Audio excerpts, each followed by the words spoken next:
cents a box, 1/10 of a dollar. Don't get hungry, folks. Peanuts, popcorn, and candy here. Chew while you view. Some house, huh, boys?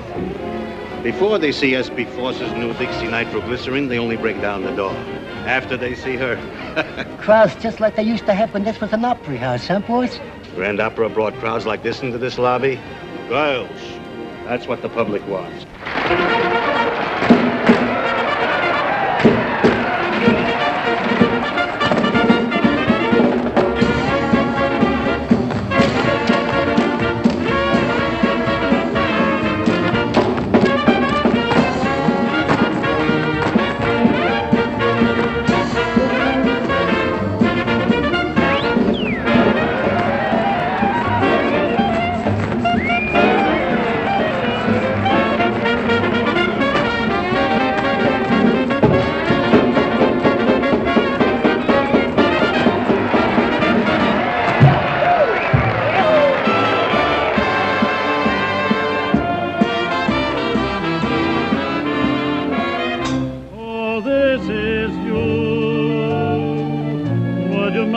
Standing there a while, so this is you. Please forgive me if I stare a while. It's hard to believe that I could conceive a dream like you. But you're in my arms. He's out there again. So I know it must be true. So this is you.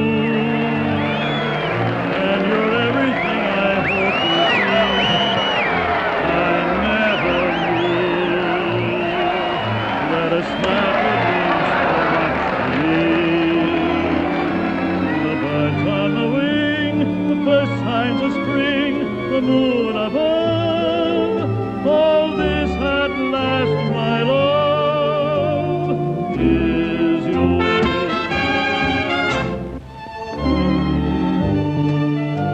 Keep in line there and smile, will you? Smile. Hi, St. Peter. How goes it? Lots of mail for you, Mr. Brannigan. I can't read the first of the month. Hey, Jake, is that new doll from Columbus on yet? Just a minute, Brannigan. How about that 5 spot you owe me being on? The 5 spot? Yeah. Oh, you mean the Finn? The Finsky. Well, I'll tell you what I'm going to do. I'm going to... You didn't forget anything, did you? Oh, I may forget my lyrics. Oh, you better not. We're not at the Columbus Gaiety, you know. Dixie, your mouth. Your mouth. Gigi. Oh. Come on, be a good girl, huh? I'll be rooting for you. Help you, honey? I'm warning you, comic. Yeah, so the copper that gave me this. No romance in those copper soles, Dix. Just because a guy goes through 2 red lights to get Quiet, me. Irish. Get upstairs and put your false face on. Dixie, when I just wanted to wish you luck.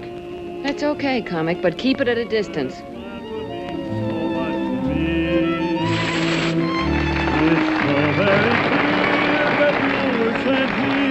From up above, and this at last, my love, is you.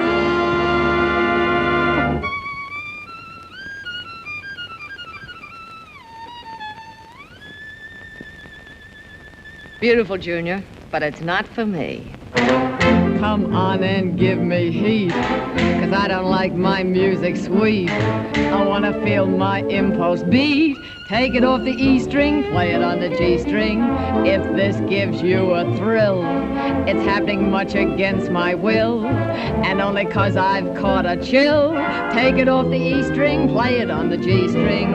What goes a lot goes when I do my act. Boys, it's a fact. Whenever I'm applauded, you're rewarded. Each time the drummer jumps, I get goose flesh big as lumps. I start breaking out in bumps.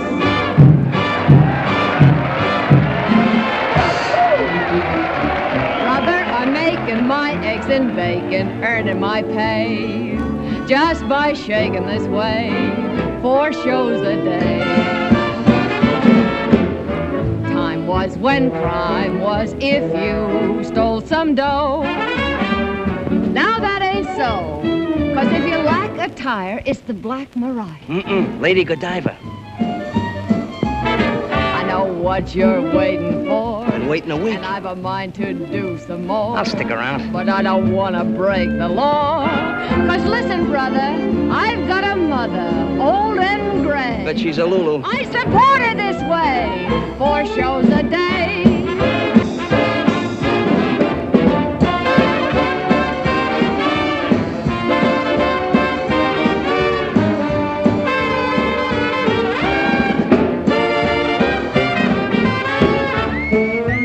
How about a little supper after the show tonight? The only date I make with comics is with the Sunday funnies. That'll be all right with me. Sunday morning breakfast. Yeah, I'm sure it would be.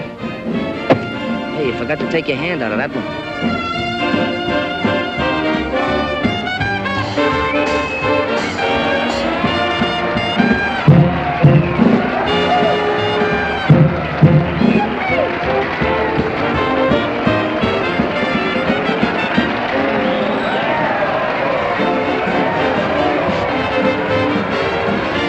You laid him in the aisles.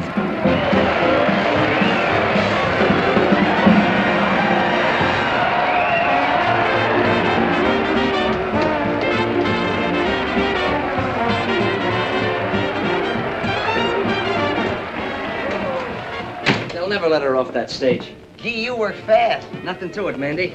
Butterflies are usually hard to catch. Not when you've had practice. Boy, you sure have practice. Pretty sure there won't be no more room. If I heard, they can all move over. Mandy, here's some glitter to start your collection. Gee, thanks, Biff. You'd better tell them what that glitter is. As though I don't know. Of course I know. They wear it around the waist, and they have to, well, they use it. Oh, you make me so mad.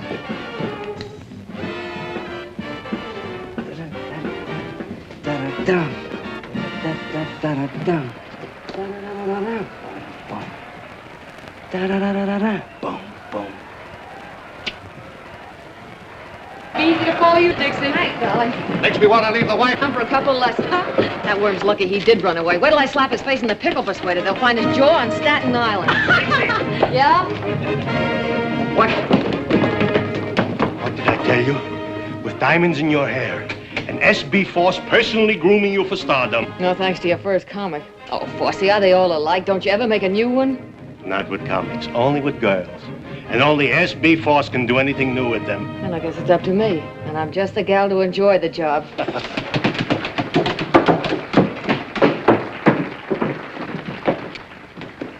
You really gave them their money for it. Nice going, Dixie. No, the next show, the Yale Bowl. Why to go home dreaming, Dixie? Gee, if I could please the customers like that, I'd be the happiest girl in the world.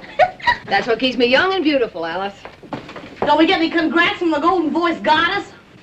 Oh, it had its novelty appeal. Meow. Yeah. Well, there are plenty of novelties around the old opera. Bravo! But that doesn't sound like one of them. If that's who I think it is, save your applause for the acts that need it. Yours. Now, is that the way to talk when I'm handing you posies? Your applause is no music to my ears, Brannigan. Where's that prop you swiped? I meant to tell you, Dixie, when you dress for our date tonight, blue is my favorite color. And no big hat, see, that'll get in my way. When I dress for a date with you, it'll be a suit of armor and brass knuckles. Gee. That's just a come on. She wants to make it look difficult. She'll change her tune. Honey, sugar. See? Yes, darling. Russell, sugar. What is it, Angel? Oh, I've just started the play. Yeah, the double play. Wait till Dolly catches up with you. How does it sound? Fine. High class. That's for us. Shall we read it together later? Anytime you say. Why don't you give it up, goddess? It'll take one play to get you and Russell out of burlesque. It'll take a dare. That settles it. We've got to have a new one. New what? Oh, the museum piece. I haven't seen one like that since the Wilkes-Barre Regal. In some ways, I think it would have been better to stay on the farm. Mr. Foss always said that nothing's too good for S.B. Foss players, but that thing is certainly too something for me. Me too. Hey. Look, to keep you Cupid dolls from pining so much, us fellas up here are going to chip in $1 apiece on some new plumbing for you. How's that? Our hero. I'll put the switch on Moe if he's backstage. He said he knew where we could get one. It's nothing, girls. I was just doing it for that lovely young bud of the old opera, Miss Dixie Daisy. Well, I'm touched. Mandy, Joey, Phil, Biff. Maybe Biff will pay double with his new interest. You figure that way, don't forget your saloon keeper friend Louie, even if he doesn't work here. Sure, anybody that saved as much out of the wreck as Louis, it's a paw part of this giant upkeep. Or does he? And while you're at it, put Russell down for plenty. He's here so much the guys upstairs will forget what he looks like. Well, someone else had better forget what he looks like, too. Some dames never know when a guy's fed up. Oh, Dolly, we were just kidding about how much jack we could get out of upstairs for the new bric-a-brac. Yeah, I came in on the tail end of it. I'll take care of Russ since I sort of got the habit. Good thing you have, girlie. You sure couldn't hold a man unless you did pay up. Don't stop it! You are always catching us there! Put that racket up there.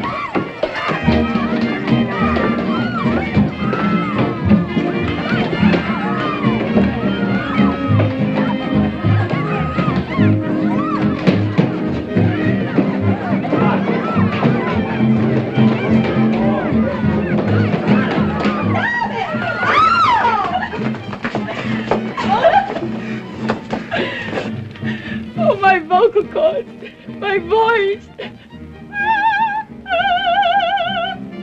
Thank heaven, Mother. They're still all right. Mother? What kind of a mother would a dame like you have? A mother with a good right. Stop him!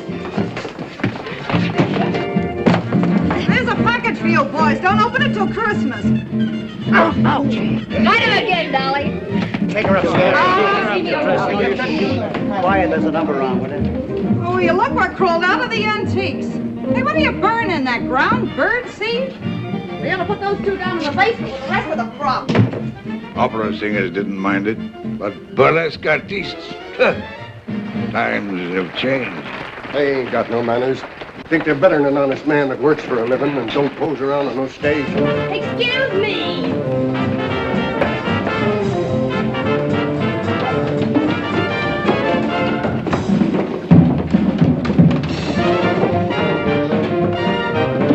Hey, what'd you do to Statue of the Hermit? Boy, were you getting dished by the gruesome twosome. It's gin. You know, alcohol like they use in hospital. Yeah, well, I know a better place to use it. Give me it. And the next time you girls pull a free-for-all, don't pull it during my act. You know, it's tough enough doing something artistic for those lugs out there without you and Dolly calling each other by your right names. What'll you do, honey? Drop your spangles? And it was embarrassing, believe me. But very successful. What hit me? Hurry it up, Miss Dixie. We're on. Coming. Well, girls, keep the home fires under control. Shall we join the customers? That's what we're getting paid for. You're gonna feel pretty silly someday when you remember acting like this. If I remember you that long. Oh, you'll remember. We're gonna make sensational partners. Sure about that? Oh, I mean, it's some of our dance routines. Naturally. Never any doubt what a comic means. You better settle down to it, Dixie. Looks like you and I are in for a good long run here. I've been training for it. I can keep ahead of you. Hurry up, Resistible. You're on.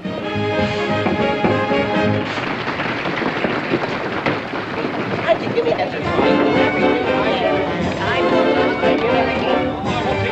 I told you the last time, there's no use asking. This time I'll be good, please. I said no, I mean no. Hey, where you going? I'm going to meet a blonde. A blonde? That blonde that works the dice at Kelly's pool room. Maybe you know her. No, I don't know her. Hey, I want a blonde. You want a blonde? What kind of a blonde? Any kind. One like this, or one like this, or one like this. Just a blonde.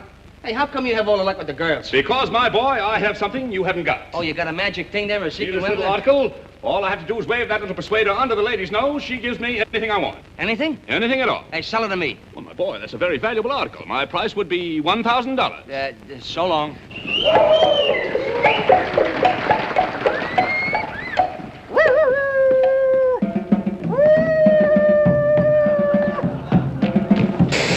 Hey, lady, you left your motor running. Don't get excited. You didn't start. I bet I could stop it. Hey, maybe I ought to buy that thing, huh? I thought you said you wanted a blonde. She looks like she's a blonde at heart. Here, you can't talk that way about that sweet, charming, innocent young lady. I was just trying to tell her that... Never mind what you were trying. Now, are you interested in purchasing this persuader or not? Well, it seems like an awful lot of money for such a small article. My boy, don't you realize the best things always come in small packages? Yeah, but before I spend all that money, how do I know it's going to work? Why, of course it'll work. All you have to do Sammy. is put the little persuader under the lady's nose. She gives you anything you want. Oh, hello. Oh, there's never anybody around there where you want What is them. It looks like a raid. I'm trying to get forced. A raid? Hello, hello. That red light's supposed to flash when the cops are in the lobby. Why isn't it working? That's swell, but couldn't you make it a little cheaper? Well, I might sell it in the neighborhood of $500. That's an expensive neighborhood. Well, how much money have you got? Oh, roughly $400. What do you mean, roughly? Well, when you smooth it out, it's $3. Well, enough of this nonsense now. Because I like you and because you have an honest face. Murder. I'm going to sell you this little article for $100. $100. Remember, my boy, just pass it under her nose. Just pass it under her nose. Anything I ask for, anything.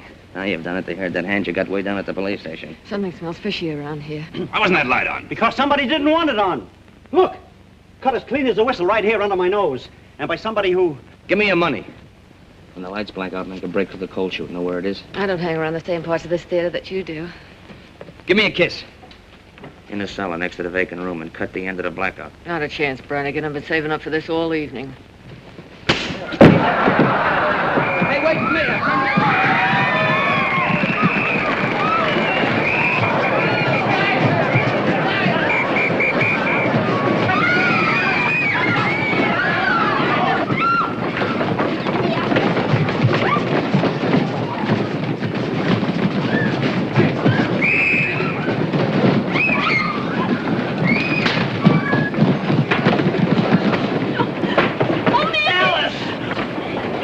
Alice, don't get excited. I'll protect you. Come on, get on. Go. Get in.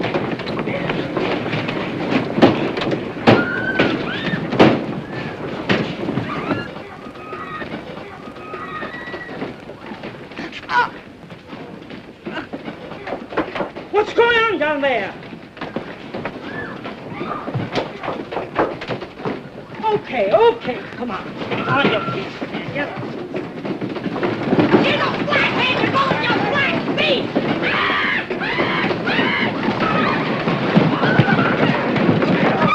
Come on!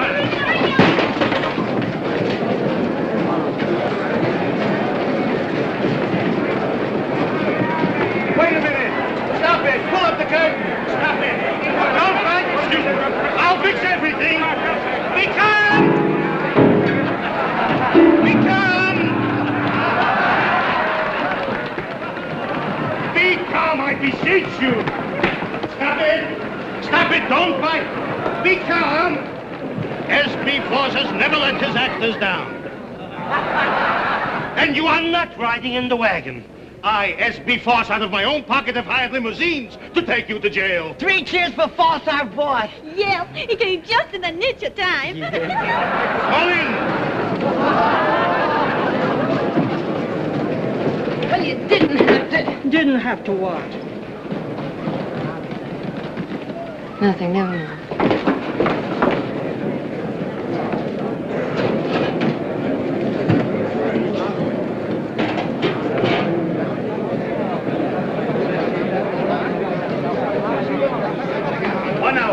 S.B. Foss gives you his word. In 1 hour, I will have you out.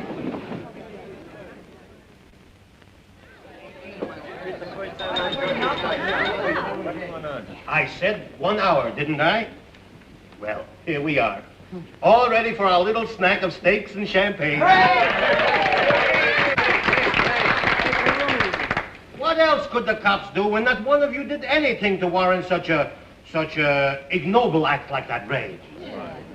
But it wasn't the cops that kept the light from flashing. One right from our middle. And it wasn't the cops that tried to strangle me. That female flatfoot was wearing gloves. Oh! Dixie, what are you talking about? When the lights went out, I made for the coal chute. I was starting down the stairs when somebody grabbed me. Mandy, you ought to be ashamed of yourself. Oh, it wasn't me, Dixie. Honest, it wasn't. Somebody grabbed me and tried to strangle me. Those hands were long and thin, and they knew what they were doing. It was strong enough to make me black out. Sugar, you're still blacked out. Dixie, somebody was trying to find his way out. Yeah, neck is a funny thing to mistake for a signpost. Well, I've seen a lot of pink elephants in my day, honey, but never a strangler. Besides, who'd want to kill you? I don't say they wanted to kill me. What I'm saying is that somebody in that theater tried to kill somebody else.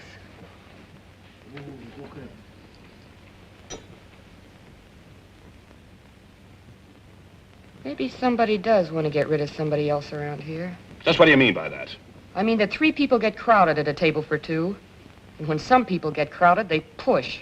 Please, please. Whatever we got in the old opera house, we ain't got murderers. And this is my answer to such foolishness. Ah, wallpaper. You should have such wallpaper to pretty up your house. To each and every one of my actors, I give free and without cost 1 paid in full share of my personal stock in the old opera house. Hooray! Thank you. Come on up, everybody, and get it. Great. That's right. Come on. We should have parade every place that involves. Yes, that's right. Now we are one for all and all for the old opera. Champagne and cocktails are right in our line. Sweet and wine. Remember, easy, a dozen. Should it? Was it? 3 cheers for Mr. Foss. So, Sir Galahad finally got here. Got a bad temper, Songbird. Why didn't you come down and get me? I called you, didn't I? I don't go near jails. I don't go near cops. You know that. But a cell crawling with floozies is all right for me. I can be booked like a common tramp, can't I? You might have liked it if your boyfriend had serenaded you. Might have worked with the quartet with your cell buddies. Big Louie the Grin. Turns gray when he sees a cop like a gunsel. You shouldn't have plugged that cop. Get your coat.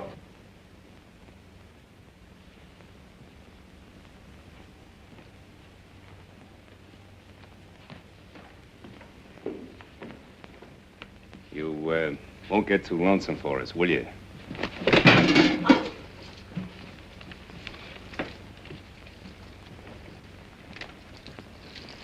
Let's break it up.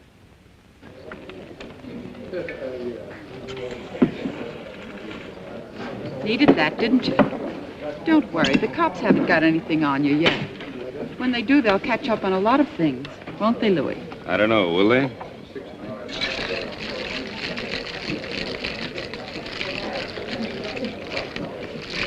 Ah, this is more like it. Do you mind, Curly? Not at all. Thank you. See that? He gets it quicker than you do. We belong together. Champagne cocktail, please. In a flasson, garçon, too. Linguist. Oh, French. I see you've been here before. Oh, beer's a lot better for you. Always got your best interest at heart. That's me. And I left upstairs to come down here with you. Steak, champagne. Yeah, but things upstairs were getting sudden and violent. Yeah. They've been that way all evening. Biff, I wonder... Hey, forget that stuff, will you? Oh, I get it. You're just pulling this act to make me feel protective.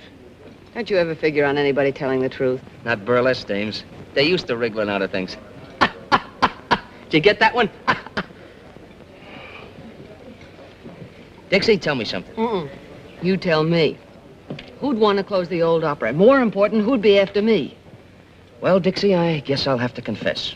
It was just me taking a natural advantage of the dark. Oh, no. That's not where you'd grab me. Go ahead, make a mystery out of it. But didn't you say before they were probably after somebody else? Yeah, I know, but...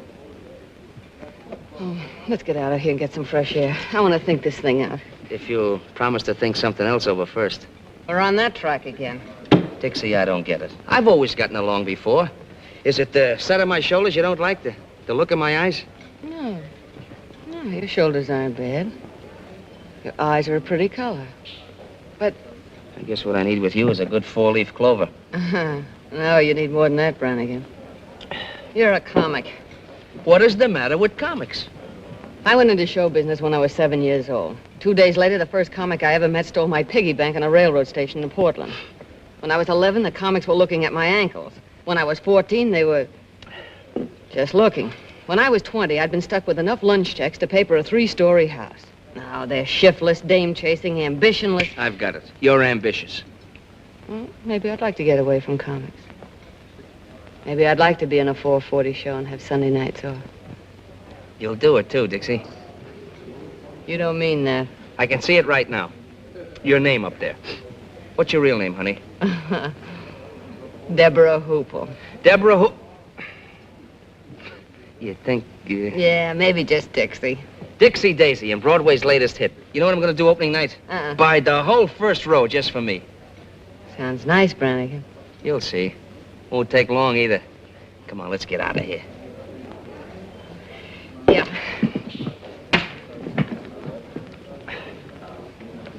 Hey.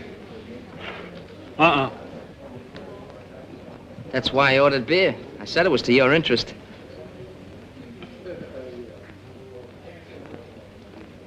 Comics. Thank you. $4.50, sir. For when I'm not around. To protect my best interest. Well, here's your change, mister. Keep it.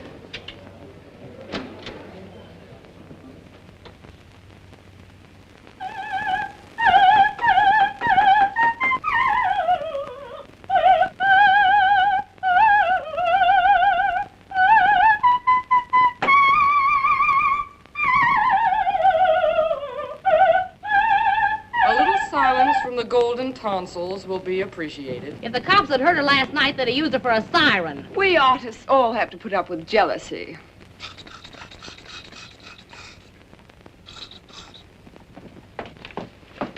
You look in this window once more and you'll get a bottle over there. Those chop suey hustlers don't stop. Why don't you dress someplace else? It's my dressing room. And it's their porch. They're probably a darn sight hotter in that Boy, kitchen. are they hot tonight. A couple of sailors fell right out of their boxes. What's that work of art? Laurel leaves for the party tonight. We're gonna have a regular unveiling, like when you unveil statues of generals and horses and things. Maybe that'll teach you to mind your own business.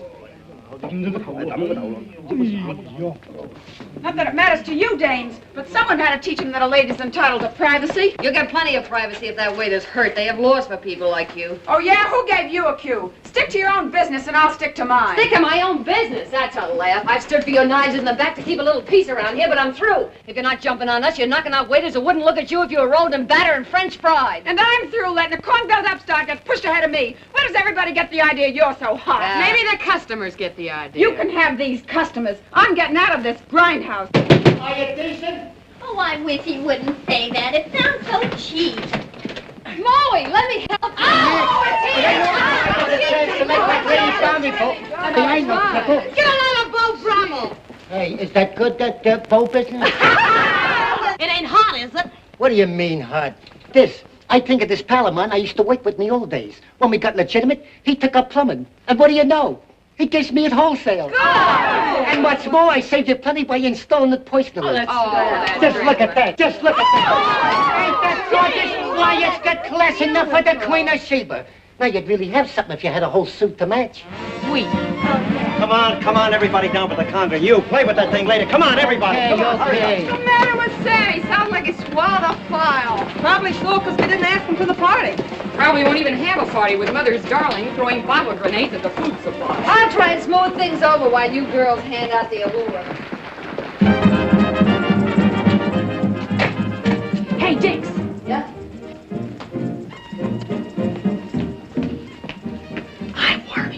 about it? Look, it was a break for us to come on here, so okay. But Columbus was never like this. Lolita's ready to slit your throat, Dolly's up in the air. Since when couldn't I take care of myself? Yeah, I know, but...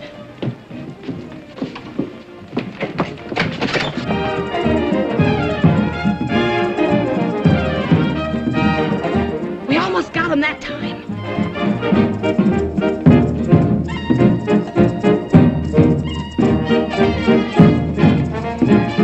See what I mean? Ever find a stage gang that didn't eavesdrop? Go on, get down there.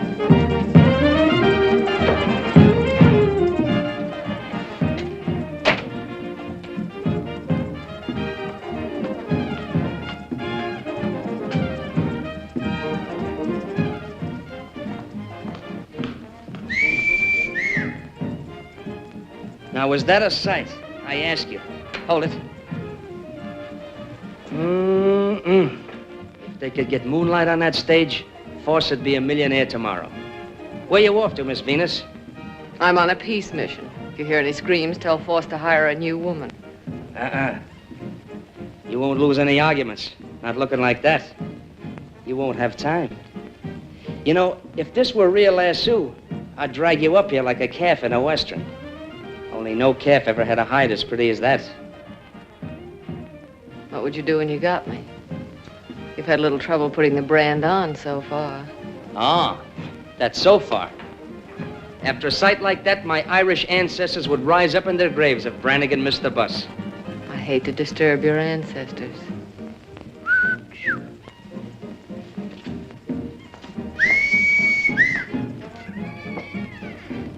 Well, what sense, friends? I show you too much sense. And if you want to start something, Hey, Biff, more things to the girls' dance number's nearly finished. You better get ready. Oh, now, wait a minute, boys. I'm carrying a white flag. You Chinese fight too darn well for us to want to mix with you. Come here, let me take a look at that. That isn't the way to take care of it.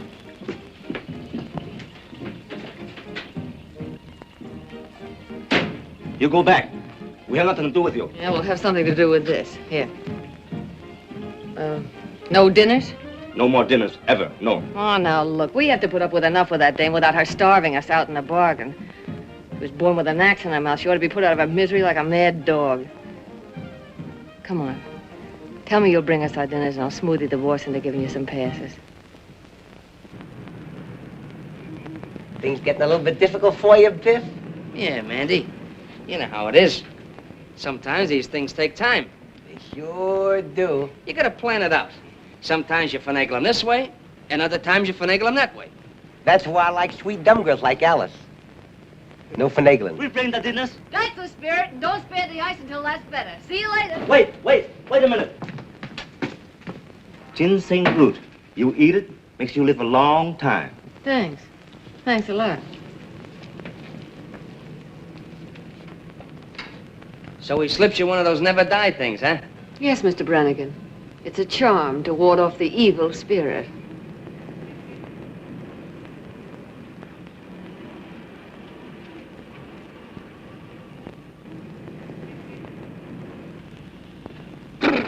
Biff, what's the matter?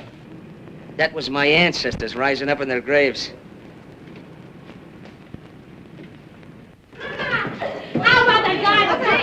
How'd you make out with the waiters, Dixie? Yeah, do we put on the feed bag? Yeah. And what's that? I don't know. A waiter gave it to me. Hey, Dixie's got a new boyfriend. You eat it and live long time. Sealing wax. Oh, sorry, girls. Well, everything's hunky-dory now. Oh, Jake has a few surprises he wants to put in for the unveiling. So you better clear out early for the finale. This place has as much privacy as a hot dog stand. Look, it's shaped like a man. Ugh, it's disgusting. Not so much like a man, more like a skeleton hanging from the gallows. Want to trade it in, Dixie? Ah, you can have the fool thing. The same charming gathering. Hello. Well, look what the pixies brought in out of the rain. The same old, familiar faces. And some new arrivals. Who are you? I'm Dixie Daisy. This is Gigi Graham. Who are you? I am the Princess Nervina, star of this theater. I have been in the hospital for the last 2 weeks. Dislocated vertebrae. Maybe she took a little trip to Toledo for old time's sake. I have never worked in, how you say, to Toledo? Don't give me that accent business. You knew how to say it when I first knew you. Toledo. I don't go to Toledo. Only tramps work in Toledo. Well, they get around. No. I should have danced before royalty. Instead, the princess throws pearls to swine. You snooty. We're on again, beautiful. Hello, Black Iris. It wasn't bad luck. I'd let her have it. Who was that overexposed debutante? A dame will think she's 4 times sharper than she is. There's one thing I hate, it's a phony. I should have danced before royalty. Instead, the princess throws pearls to swine. I had a black cat like that once, only there wasn't so much of it. Well, I wouldn't be too hard on her. She's bad luck to some people, not so bad to others. If anyone else drops in that I should meet, tell them I'm on stage. The court is now in order. Make for a little discipline. Leave us have order and leave us have quiet. Bring the prisoner before the bar. I startled you? Lately, sister, I've been startled by experts. Tell me, while I have been gone, has this Lulita, has she said anything about me? Oh, no. You were a smash surprise to me. It is only that some people talk too much. And this Lulita talks a lot too much. Not to me. Ask the others in the dressing room. I dress alone, downstairs. I'd rather live in a pigsty than with those women. What are you doing, Jake? Moving up the whole prop room? I gotta do my surprises upright, Dixie. Still clumsy, eh? Yes, I am back. Just visiting, I hope. Staying, Mr. Prop Man. Court finds you guilty of being drunk and fines you $5. Here's a $10 bill. $10 bill, I haven't got any change. Go out and get drunk again. Court is now ready to proceed the trial in the divorce case of Miss Peaches Wilson. Miss Peaches Wilson, Lord! Come on, what are you waiting for? You're on. Sorry, Sammy. Ah, hello, Excellency. V. What is that? God.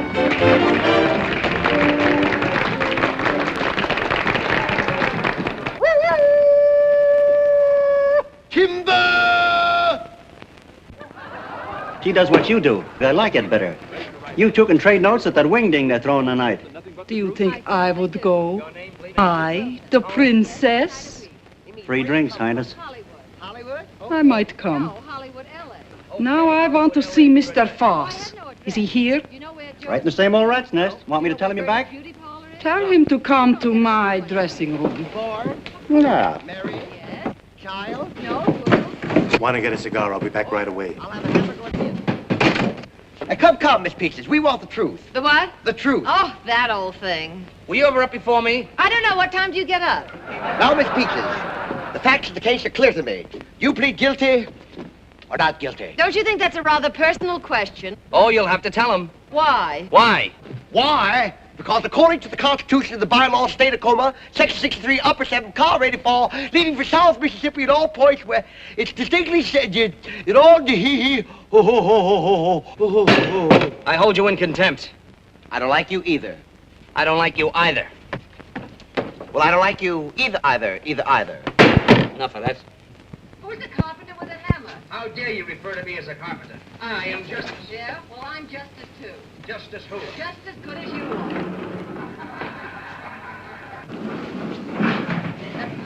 What for? I'm not thirsty.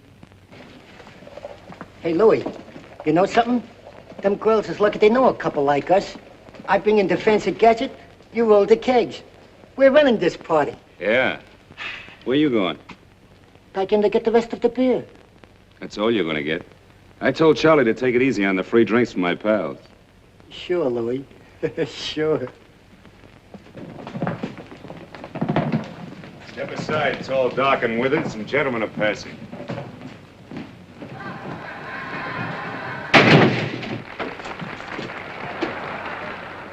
All my sacrifices, Alfred, are but keys to open the gates of heaven and let me be with you.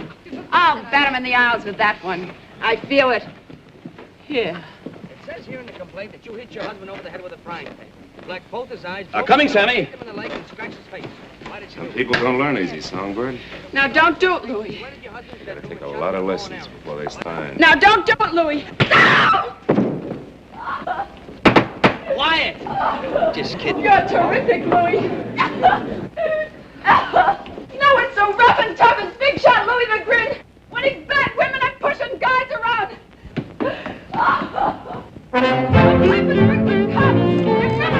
Come on and give me heat, 'cause I don't like my music sweet. I want to feel my impulse beat. Take it off the E string, play it on the G string. If this gives you a thrill, it's happening much against my will, and only 'cause I caught a chill. Take it off the E string, play it on the G string. What goes alive goes when I do my act. Whenever I'm applauded or rewarded, each time or jumps, goose as big as lumps, I start breaking out in bumps. Brother, I'm making my eggs and bacon, earning my pay, just by shaking and swaying, 4 shows a day.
Shall we drink to it? Sure.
Things I do for the old opera house. The next thing you know, I'll be hanging from a trapeze. Tell her to get a hustle on. And I'll burn your grandmother.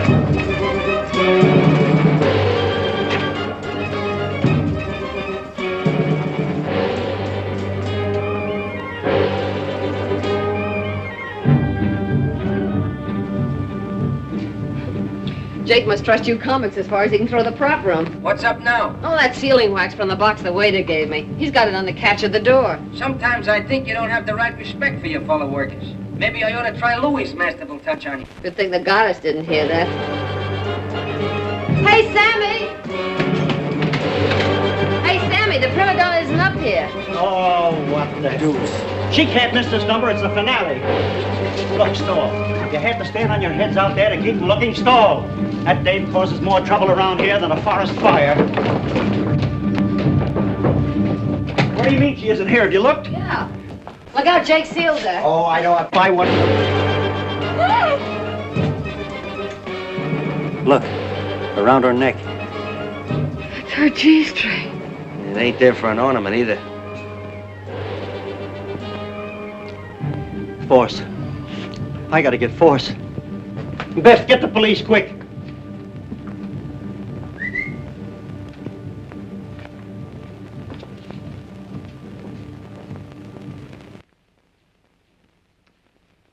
Press and roll evenly from side to side with a firm touch.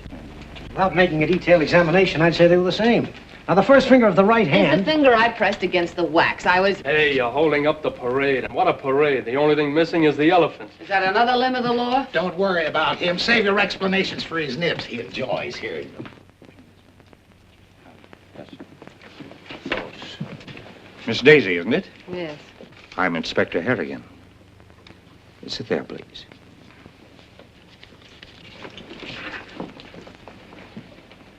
Now, to repeat what I was saying, since Miss Daisy was busy downstairs, someone who was in the room immediately after the body was discovered took that G-string for reasons of his or her own. What G-string? The murder weapon, Miss Daisy. Well, it was her own G-string, and it was around her neck. We all saw it. All but the police. The G-string had disappeared by the time we arrived at the theater. Well, maybe it just fell off. How could anybody take the G-string in that crowd? Everybody in the theater ran in. We are not interested in how it was done. We are interested in who did it, where the weapon was put, and why it was taken. Well, why don't you search us and settle that part of it? Muscles here looks like he might enjoy it. You can search me, Mr. Kelly. Not that I could hide anything on me. The lady's point is well taken. And a search after this time in this crowd would only cause confusion. It's getting a little too warm here for me. Well, there's been plenty of time for concealment. But if one of you could suggest why it was taken. Well, she always carried money on her. She used to hide it in the lining of her costume. You think there's a ghoul in this room? Since there's a murderer. Oh, yes, Mr. James Wong. Yes, I've heard of you, Mr. Wong. That's a nasty bump. Nasty throw. Nasty enough to cause nastiness all around, eh? Look here. I see. Send out a call for Louis Grindero. Complete description of him and the car. Louis beat it? Well, that settles it. Now we can go home. What did I tell you? I'm afraid that doesn't quite settle the matter. But he ran away. Please be seated.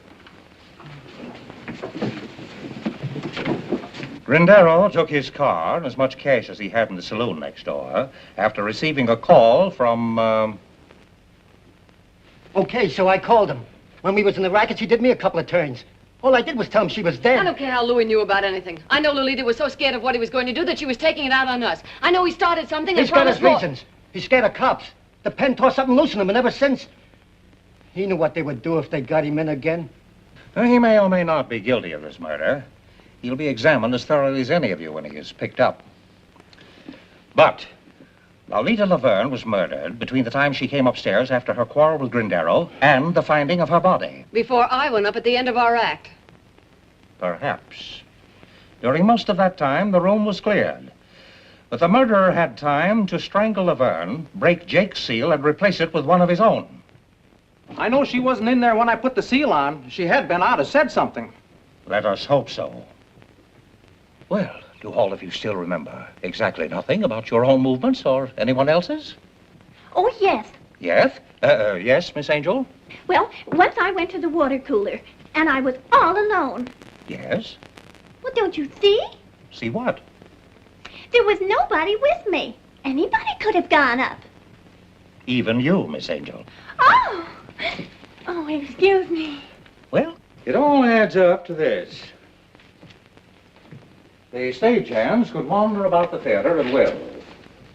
Candy Butcher, the stage manager who was angry. What are you getting at? Sure, I was sore, but I didn't know she was... Even the flyman, who makes no secret of his dislike of burlesque performers. You don't like burlesque performers either, Statue. Oh, they're not the easiest in the world to get along with. They don't like my pipe. Mr. Rogers.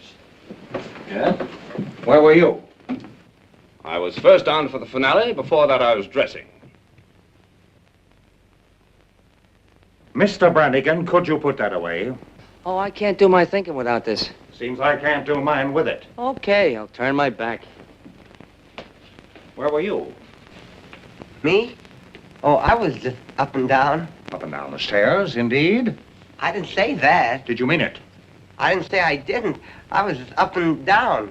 Where were you up and down? What interest did you have in Lolita Laverne? What is an interest in Laverne?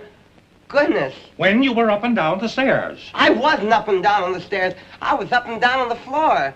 It's a gag. I'm not interested in gags. I'm interested in what you were up and down on. The stage. Oh, you make me so mad. Look, I'll explain it to you. First I stand up, and then she kisses me, and then I'm down, see? It starts like this. Ooh, I'm an incubator baby. You're an incubator baby? Uh-huh. What do you do on Mother's Day? I set flowers to an oil stove. What's the matter with these two? They're comics. Stop this nonsense. What are you trying to tell me? The stage, the skit, up and down. Look, I'll show you. Gee.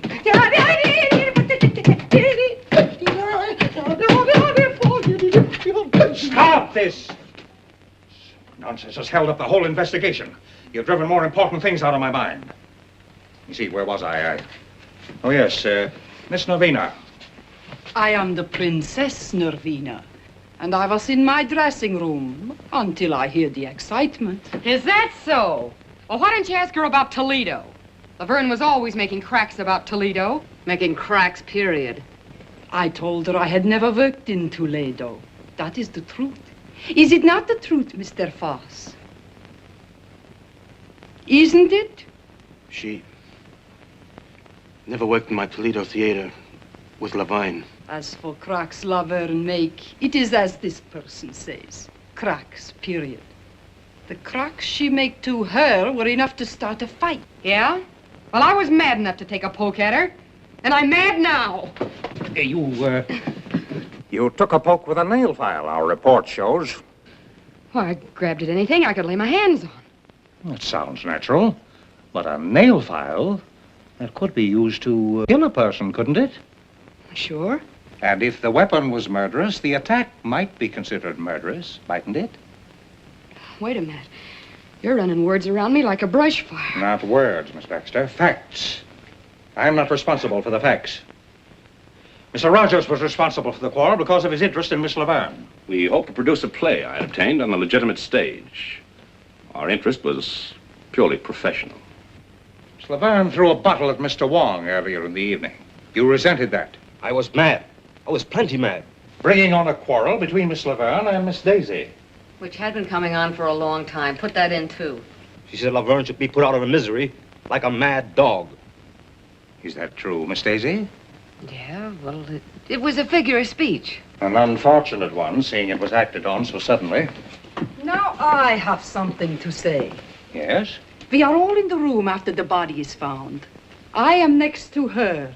Suddenly, she notices something on her finger. She turns away to wipe it off.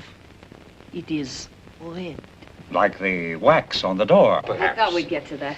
Since you started this reunion, you've made one charge after another. You knew it was my print on that wax when I walked into this room, but you've been saving a little bombshell for the last spot in the bill. If I really had changed the wax, do you think I'm dumb enough to leave my print in the middle of it? Murderers are caught by mistakes, Miss Daisy. I was in the dressing room, I saw the wax, I was curious, and I touched it. Why did you later furtively wipe it off? I wiped it off, but not furtively. You turned away from me. I turn away from garbage dumps, too. One more thing. The wax that was used to reseal the door has been identified as coming from the box given to you by Mr. Wong. I gave it to Lolita. You knew about it.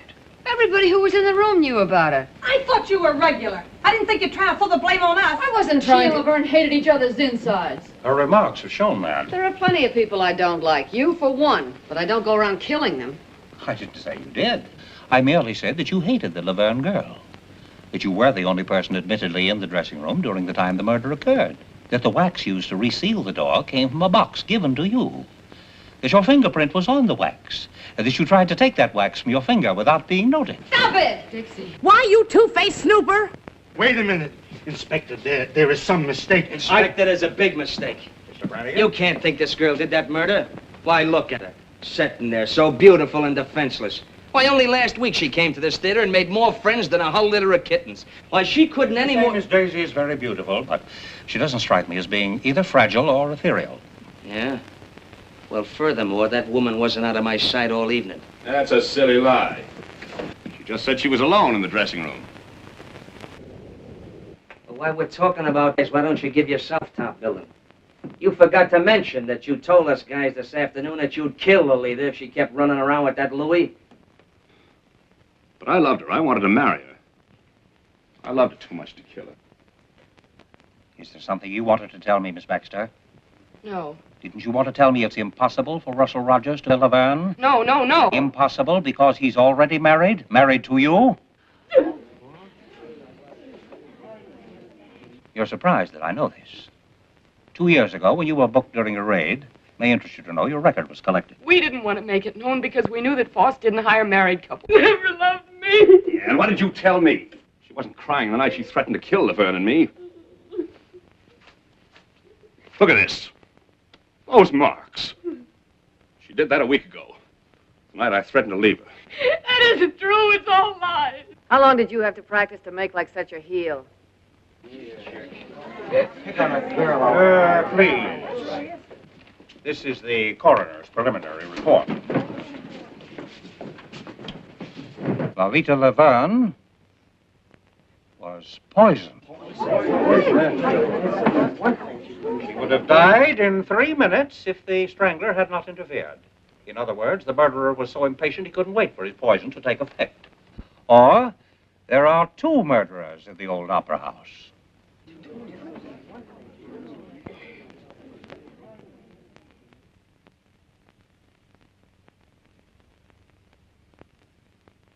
This is my first experience with burlesque. It's a surprising profession. You will all remain within reaching distance until the case is settled.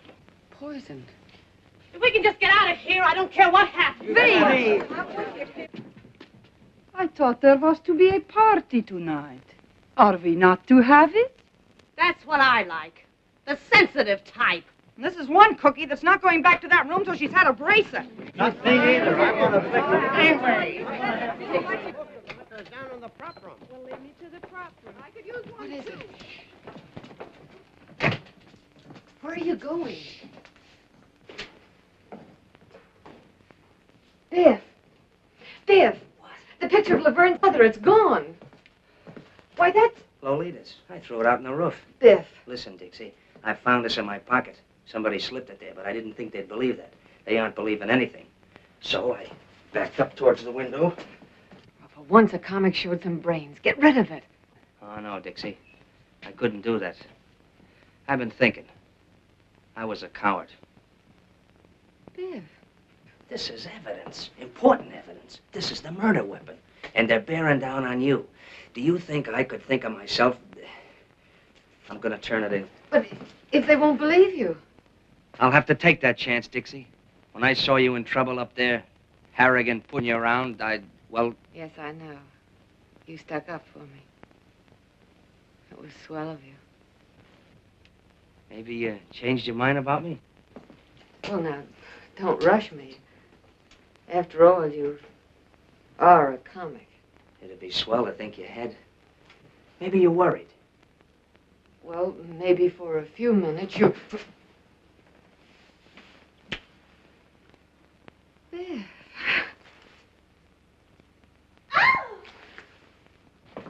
My goodness, you two certainly have strange taste in romance. Imagine being alone in a room where a woman was murdered and with a man. We wanted you to join the party. Looks like we broke one up. I'm coming, but pipe this. The picture of Laverne's mother is gone. Was it there tonight? She never let it out of her sight. She carried it here and home again. She spoke to it, too. Oh, Mr. Kelly will be so excited to hear about this. Ah, don't, Angel. Plus, no more questions till we get some sleep. Maybe we both could do with some of that. Uh-uh. Tonight I got too much on my mind for sleep. Good night, Dixie.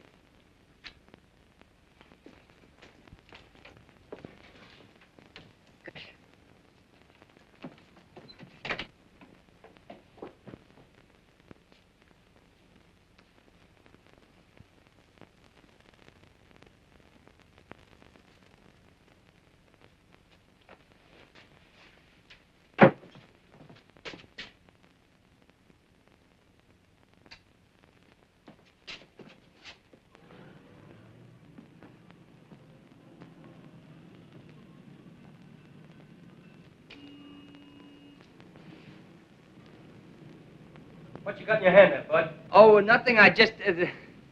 Hello. Don't make a move till I get down there. Oh, me? What's the matter with a guy getting a little fresh air out here? Now, let's see what you're trying to tuck away, funny man. Oh, nothing. I was just... Give. Really, I just walked out the... Give. Well, now, ain't that cute and pretty? The murder weapon. Or maybe you carry it for sentimental reasons.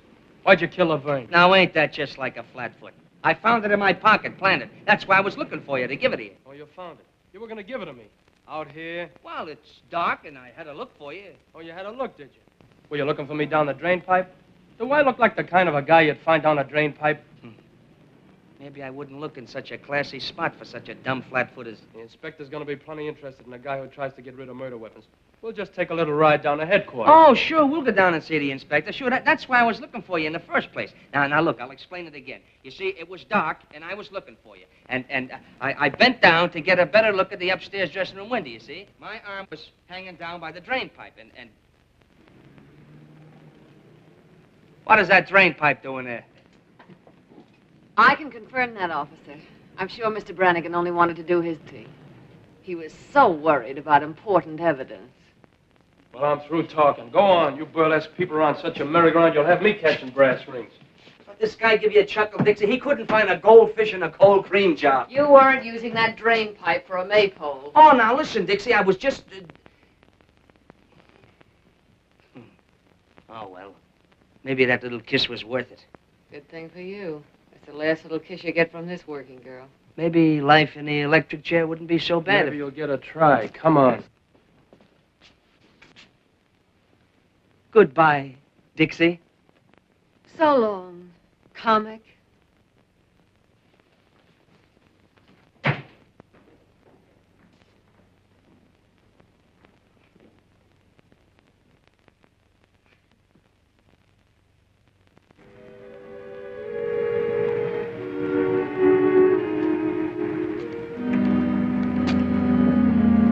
Hotel Bernard.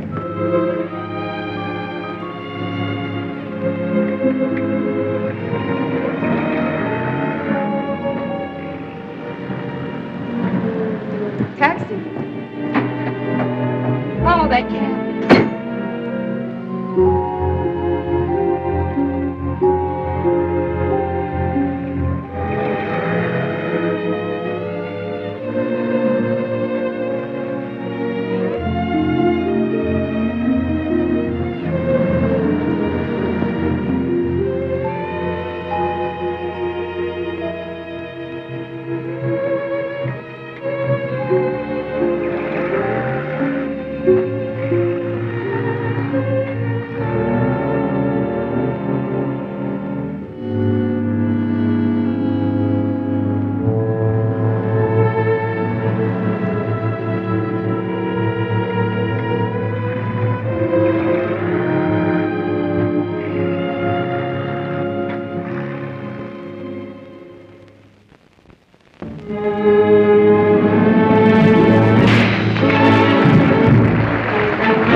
Worried about that lug sitting in the cell, are you? No. I was thinking how we felt when we pulled out of Columbus. The old opera was going to be the last rung on the ladder to the Great White Way. You're doing all right. Oh, sure, fine. First we run into comics, then murders. Now that Cossack from Canarsie is on in my spot.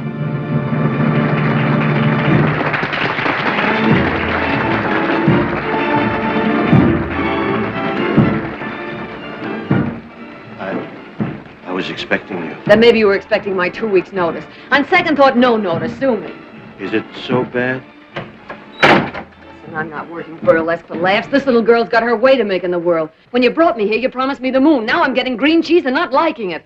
Why? I've been doing all right. My face hasn't fallen apart since yesterday. I know. She wants to get out of burlesque. She wants me to produce a show for her. I told her to wait. She gets impatient, so... Family, huh?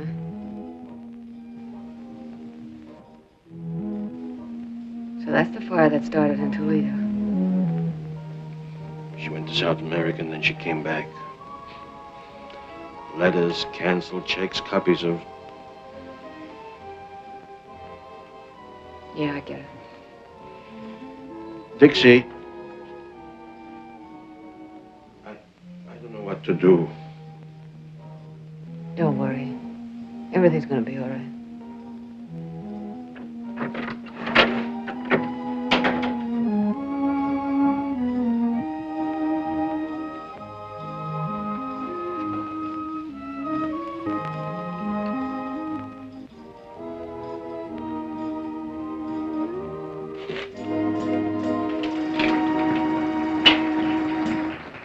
You look thoughtful, Miss Daisy. Thoughtful is no word, Statue. I'm not surprised.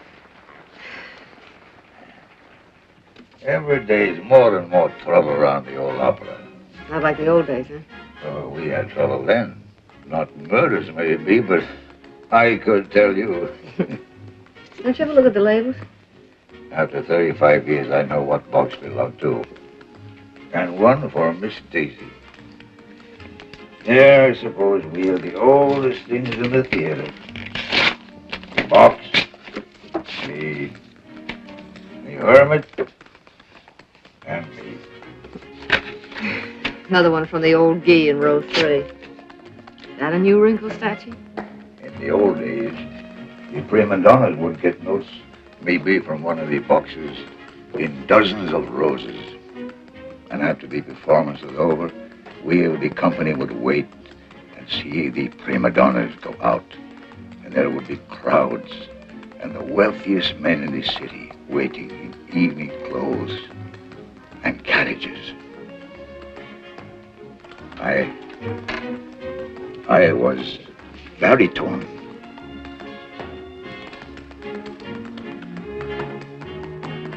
Oh. And you lost your voice, huh? And so I took up smoking a pipe and sitting here. We were no better than you people for saving the money. Well, home again after 20 years in the clink. Framed by the villain. The light in the window. The faithful caretaker. And the little woman waiting. Did they give you a watchdog? Not exactly, Miss Daisy. If you would tell Miss Angel I'm here. What's this? Ha! You're behind in your literature, Irish. He's 35 years old. You ain't whistling, it's literature. I learned more about burlesque in 5 minutes than I did all the time that I was... Yeah, well, hurry it up or we'll send Joey on again and you can sit in the clink for good. Get a load of that guy. How come you're here? Oh, the hell let me go. No evidence. What? They found Louis' car right around the corner from the theater, so he didn't use that in his getaway. They didn't find Laverne's picture of her mother, but they did find the frame. Where? Ah, they won't say where. They found Lolita's bank book in her apartment. Yesterday, she drew 10,000 smackers out of the bank. Now, where did that money go to? Maybe down the drain pipe with the rest of the evidence. Aren't you a teeny-weeny bit glad to see me back? No. Okay. You'll see me in a minute. We're on next.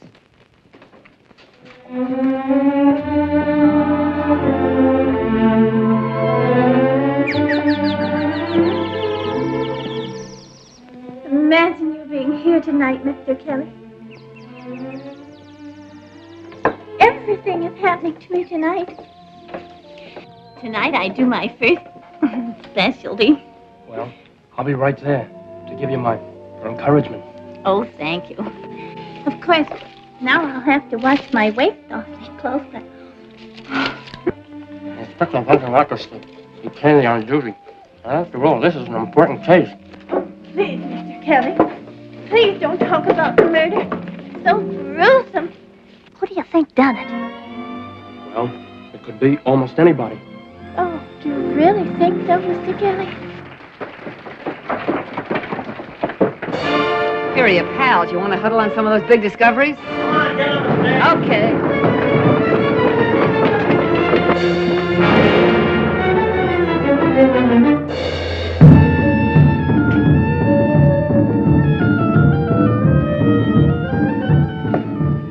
Well, here I am in a strange and foreign country, and before me stands this mysterious Egyptian gazika box. This is the land of the tsetse fly, the goona goona bird, and the can-can girl. Also, those strange, mysterious love potions, which nowadays we call vitamin pills. I am what is known as an archaeologist. An archaeologist is a guy that digs up mummies. Well, the other day I dug up a mummy, and he was a hepcat. How did I know he was a hepcat? Because he turned to me and said, "Do you dig me, Jack?"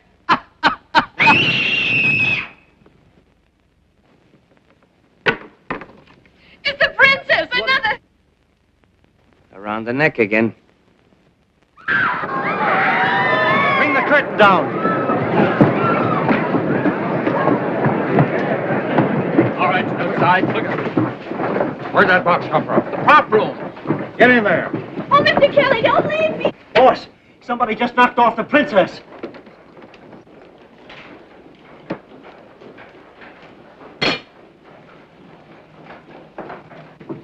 When was she last seen alive?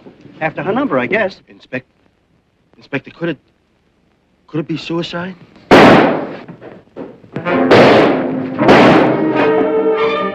It's Louis.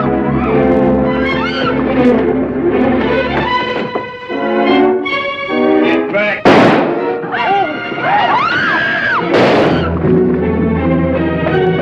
The lights out! No, give me some help.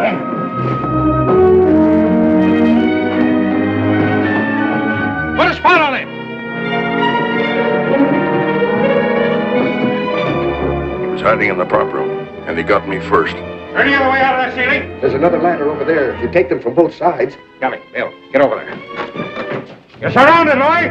Now get up and come down. You ain't getting me back in, comrade. Coming up. I'm waiting for you.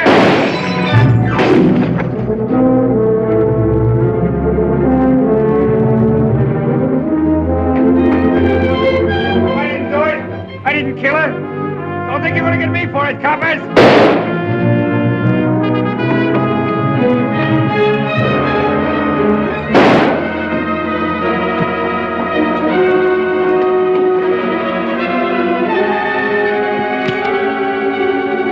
I told you to stay back. I told you to lay off.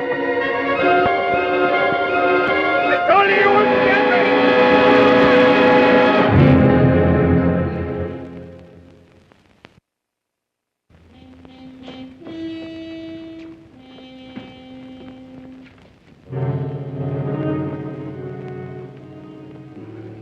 Guilty or not, he was afraid of a rap even before it was pinned on him. Well, I guess we can cross off one of our question marks.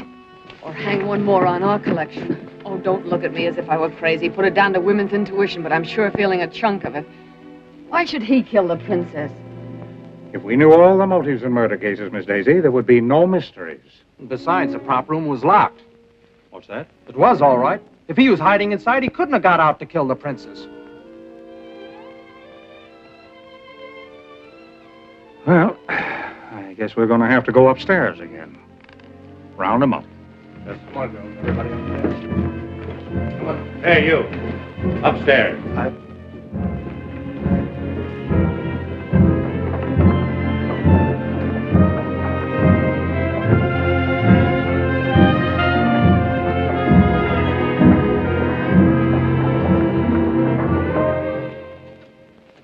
Jay.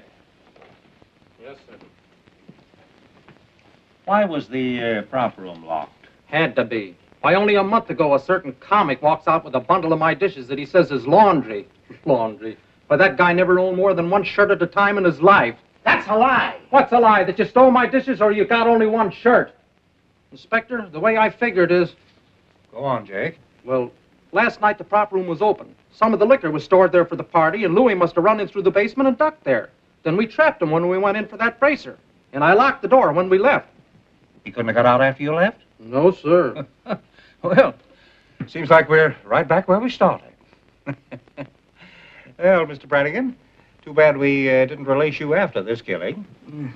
Miss Daisy, Mr. Rogers, Miss Baxter. Found it when he looked over the prop room. Found anybody here? You, Jake? Yes, Well, that's Laverne's picture of her.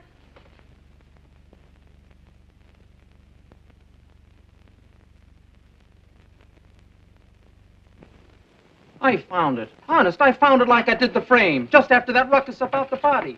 I was going to turn it in, too, but it was torn, and you scared me, and I... No reason for you to be scared unless you were guilty, Jake. You don't believe me. Listen, there's plenty people been acting suspicious around here lately. He never said nothing about knowing the princess. Ask him why he took her to her hotel last night and went upstairs with her, too. Ask her why she followed him, why she was still sitting there when I left. Why did you follow the princess, Jake? Why, I was just trying to help. Yes? Yes, Jake? Nothing. Inspector, he was only trying to help me. Mr. Foss? I lied. The princess did work in my Toledo theater. We were well acquainted. Blackmail, Mr. Foss? I see. Where do you come in, Jake? I'd been with him in Toledo. I knew she had him on the spot. I thought if I found out something to make her lay off. Listen, when my wife was sick, I found the hospital money in my envelope without even asking. It's things like that you can't repay. Sometimes a person can find a way, Jake. Was the princess satisfied with what you were giving her? She kept quiet. She wanted a lot. You had every reason to wish that she were dead, didn't you? Inspector, Miss Baxter. I beg your pardon, Mrs. Rogers. Why were you following the princess last night? Well, I couldn't make it out. First Laverne and then the princess. I was trying to figure the connection. Naturally. Mr. Rogers, why did you go home with the princess? Gentlemen don't usually answer that question. Since when were you a gentleman? How long did you stay? I can tell you. I sat up long enough in that lobby chair to fall asleep. When I woke up, he was standing at the cigar stand buying a box of cigars. And a humidor to put them in. Cigars? Well, that doesn't sound very much as though he were in a murdering mood, does it? You have any cigars on you now, Mr. Rogers? Sure. Go ahead. Ooh. Excellent brand. Excellent. My wife saves up sometimes and gives me these for a birthday present. You always smoke them? I like class. That's a laugh. I smoked his cigars before. Pounded seaweed. Well, as a matter of fact, You've changed to something a little more expensive. I see. Why, Mr. Rogers? Why suddenly switch to the most extravagant cigars you can buy? And a whole box at a time, not the usual 2 or 3, and a humidor to keep them in. Why, Mr. Rogers? Let me tell you. $10,000 is missing, taken from the murdered woman. Enough to buy a good many of these cigars. Money taken by you. Oh, no. Laverne was afraid of Louis. She was going to throw you over. But you wanted the money she had promised. Was that why she withdrew the $10,000? Yeah, that's it. She gave me the money. When? What time of day? Oh, no. You took that money when she was dead, or dying. You poisoned her, but she was strong, tough. You watched her writhing and crawling toward the door. She was going to call for help. Oh, stop it. The princess gave me the money. Princess? Sounds like a stall to me. Please. Why, Mr. Rogers? Well, to produce my play. She wanted to get out of burlesque. I heard her kill Laverne. Go on. Well, after Louis left, they were making cracks at me, and I went down to the princess' room. She wasn't there. She was up with Laverne. I heard them talking through the ventilator. Lolita knew about Toledo, and she'd been threatening to tell Foss's wife and crab the princess racket. But last night, Navina pretended she didn't mind paying off, that there was enough for both of them. They'd drink to it.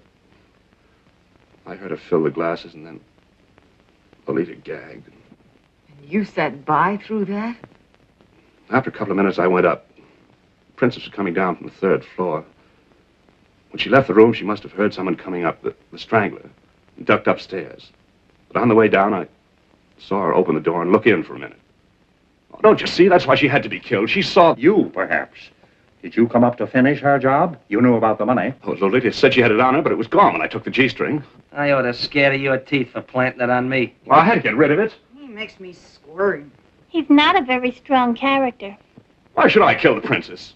Dead women tell no tales, Mr. Rogers. Oh, no. I couldn't do it. Believe me, I couldn't. No. I don't believe you could. Will you let me go? No, Mr. Rogers.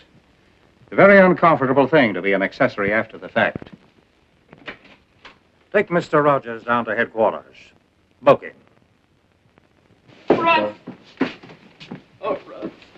You got me in this. Take your filthy hands off me. Steady.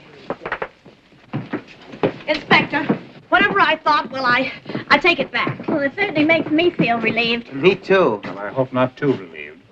We have eliminated one suspect, Louis, and one mystery, the poison. But the strangler... Well, Miss Daisy, does your woman's intuition tell you Mr. Rogers is guilty? No. I must warn you all to stay as far away from the theater as possible. The murderer will probably strike again. In fact, it might be best to close the... Close the... There will be no show tomorrow. You can come to my office for your checks. That's all.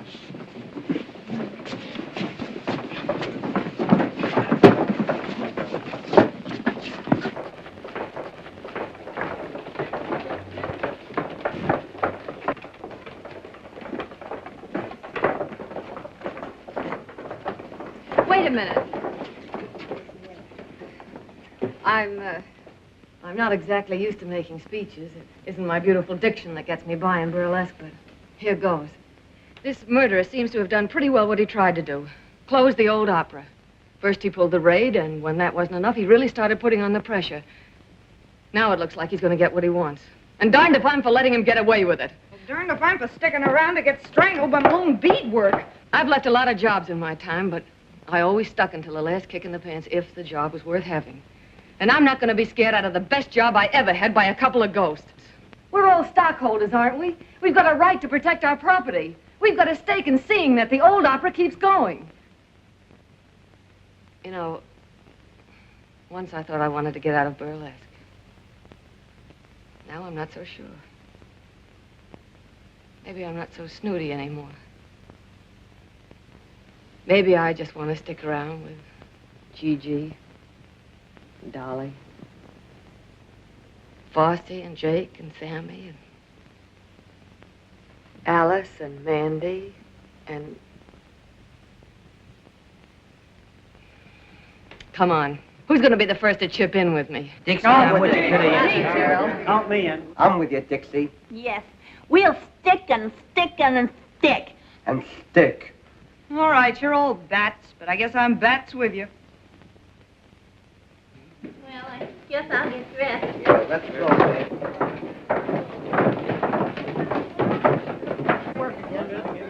Surprising profession.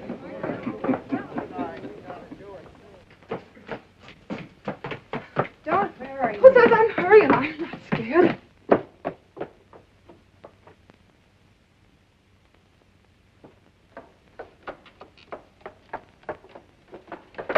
Believe me, matinees are going to feel a lot better than night shows for a while. Mr. Kelly said I was the bravest girl he'd ever seen. I'm going out with him tonight. And believe me, tonight's one night I'll be glad to have a policeman beside me. What's the matter, Angel? Scared? Don't joke about it. I still haven't decided whether I like you or not. Oh, go on. Well, I guess I'll have to get along without you tonight, Sarah Jane. I'll finish this at home. You needn't do that, Miss Daisy. Oh! I notice nothing ever happens after I come on. I hear you have a little more excitement tonight. Yeah, a little. Yeah. So long. See you at the Peerless. Okay. I'll be back in a minute. I want to get some cigarettes from the machine in the lobby. I'll be ready then. Bring me a pack, too. Where are you going, honey? Who, me? Well, I'm going down to the Peerless Bar and Grill with the rest of you guys for a midnight snack. In a whale of a time.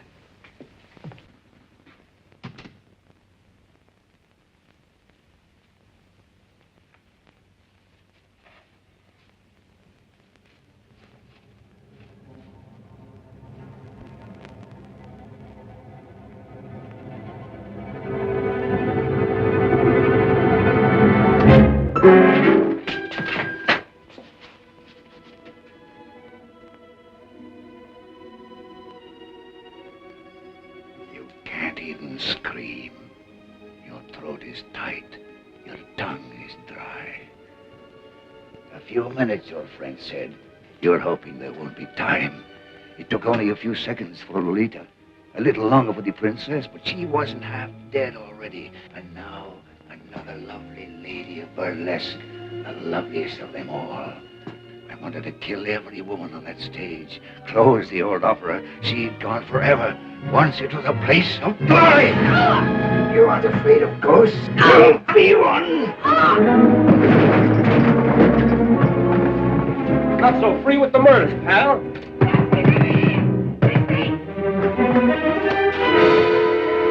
Dixie! Honey, are you all right? Well, I'll be. Dixie, honey. Biff, You sound like you're glad to see the face. I never was so glad to see her face in my life. What were you doing out there? Who, me? Yeah. Let's sit down. Remember a little grandstanding that flat-foot here misunderstood? Yeah, the maypole. And the reading matter I educated myself with in the clink? Yeah. Mr. Brannigan's taste in reading was unexpectedly useful. Very unexpectedly. Right in the middle of it, I found a dame's picture that looked familiar. Laverne's... Her mother, sure. But I didn't remember it till I got a flash of that torn picture and checked it upstairs afterwards. Then all I had to do was look at the name, Stacciero. Now, everybody knows how Stacci or Stacciero here was sour on burlesque. Must have really thrown him off his nut when he found his own granddaughter was working here. Granddaughter? Sure. You never know where you find a relative in show business. But Grandpappy's pride couldn't swallow it. You mean you figured that out all by yourself? Some grandstanding, huh? Now, the way I figure it, while he was hiding in a cellar during the raid, he sees you trying for the cold shoot, and he really goes bats. Next, he tries his little strangling act on Laverne. The princess catches him at it, so that makes it her turn next. And while I'm upstairs trying to sell this story to these two, I hear about Gigi being dumb enough to leave you alone so he could finish what he started. Why didn't you just send him an engraved invitation, honey? Well, that does it. Why, you Hammond bush-leagued hawkshaw. Dixie had a hunch it was Stacci ever since she spotted his hands at the mailbox. The hands that try to choke her to glory. So she framed all this. I've been sitting down the stairs with him, waiting for something to happen. What we didn't know was the statue was already in the room. What I didn't know was that I'd be too scared even to scream. But I had to try my hunch out some way. Nobody seemed to think a lot of my intuition. As I said before, burlesque is a surprising business. So surprising, it took a couple of burlesquers to figure this out. Mr. Kelly, where were you? I was waiting. We had a... You mean Stacci? Mm-hmm. Oh, the things that happen around here. Alice, are you all right? Oh, of course I'm all right. I had to come I over told here. you not to come back. It isn't my fault. I couldn't keep it in my... Oh, that's why you don't like me. Hey! I thought you were the girl who didn't like comics, even from a distance. Well, from close, this one isn't bad. Say, what is this routine? Oh, it's the same old routine. But maybe with a different finish. I want a blonde. You want a blonde? What kind of a blonde? Any kind. One like this, or one like this, or one like this. You look like you're a blonde at heart. Maybe I feel like one. Hey, lady, you left your motor running. You started it. And I bet I can finish it. Brannigan? Brannigan! Invite the gang, Gigi. We're dunking donuts at a wedding breakfast. Ouch! Oh! Oh, Dixie!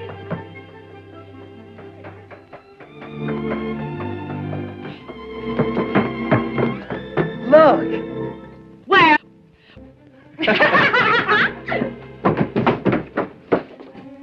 Isn't love thrilling? Oh, it sure is. Yeah. If only you'd speak up or do something. Well, I thought that you and that fella in there, you're always... Oh, don't be silly. Never did like big fella. Then you mean that you would... That is, you could... Oh, you make me so glad.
what do you think you're doing?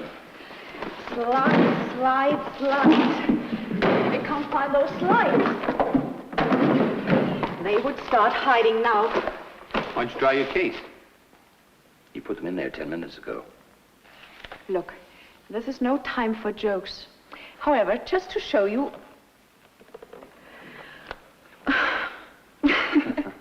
I'm sorry, Frank. It's the conference jitters. You sure you got your speech? Of course, idiot. It's coming on at the end that worries me. Nervous, huh? What do you think? I thought you did a lot of this sort of thing when you were in America. Yes, but this is the first time in Germany, remember? The weaker sex. By the way, this is as much your stuff as mine, Dr. Overton. Ah, we settled all that 2 weeks ago. Let's not go over it again. Oh, incidentally, Joan's coming tonight. Joan. No, don't tell me.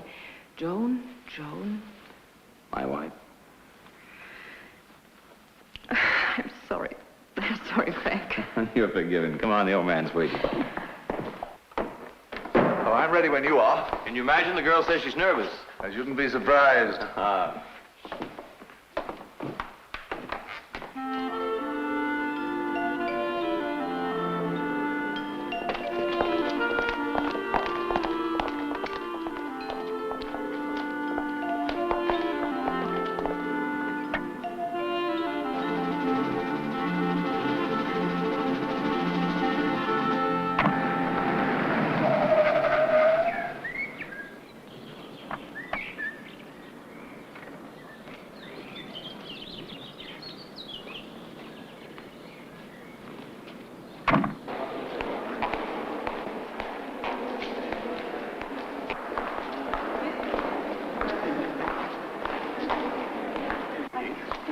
We're liable to be here for the next 6 weeks. I don't think you'll ever make that after Christmas.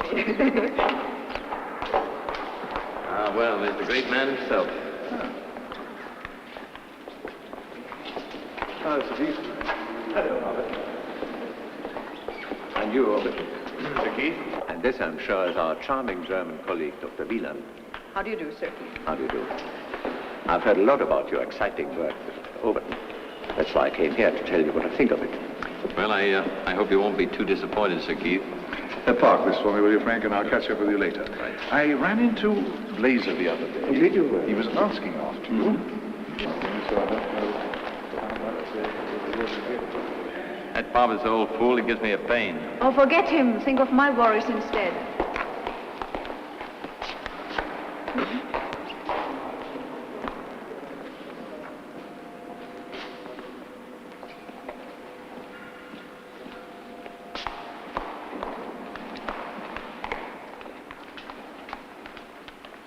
Rats were placed in a cold environment and made to rebreathe their expired air in a closed vessel, so that the proportion of oxygen decreased and that of carbon dioxide increased.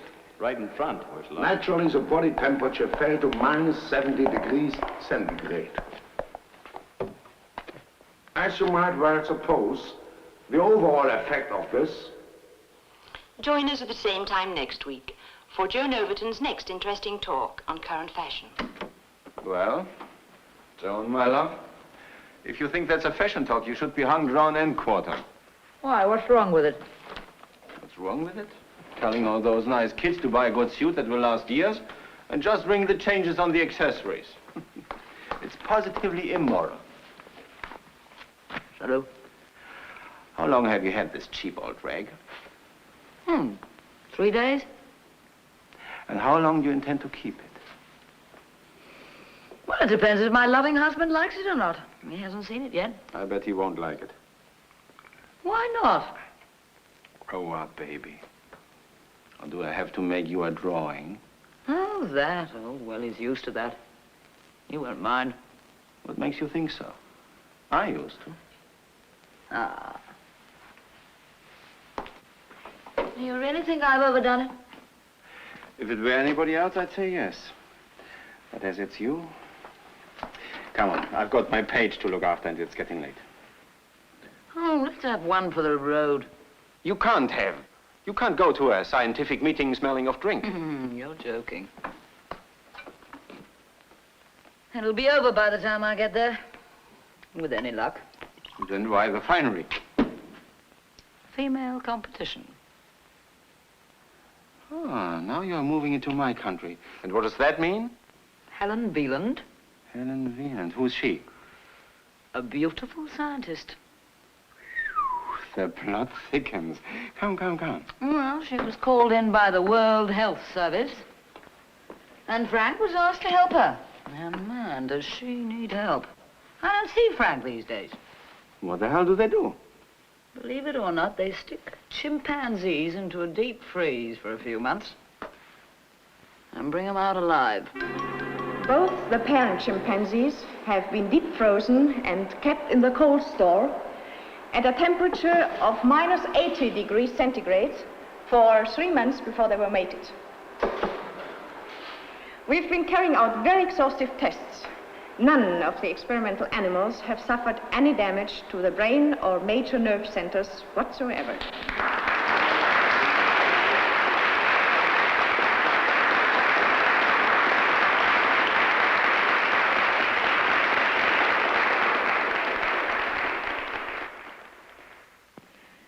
In conclusion, the great problem until now of all low-temperature work with large animals has been how to stop the heart and then freeze the blood quick enough to prevent brain damage from oxygen starvation. Happily, Dr. Frank Overton's thermal control panel has solved this difficulty. But now we find ourselves face to face with a very intriguing question. Where next? I'm afraid I shall have to ask Dr. Overton to deal with that part of the discussion. Thank you very much for your attention.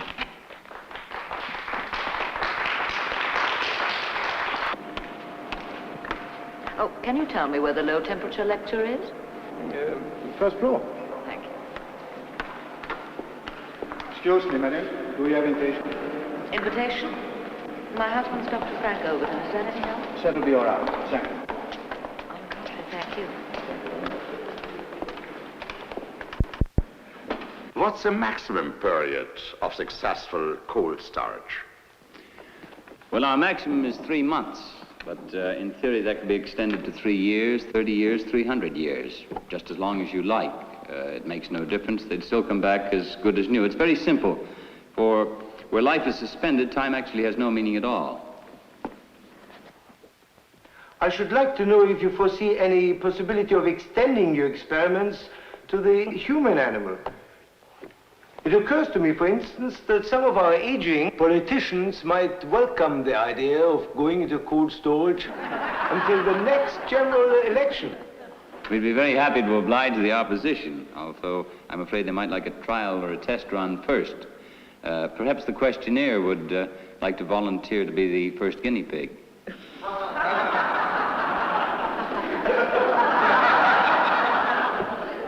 I must have notice of that question, but seriously, I take it that you are still a long way from human deep freeze. Oh, no, sir.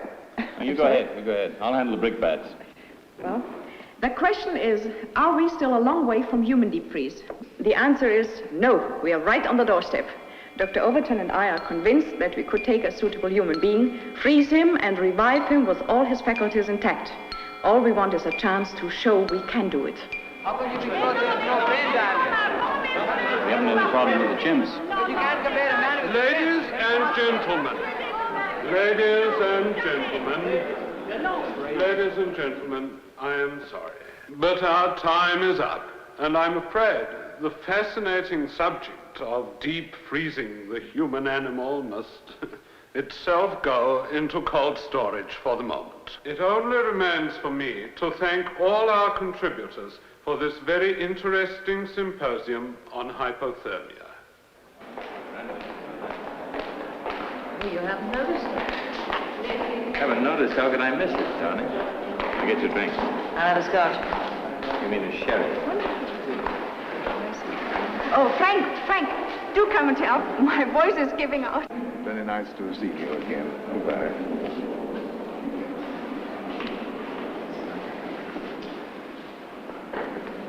Sorry to butt in, Hubbard, but I'd like to have a word with you. Oh, dear, I was just going to talk to Mrs. Overton. Oh, unfortunately, I've got to leave in a minute.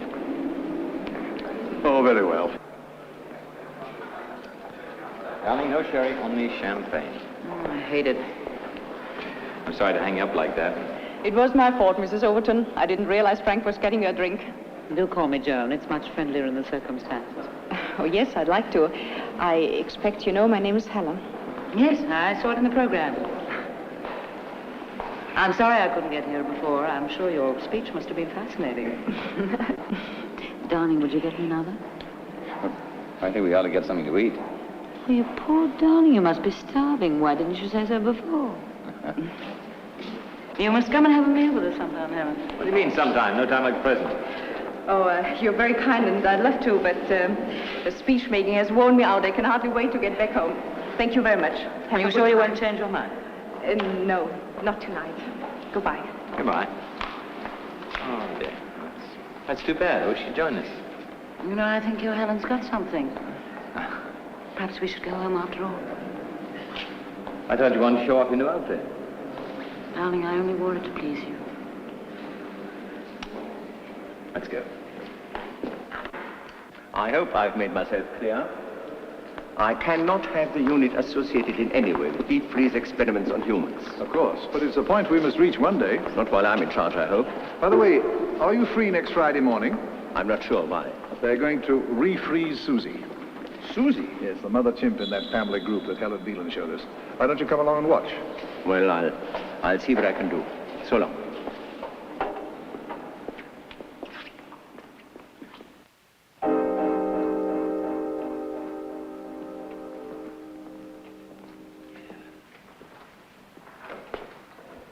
What temperature is she now? -10. Oh. She doesn't look frozen to me. Stupid old fool. And don't forget she's absorbed about a gallon of glycerol. That's why she hasn't iced up yet. Martin, you put a new cylinder in? Yes, sir. Wanted on the telephone, long distance. All right, thanks, Martin. You manage, Helen? Yes, of course.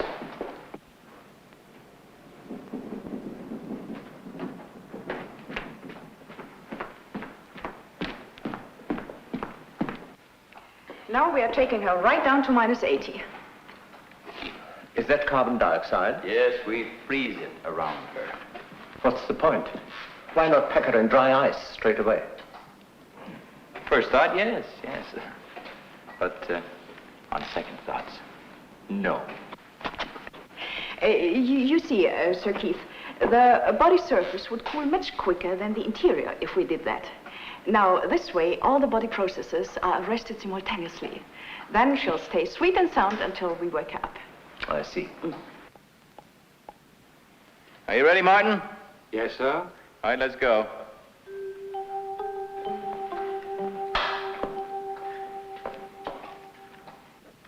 Oh, yes. Just a minute. How much? How much? You couldn't have timed it better. Oh, I better take that down. Hold it a minute, Frank. Well, there's your ice, Sir Keith. That's quick. It's just as well, because we are pretty tired at that stage. -75 going on automatic. All right, Martin. Let's wrap her up. -80 on automatic stabilizing. Are you through? Yes. Good. That was a most impressive demonstration. Most impressive indeed. But you must come again when they do the resuscitation. That's much more exciting to watch. Oh, by the way, I've laid on tea in my office. Will you come, Helen, and you, Frank? No, we were going to get Jackie ready. Oh, but surely you can spare a few minutes. As I was saying, when the heart starts beating again, and you hear the first thud on the amplifier, that's really exciting.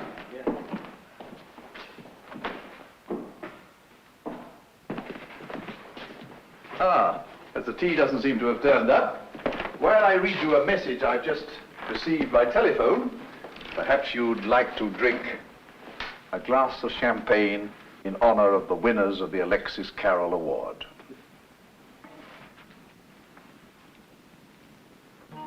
Helen Maria Wieland of Munich, Germany, and Francis Henry Overton of Boston, USA, for their remarkable advances in the field of low-temperature research, which opens up far-reaching possibilities in human surgery.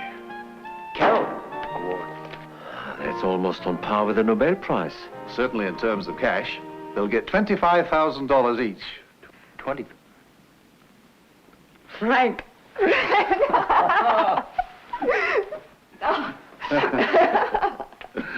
Yes, $25,000, and you can spend it all on this if you like. Oh, I'm sorry. Would you have preferred tea?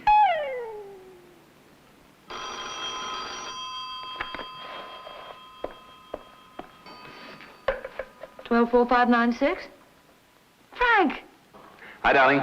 Just wanted to check and see if you were there. I'll be along shortly. I don't believe it. You're not ill, are you? Well, it depends on how you look at it. Sit tight. I'll be there in a few minutes. Great. Bye. What's all that about? Put your skates on. Frank's coming home. What's going on? Half-term? Parents' Day? Archbishop Street? Cut the wise talk and go, man. Just go, huh? Are you trying to get rid of me? Oh, no. What do you think?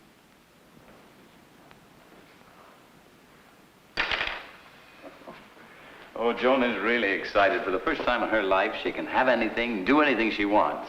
It must be that champagne. I still can't take it in. Ah, here you are. I've just been speaking to Professor Hubbard about another matter, which he thinks you both ought to hear about right away. It concerns you in particular, Overton. Oh, what is that, Sir Keith?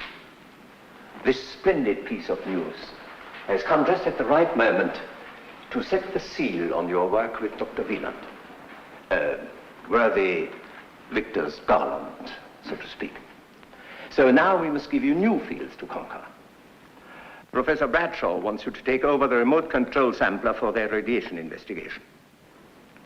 Oh, Sir Keith, we just barely scratched the surface of this low-temperature project. Precisely. The pioneer work's finished. It's time for the big battalions now to step in. You may be right, but you still need us. I've considered the possibility and decided that Dr. Wieland should carry on here. You mean you want to break us up now when we've just reached the final stage of our work? What exactly do the words final stage refer to, Dr. Wieland? The first human experiment, of course. I consider all this talk about a human deep freeze experiment extremely ill-advised and premature. The Alexis Carroll trustees don't seem to share your opinion, Sir Keith. No one hopes more fervently than I for the day when suffering humanity can be treated by your method and be cured. But it would be fatal to encourage false hopes, despite the enthusiasm of the current trustees. You don't think for 1 minute that we've been conducting these experiments for the welfare of a half a dozen monkeys, do you? The high policy of the executive is outside your terms of reference, Dr. Overton. Well, what the hell do you think we've been doing here? Just don't want you around when Frank gets back, that's all. Why not? A little competition would do him a world of good. Look. He might stop thinking of you as simply another body for the deep freeze. What are you trying to do? Look in the mirror, my sweet. I'm trying to get a very attractive woman back into circulation. If a chimpanzee dies during an experiment, that's one thing. But a human life is quite different. I'm sorry, but the risk of failure is much too great. Sir Keith, the certainty of destruction by incurable disease is absolute. It is only by experiment and occasional failure we discover the knowledge and techniques that make for success. All we are asking for is to carry out these experiments in a calm and secure atmosphere. That is no part of my responsibility. It most certainly is. And until you give your word, the millions of people throughout the world suffering from incurable diseases will have to face their fate as best they can. You know what my mother used to say? The years race by, but the magic lingers. That's how it is with us, Joan. You are wasting your time. Look, we had our little interlude. And it was over the day I met Frank. You knew that. Well, nothing has changed. It's Frank now and always. In my experience as a crime writer... Oh, clear off! You're reaching the point of no return. And it'll hurt you more than it'll hurt me.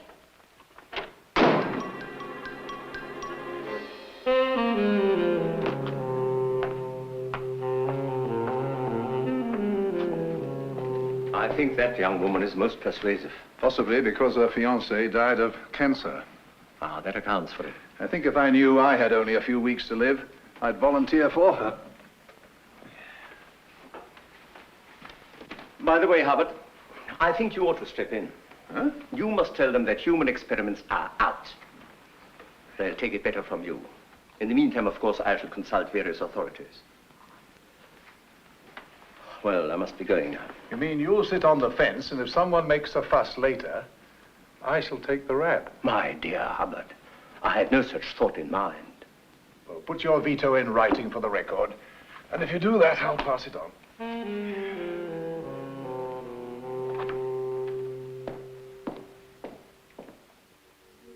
8,000 or 9,000 pounds.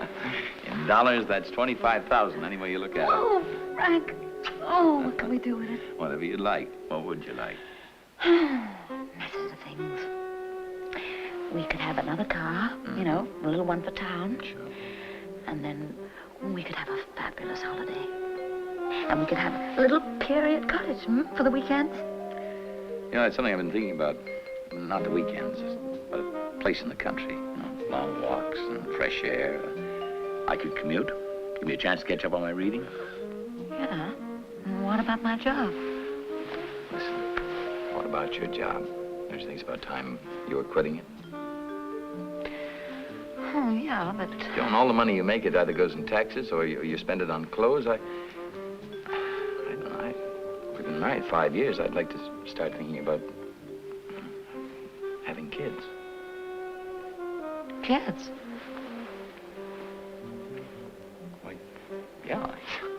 You want a family, don't you? Oh, sure, but... Good, that's settled then. Yeah, let's celebrate that. When do we start?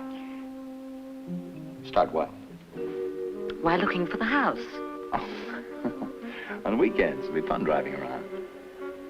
And when we find what we want, I start raising the family. Is that it? The sooner the better as far as I'm concerned. That's up to you. Mm-hmm. And when does Helen Wieland leave for Munich? Oh, I don't know. You don't have to look so upset about it, Frank. Upset? What has Helen Wieland got to do with our having a family? Look, if you think I'm going to lose my looks and my figure, retire to this grand house in the country, take long walks and plenty of fresh air while you catch up on your reading, with that woman around, you're crazy. Look, you're not serious. You can't be jealous of Helen. No more than you are of Tony. Look, you can call it intelligent anticipation. You may not be in love with her, but she certainly is in love with you. Let me set you straight about something. Helen and I work together. We work together harmoniously, but it begins and ends with our work. What do you think we are, a couple of newspaper people? Touché. But you're human, and so is she. And you're out of your mind. Am I? Well, I watched her at that lecture hall. Why don't you knock it off? Just knock it off! Now that you mention it, yes, she is attractive, and she's human also. Where are you going? I'm working tonight. Oh, another experiment, huh? All night. Oh, yes, every night. Oh!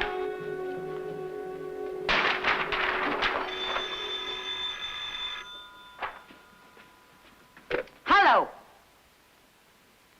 Tony. Was she thrilled? I guess you might say she was. She got a little steamed up. I'm not surprised. I got steamed up, too. Well, she got steamed up in a different way. She's annoyed because I can't take her to dinner tonight. Well, why shouldn't you? All you have to do is verify those figures, and then Martin and I can do the rest. You see, at 11:05, the cryogenic modulator was at -40, and then 10 minutes late...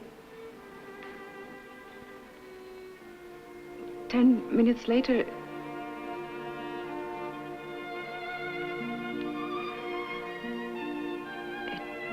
It would be better if you went home.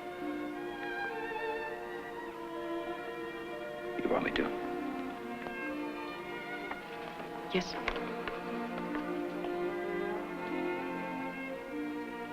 Right on. I'll call her up.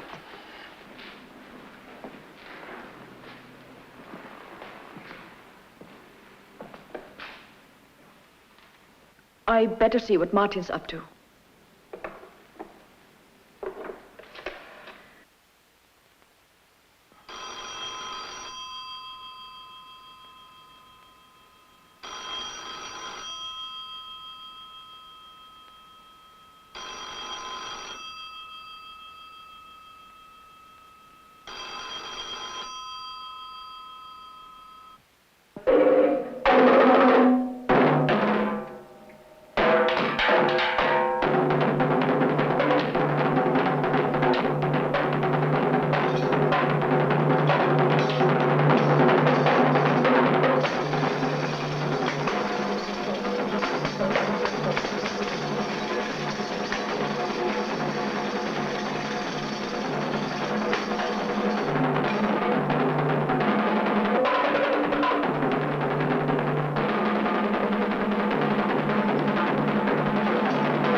The crowd sees me out dancing, carefree and romancing, happy with my someone new.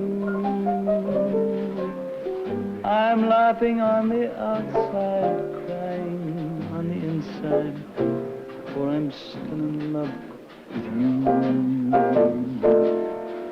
you. They see me night and daytime, having such a gay time. They don't know what I go through. I'm laughing Having fun? on the outside. Fun? I've had such fun in years, Tony boy. Just like the old days. So there's something to be said for this monkey business, after all. Monkeys? Oh, monkeys. To hell with monkeys for tonight. Yes, to us. To us. Waiter, a bottle of Wörthke Co, please. 1951. Very well, sir. 1951. Remember? Ever since our breakup, make believe is all I do. I'm laughing. Funny little bar in Cannes. You were bewitching that night. You ordered a bottle of vintage champagne and you couldn't afford to pay the bill. Lucky I had my new gold wristwatch. Sure was. To the night, it was never to end.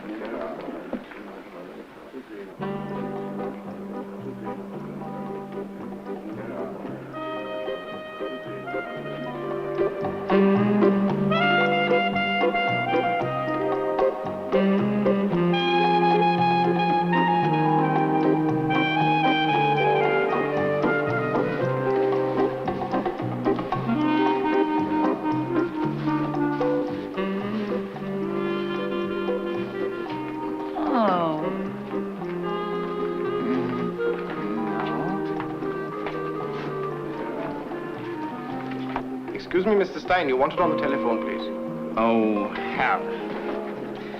Sorry, darling. Don't be too long, because I haven't got a gold wristwatch.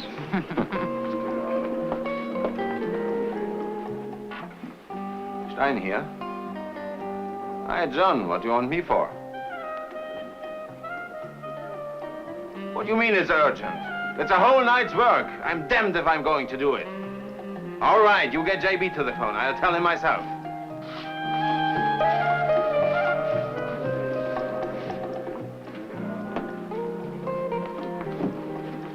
Hi. To the queen of the jungle. Hi, elephant boy. Tanzen, Kishanyam. Wollen wir tanzen? Huh? Dansez, madame. Oh, why, sure, elephant boy. Come on.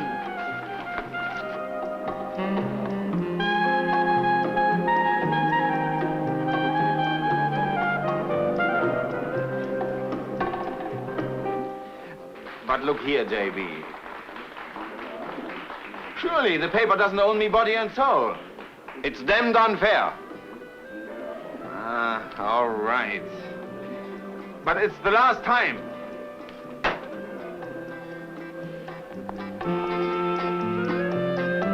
Tony, where have you been? Look, Joan, I've got to go. Oh, but I was just beginning to enjoy myself. I've got to write an article for tomorrow's copy. Put it on the stage, Charlie. Come on. Oh, but it's early. What time is it?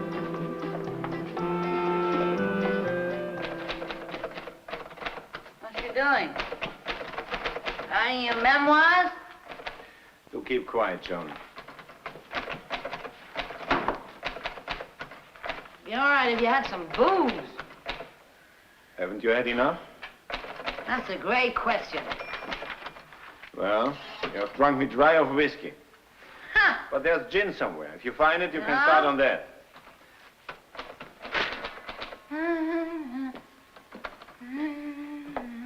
But don't blame me for your head in the morning. It's empty. That's empty.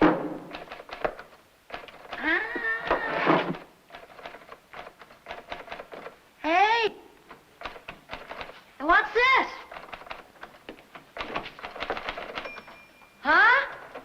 Put that thing down. Which thing? The gun. And always remember the old saying. Never, not even in fun, point the gun at anyone. It's a damn stupid thing to do. All right, don't blow your top. What you keep it for, anyway? It's a souvenir I got of a little crook. I whitewashed him in a very dirty story. Tony, listen, when you finish writing your love letter, could we go to that little jungle place again? Because I liked it there. Turn in this story, puppet. It will be daybreak. Oh, don't be a spoiled sport, Tony.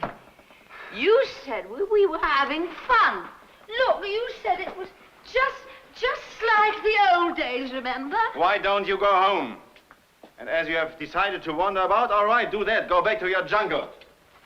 I'm going to work in peace. Good night. Jump in the lake.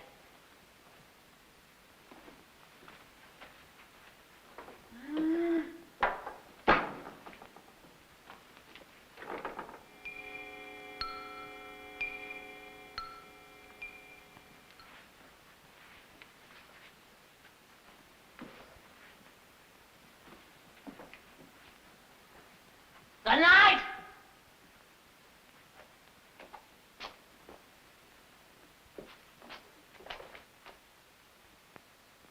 Don't worry about it. Even if Sir Keith does put his veto in writing, I shall bring the matter up again at the Scientific Council. Thank you. I've already told Frank. He took it very calmly, considering he's not exactly fond of Sir Keith at the best of times. Joan asked him to take her out tonight. Very natural under the circumstances. Yes, I mean, I think they must have had a pretty bad row. In fact, I know they did. Well, that's their business, isn't it? Oh, yes, of course. It's just I'm sorry it happened, that's all. Helen, has it occurred to you that Frank's wife may feel rather shut out? I don't see why. Ours has just been a happy working relationship. I know. But it's not always easy to keep it that way. Good night. I certainly asked for it, but I'm sorry you had to say it. It was necessary. You see, I've been very careful. Mm-hmm. Huh? There you are. I suppose I'm the last person you want to see. Well, the same goes for me. I've got something to tell you. Most important, Martin, would you tell Dr. Overton his wife is here? Huh. Come on, I don't want to see him. I want to see her. As a matter of fact, you can go too. Oh, it is full of people like you. But you're wasting your time. Because you're not going to get the better of me. Oh, no. You're going to get more than you bargained for. What the heck? Helen, you'd better go. No, no. What's going on here? Come on, John, let's go home. No. Come on, let's No! go. Let me go! I want to see her!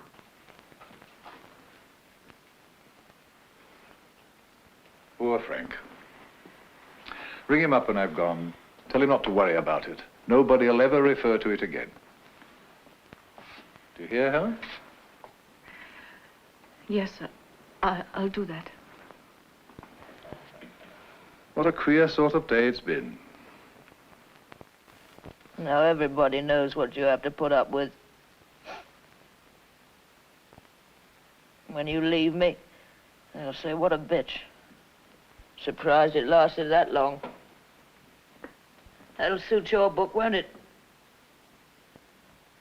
Why didn't you say something? What the hell do you want me to say? Look, why don't you get your clothes off and get into bed? Talk about this thing in the morning. I want to talk now. You're in no condition to talk about anything now. I wish I was dead. Oh, that's a bright, drunken speech. Hello. Helen, good of you to call. Yes. Yeah, it's all right now.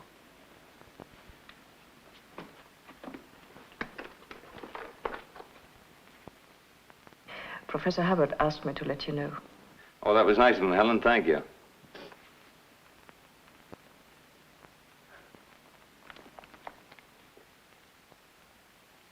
Well, I'm not worried. It's just that... Thank God he didn't see this. Hold on, will you?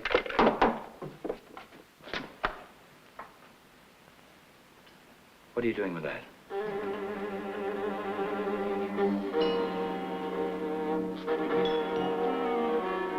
Give me the gun.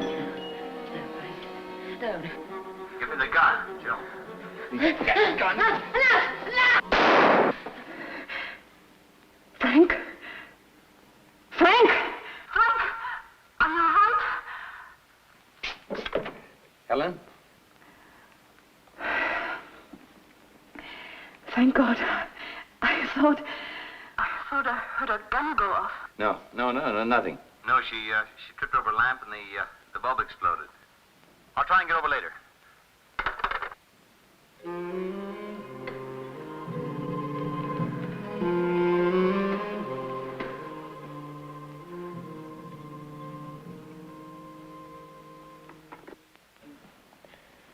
was terrible. I thought I'd killed you. That wasn't very bright of me, but I thought you were going to do something stupid. I only tried to hide it. I didn't want you to see it. Where'd you get the gun, John? Tony's. I took it. They didn't know. How long have you had it? Tonight I went round to his place after we had our quarrel. You mean you had this thing when you came to the lab tonight? I only meant to frighten her. It was mad. I was all mixed up. It just must have been the scotch. You brought this thing along to frighten Helen? Look, I swear to you, I didn't take it out of the bag. She didn't see, honestly. Did you know the gun was loaded? Don't look at me like Answer me, did you know it was loaded? They only said it was empty. It wasn't his fault, Frank. Let me give it to him back. Please, Frank, please! You've got to believe me. I swear to you, I didn't know it was loaded. Frank, I was so unhappy. I wanted her to know, to see what she was doing to me. Frank, I've tried. For weeks and weeks, I felt you going further and further away from me. I didn't want to do. I know she's the kind of woman you ought to have married. But I couldn't let you go. I love you too much. I just felt tonight if I didn't have a show done, I'd go out of my mind.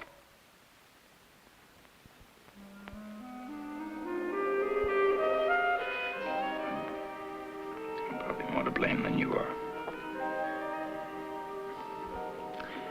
You stop worrying about Helen. I'm being transferred next week.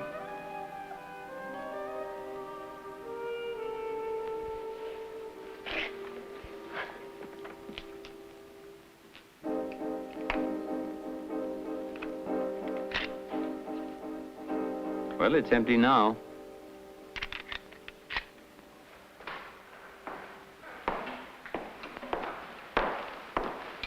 Are you ready to start now, Dr. Wieland? Yes, but Dr. Overton said he'd ring, so let's give him a few more minutes.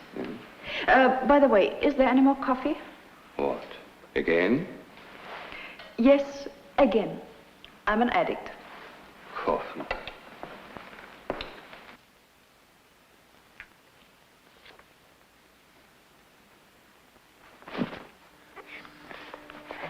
Thought you'd gone to bed. Yeah, I'm going in a minute, but I wanted to talk to you. Go ahead. Do you think we can get away for a little while? You know, Just a little holiday. I don't suppose you could fix that, huh? I could.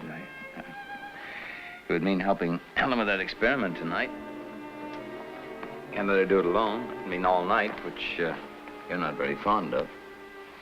I don't mind, darling. Oh, I love you so much. I hope the experiment will be a great, big, smashing success. It will be.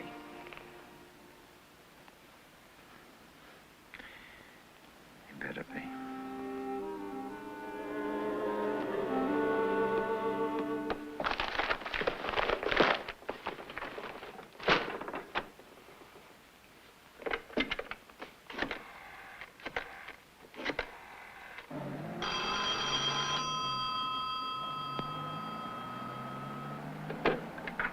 Twelve, 4, 5, 9, 6. John, Tony. what have you done with my gun? Oh, well, I was going to play a silly joke, and unfortunately it misfired. Misfire? Well, I was going to bring it back. Come and fetch it. All right. All right, Martin, we start. Ellen, thanks for calling me. Frank? I'm glad you didn't go ahead with Jackie. I was just going to. I've got a much better idea.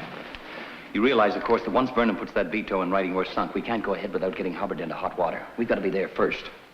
Yes, but how? Tonight we're going to experiment on me. Don't look so shocked. I don't know why I didn't think of this thing sooner. I'm perfect for the experiment. Right weight, everything. Believe me, it'll go like clockwork, you'll see. Oh, you have the ratio figures for the human experiment. All we have to do is add an extra liter of glycerol. No. It's too much of a risk. What do you mean, too much of a risk? There is no risk. We've been saying there's no risk. I know, but it's different when you're faced with it.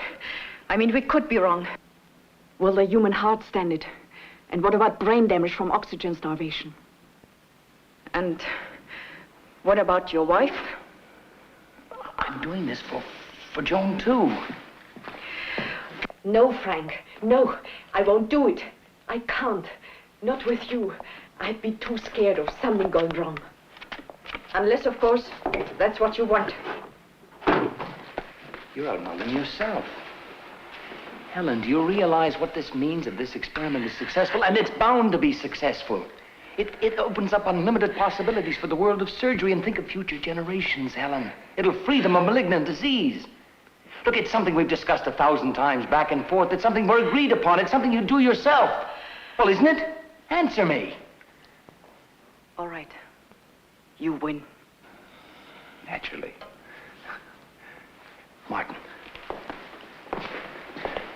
We're going to conduct our first human experiment tonight. You're going to be a part of it. Oh, you don't expect me to... No. It's on me. It's on me.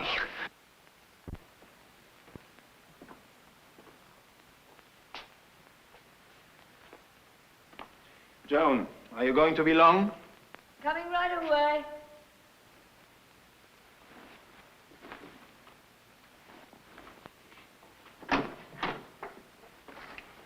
You had better. You owe me an explanation. What does this mean? Oh, I haven't seen that. Well, it just went off. Come, don't worry. Have a drink. All right, I need it. And put that gun down. Oh, that's all right. Don't worry. It isn't loaded. Frank made sure of that. This is no laughing matter. If there had been an accident, I might have landed in jail. What, with your uncle a police vice president? More than ever. I never got it licensed. It should have been handed in to the police. Incidentally, whilst bearing our souls, where's Frank? On his last experiment. Oh, back to the apes? Name your poison, Jane. You have no whiskey. Lime juice, please. I'm on the wagon from now on. For how long? Forever. Whatever? Forever and ever. You don't believe me, do you? Well, here's Auf Wiedersehen to Joan the Soak.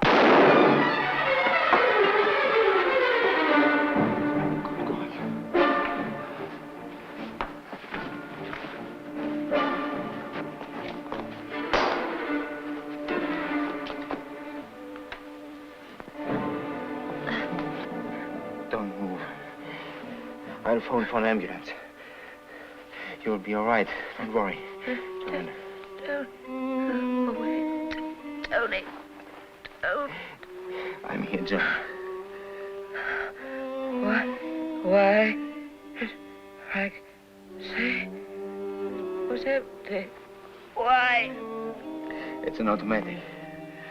So, when he thought it was empty, the last bullet was in the muzzle. I should have checked it. Oh, my fault. What do you mean? Frank didn't know.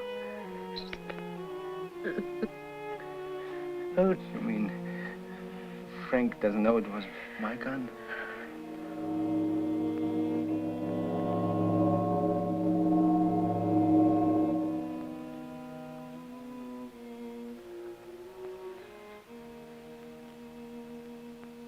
The heart stops here,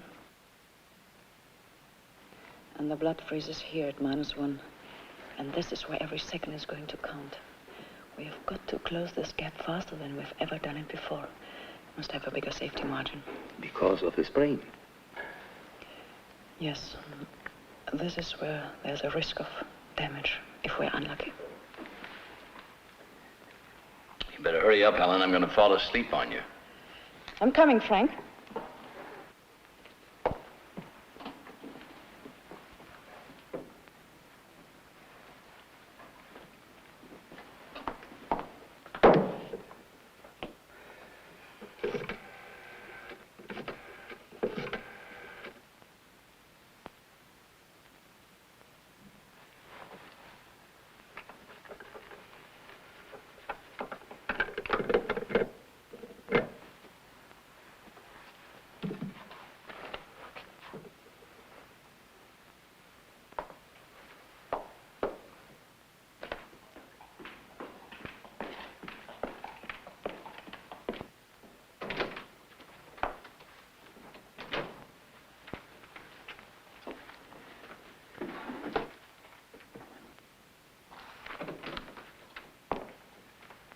Yes, Martin? How shall I enter this, Dr. Wieland? What was our last serial number? X700. Well then, experiment X701. Human.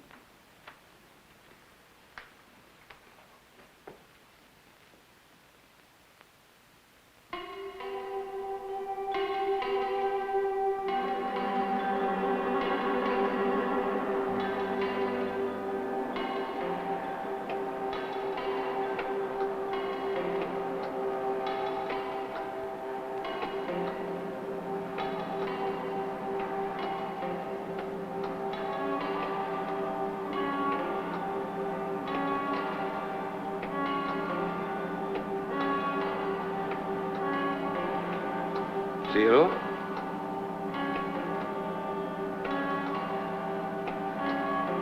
-1.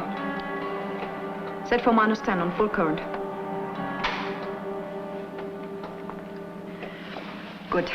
6 seconds to spare. Will he be all right? He looks all right so far.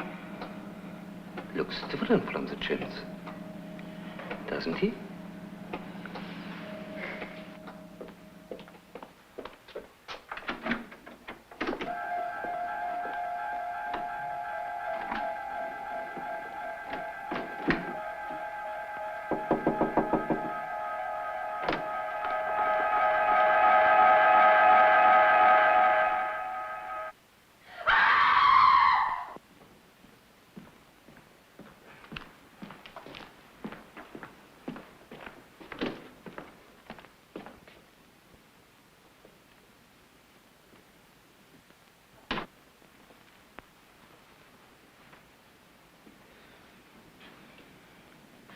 Don't I'm get up. sorry.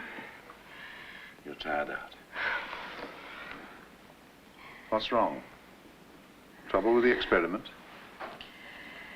I hope not. You see, it isn't Jackie.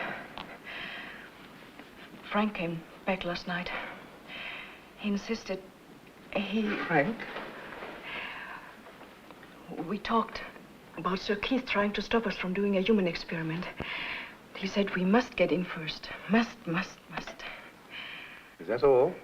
Oh, you know Frank. As usual, he started on our mission to humanity. He cornered me. What could I say? So Frank offered himself as a guinea pig And you accepted him. Because of his wife?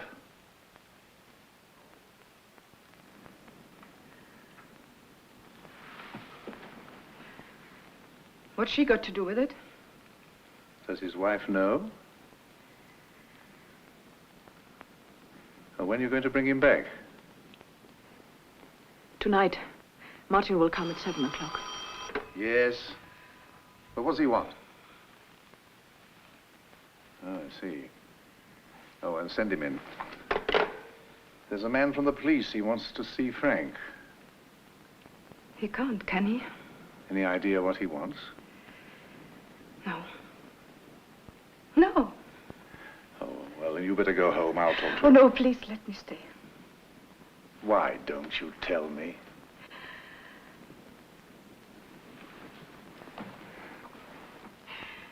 Afterwards, perhaps.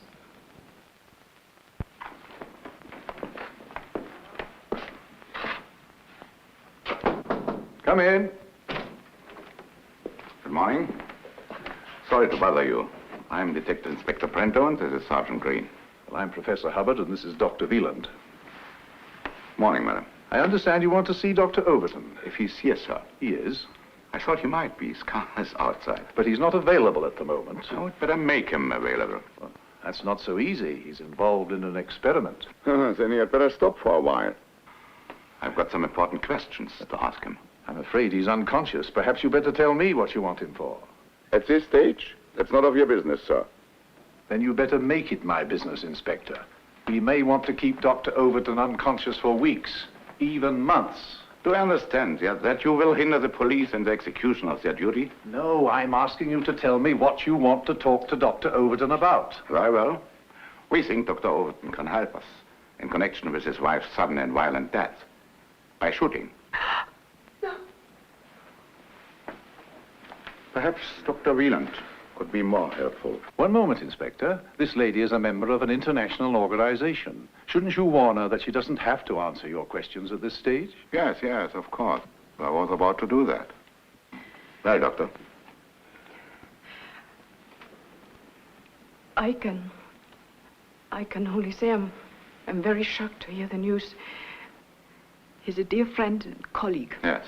I only want facts. For the early part of the evening, he was here. His wife called. They left, and later he returned to do the experiment. Where is he now? I'll answer that, Helen. At the moment, Dr. Overton is in the next room in a glass case surrounded by solidified gas at about minus 40 degrees centigrade. And as you might expect, his life processes are suspended. The man's either alive or dead, sir. I mean what I say. Suspended. Alive? Alive. I suppose he can be revived. Well, this is an experiment. Can I see that case? Yes, you can see it. You stay here, sir. Yes, sir.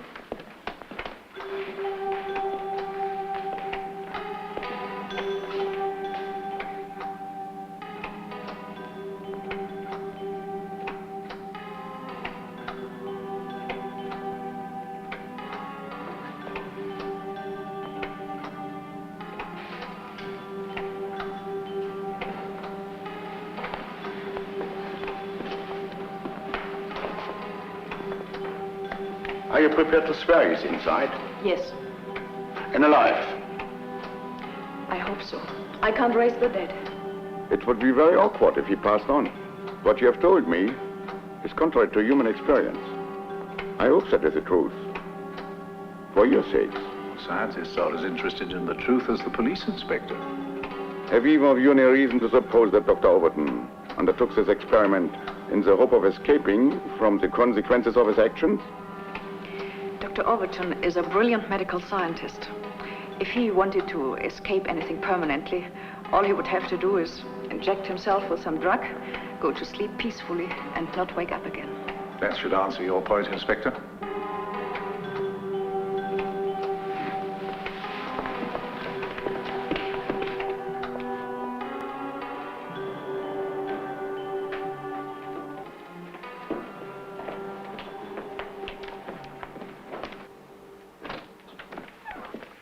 I want Dr. Overton revived as soon as possible. I'll think about it, Inspector. Dr. Wieland has been working intensely for over 24 hours, and there are many other considerations which don't concern you. I'll let you have my decision later in the day. You are probably very wise, Professor. The human mind plays funny tricks when suffering from lack of sleep. Sergeant, I want you to stay in the laboratory until I send her leave. Sir.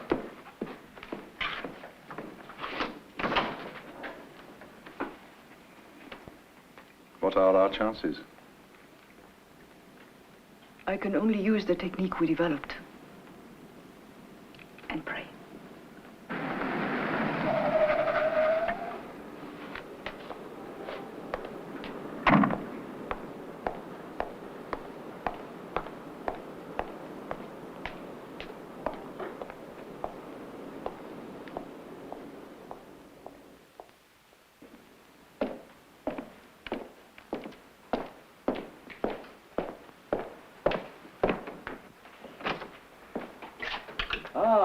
So your secretary did manage to get hold of you.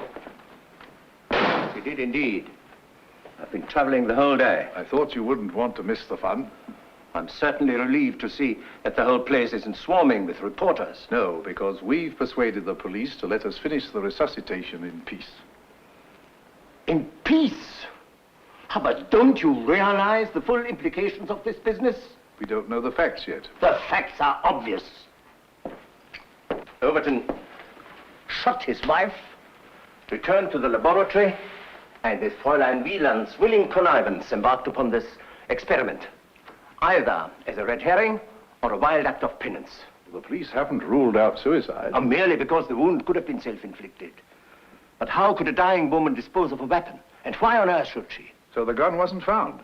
If the experiment fails, as I've no doubt it will, and Overton escapes justice, the whole affair will become a public scandal. We shall all be involved.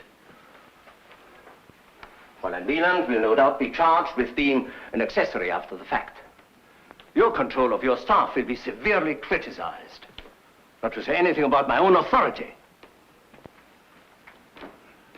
Oh, I'm sure you'll come out all right. I intend to, in the interests of the organization. Well, are you going to stay and watch? Naturally. Do you know Karl Merkheimer, the pathologist? He's here. Karl Merkheimer? Here? The police wanted an independent medical observer. Why? To make sure that Helen does everything she can to bring Frank back alive, I imagine. Karl Merkheimer, of all people. Oh, he's quite a nice chap. I don't care what he's like. Every Tom, Dick, and Harry in this country knows his name and connects it with sensational criminal trials. This is getting worse and worse. Things should start happening pretty fast now. How soon can you tell if his brain is undamaged? He'll be able to talk for a minute or two, and then he'll slip back into a sort of coma. A coma? And how do you deal with that? By stimulating the heart. It'll be a bit tricky, that. Judging how much you give him is a difficulty, I would imagine. Yes, I have to be careful not to overstimulate, or he might die of shock. Would you say, then, that the final stage is the most critical? In this case, yes.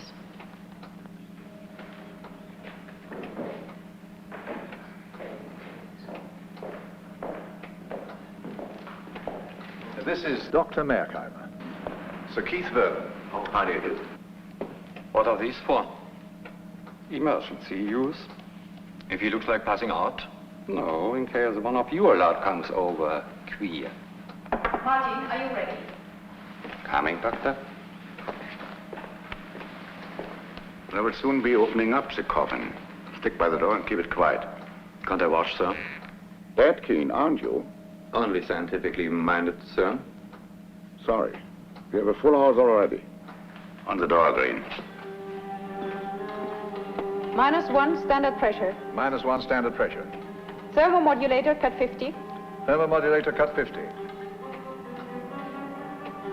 0. 0. Switch on heart amplifier. Switch on heart amplifier.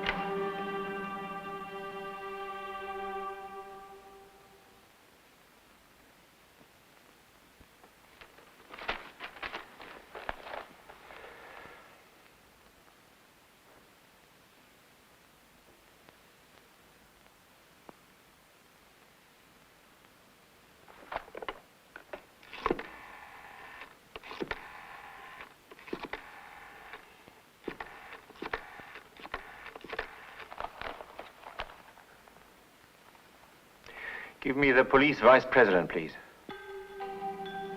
18. 18. 19. 19. Cut dial generator. Cut diathermal generator. Now.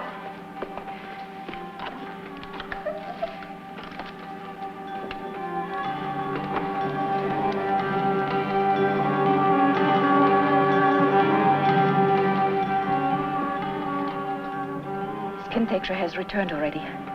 We can help him on with some artificial respiration.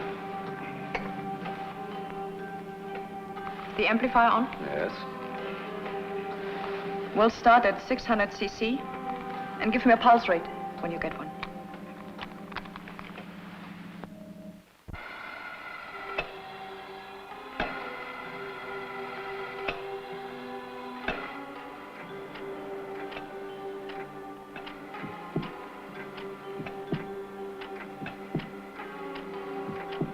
Pulse rate 40, rising. 48, 52, heart fibrillation, becoming even. He's on the verge of consciousness now. We should know in a few moments whether he's normal. When I put him under, I asked him to stop counting at 12. If his brain is undamaged, it should pick up his last memory pattern, and he'll go on counting where he left off.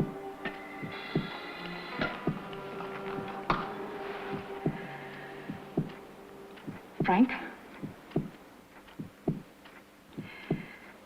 It's me. Do you hear me? Think. Think. Think.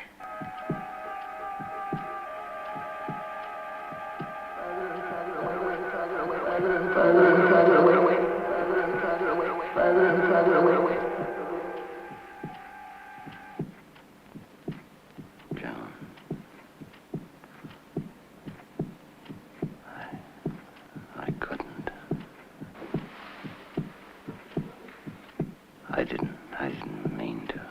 You can talk to Joan later. Just go on counting. Counting. 12. 13. 14. 15. That was wonderful, Frank. Thank you. That's all you have to do. Helen. It's all right. You recognize me. That's a mercy. Why? Didn't you want me to?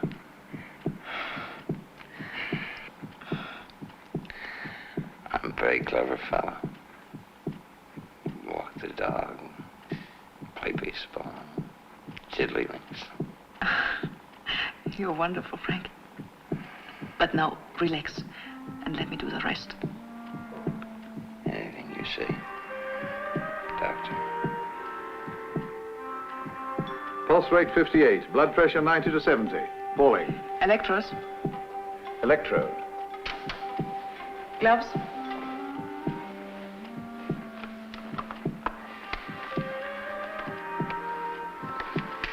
Electrodes.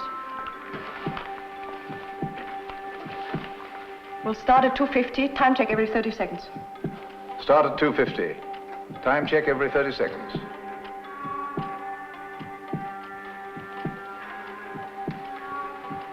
He's not out of the woods yet, is he?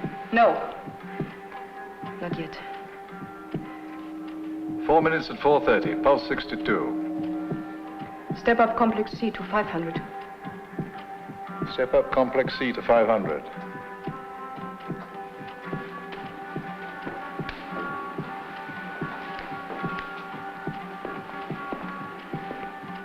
It's an open and shut case of murder.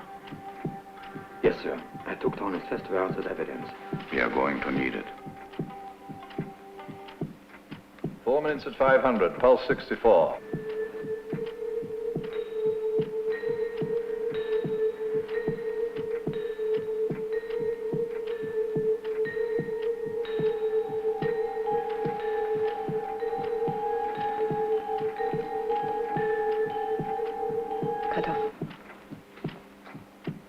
instructions.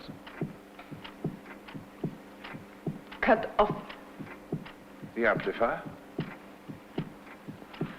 No, the heat. And the heat?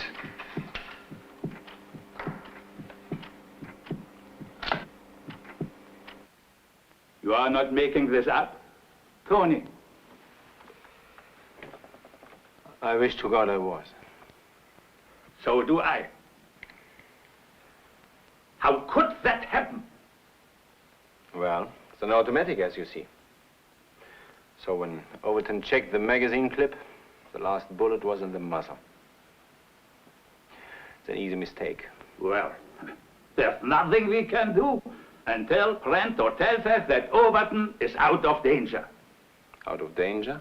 Yes, he was the subject of the experiment. Come on, Uncle. We haven't a minute to spare.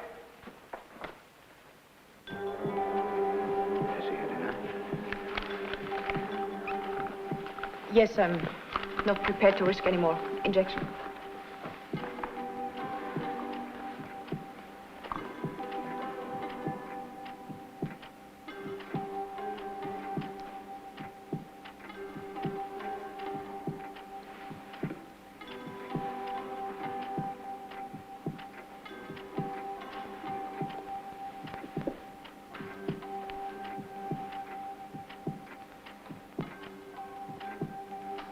Pulse rate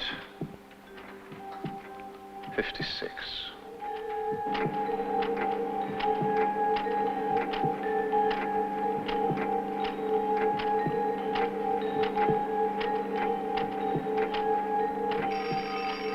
Stop that phone, Green.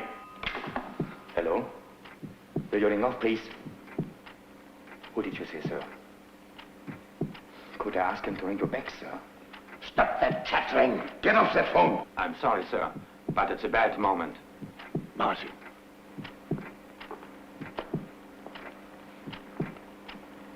I didn't get it, sir. Don't do that, sir. He'll think it's me. Who is it? Der Polizeivizepräsident. Hello? Yes, thanks, I will. Pulse? 36. What's happening? No response to injection. Blood pressure still falling. What the devil's gone wrong? Why don't you inject into the heart? Sir Keith. The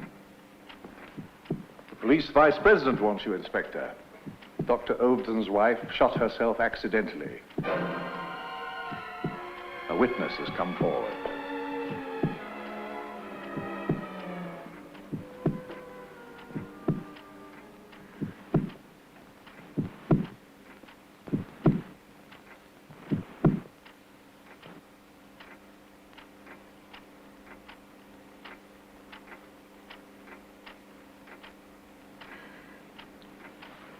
Keep them on. No matter what happens. You'll need gloves. I'm going to jump the George up and down.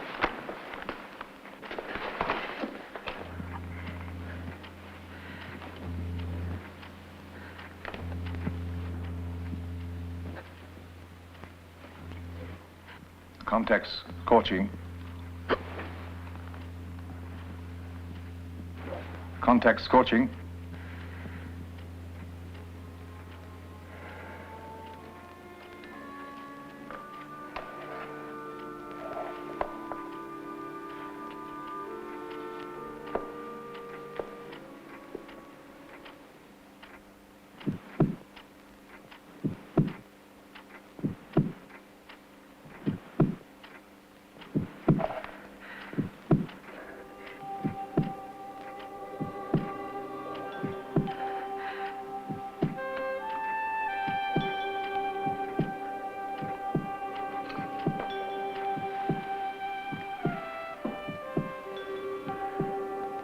Frank?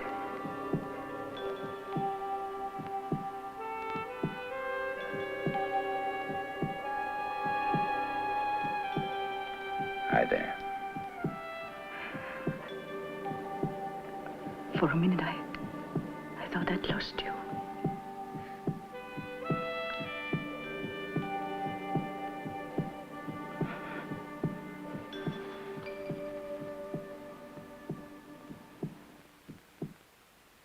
1 year ago, those of us who knew Dr. Overton well never doubted for a moment that his motives in volunteering for this remarkable experiment were purely scientific.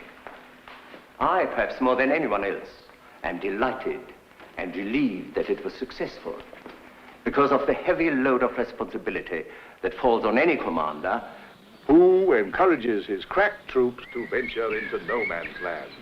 But it was a responsibility I was glad to take, etc., etc. That old fake, he didn't say that a year ago. And good luck to him.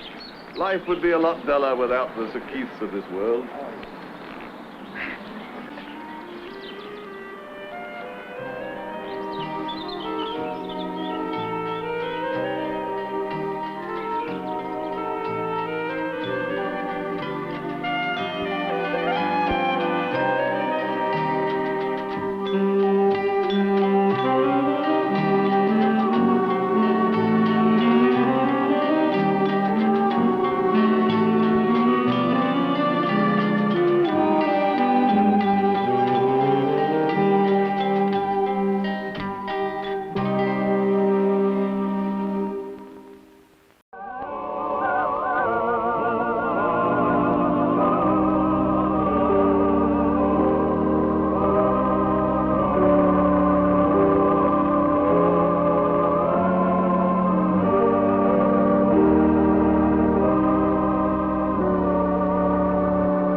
You still have time to change your plea to guilty.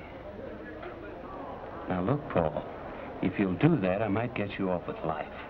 But the way things... You're on the wrong side. You should be with a prosecutor.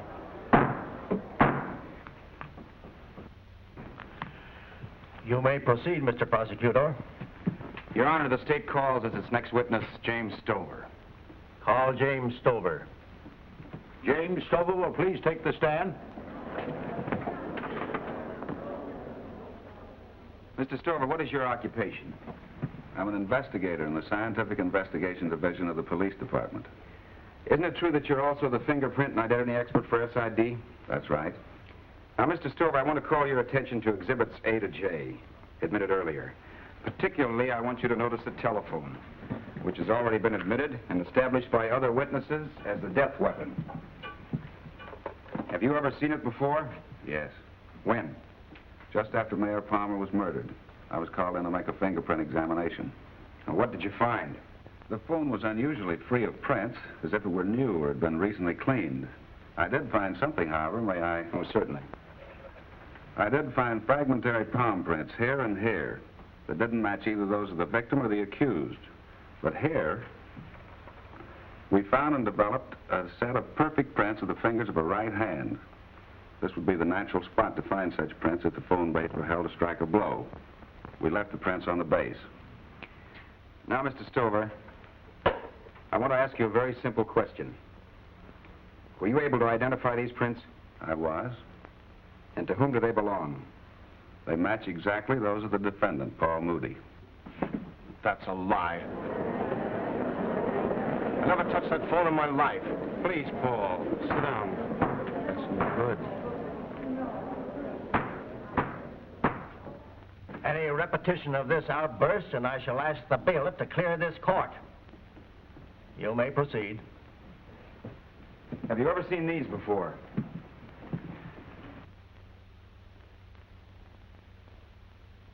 Yes, they're microphotos I made of the set of prints on the telephone base. This is a blow-up of the prints we made later of Paul Moody.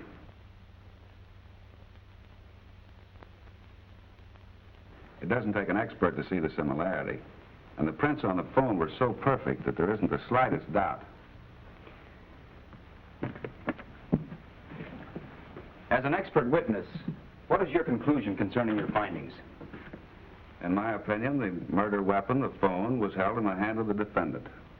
Do you mean by that the hand that held the telephone and made these prints indisputably struck the blow that killed Mayor Palmer? I do. That's all. Your witness. Before cross-examination, court will recess for 1 hour. Recess 1 hour. Prisoner will come with me.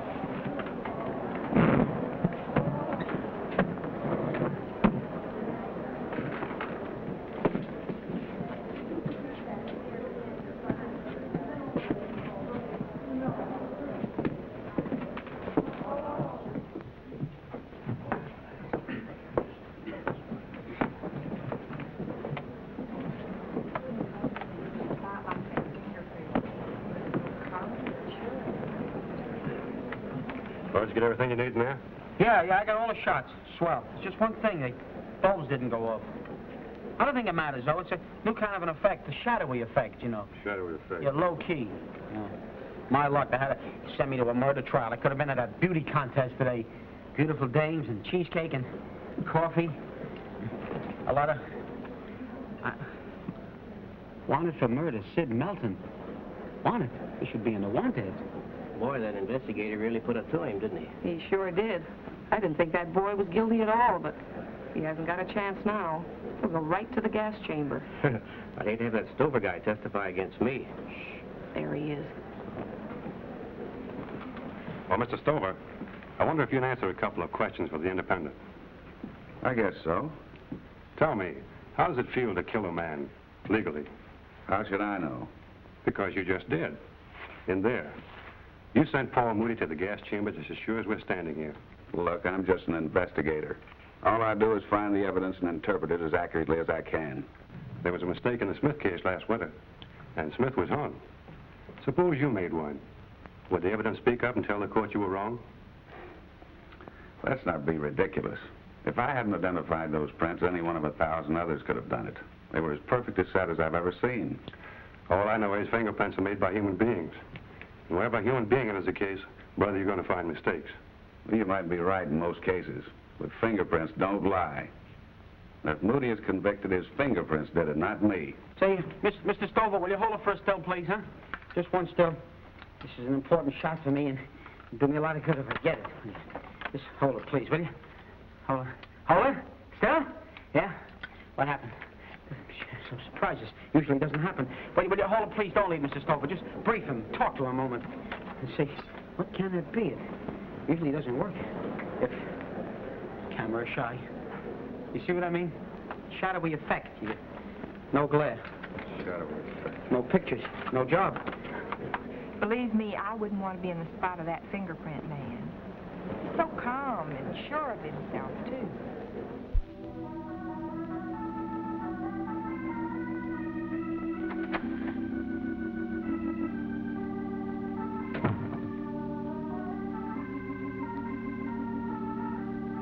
Funny. All the way back to the lab, I couldn't get out of my head what that reporter had been saying. How does it feel to kill a man legally?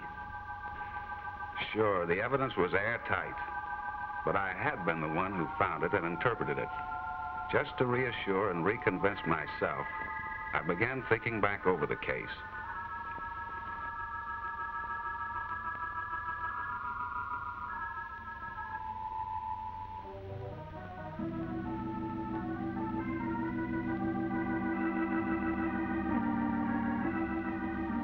Mayor Palmer had been elected only a few weeks before on a reform ticket. In his campaign, he promised to clean gambling and rackets out of the city. The people took him at his word and elected him mayor a few weeks ago.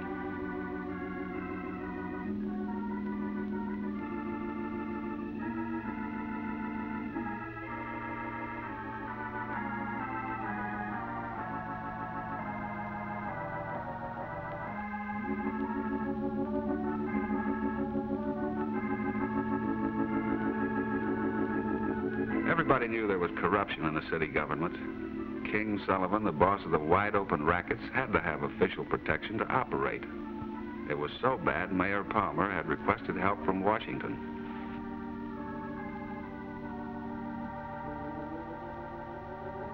But Paul Moody was another matter altogether. He was considered a promising young artist. Moody submitted a design for a mural for the new city hall that everyone was sure would be the winner. But that wasn't the important thing to Mayor Palmer. What mattered was that Moody wanted to marry his daughter, Carolyn. And in retaliation, the mayor had just rejected his design for the mural. Apparently, the argument was pretty hot. I guess in Paul Moody's place, I'd have been as mad as he was.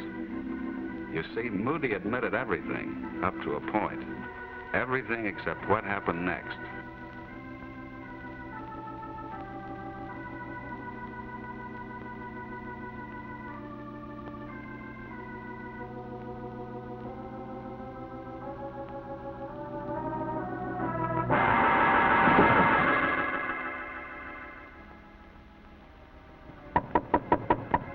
By one of those odd coincidences, Frank Kelso arrived for an appointment with the mayor. Kelso happened to be the police commissioner under the man Palmer succeeded. He's an ex-policeman, and he was calling on the new mayor to try to keep his job.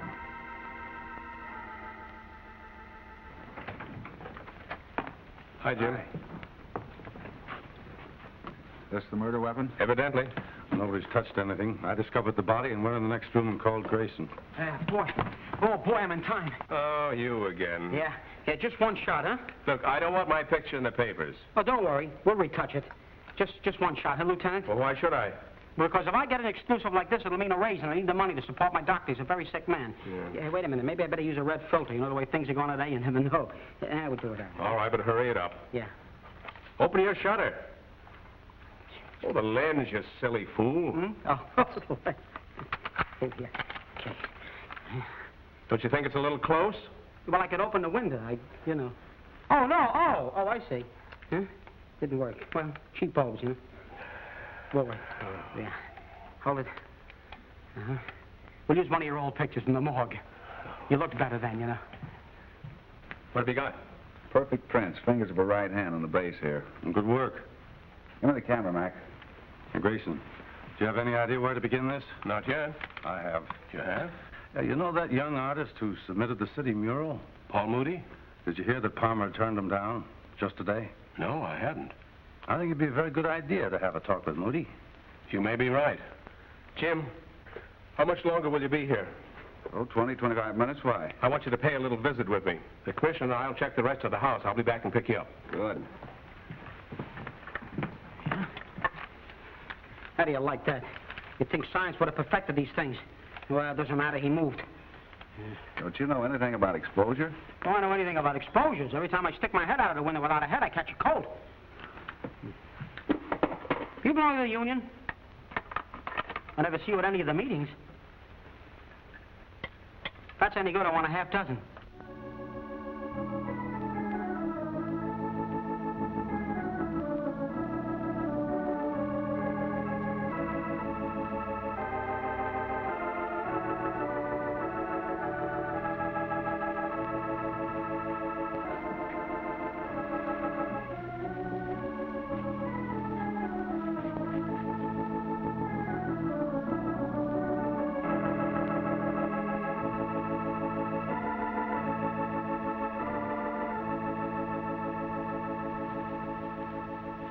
What's the matter, Paul? You're so nervous. No, nothing's the matter. You know, when I worked in Paris, for the painters there, when they didn't feel like working, they took a walk. Yeah. I guess I never heard of those things called deadlines. Deadlines? Yeah. Deadlines means you gotta work whether you feel like it or not. I don't think I like these deadlines. Are you ready for me yet? Yeah, just a minute. Are you through with me? Yeah, I'm through. Shall I come back tomorrow? Come back tomorrow, same time. Thank you. Goodbye.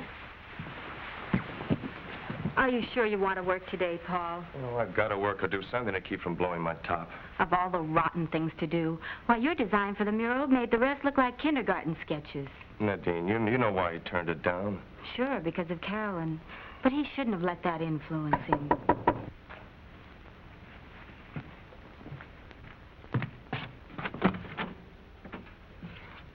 Paul Moody? Yeah. We're from the police department. What do you want with me? Oh, my model, Nadine Connell. How do you do? How do you do? I'm Lieutenant Grayson. This is Jim Stover, scientific investigator. Now, what's this all about? You saw Mayor Palmer this afternoon, didn't you? Yeah. Mr. Moody, I could get an order, but it'll be a lot easier for all of us if you will just cooperate. What do you mean? I'd like Mr. Stover to take your fingerprints. Well, sure, if it's necessary. Just take a minute.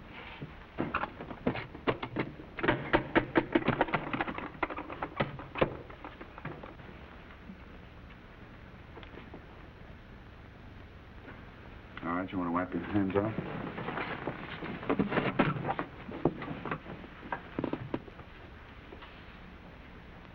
What do you think, Jim? I'd say they match. Match? Match what? Of course, I'd have to take them back to the lab and make an accurate comparison. It's good enough for me. Mr. Moody, you're under arrest. Arrest for what? The murder of Mayor Palmer. I better tell you that anything you say may be held against you. You might think it funny if I told you I didn't know anything about any murder until you came here. With your fingerprints on the murder weapon? I'm afraid so. Fingerprints? So that's why... Oh, look, this is silly. I don't know anything about any murder. You made a mistake. All right, let's go. Paul, I'm just as surprised as you are.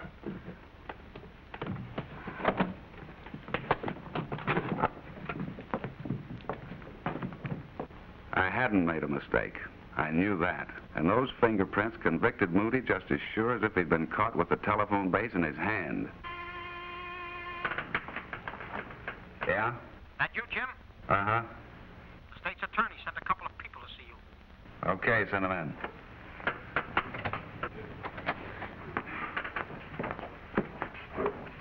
Hello, Mr. Stover. This is Carolyn Palmer. The mayor's daughter? That's right. Oh. I wondered why you weren't at the trial, Miss Palmer. I've been in the hospital, and you rushed things so here that... Public opinion was pretty hot about the case, Miss Palmer. Everybody liked your dad. They just wouldn't listen to any delay. Isn't it possible that you could have made a mistake? Why, Paul's the last person in the world who would kill Dad. He's in love with me. We're engaged. He knew what Dad meant to me. Well, he just wouldn't, that's all. I appreciate your feelings, Miss Palmer. But look at it this way. We know that Moody had a strong motive. He admitted seeing your father and having an argument with him the afternoon he was killed. And point 3, we had conclusive evidence that his hand held the telephone. That's a pretty good case. I know. Those fingerprints, that's all I've heard from Nadine, from you, from everyone. And they convicted him. Fingerprints don't lie, Miss Palmer. Just for a minute, suppose you didn't have those fingerprints. Why, other men had motives. Dad threw out the whole park board and made Grant pay back money. I know. Dad told somebody over the phone that he was going to convict a big city official of taking bribes from King Sullivan. Who? Police Commissioner Kelso. Kelso? It doesn't seem possible. More than that. You know, it was Kelso who discovered the body.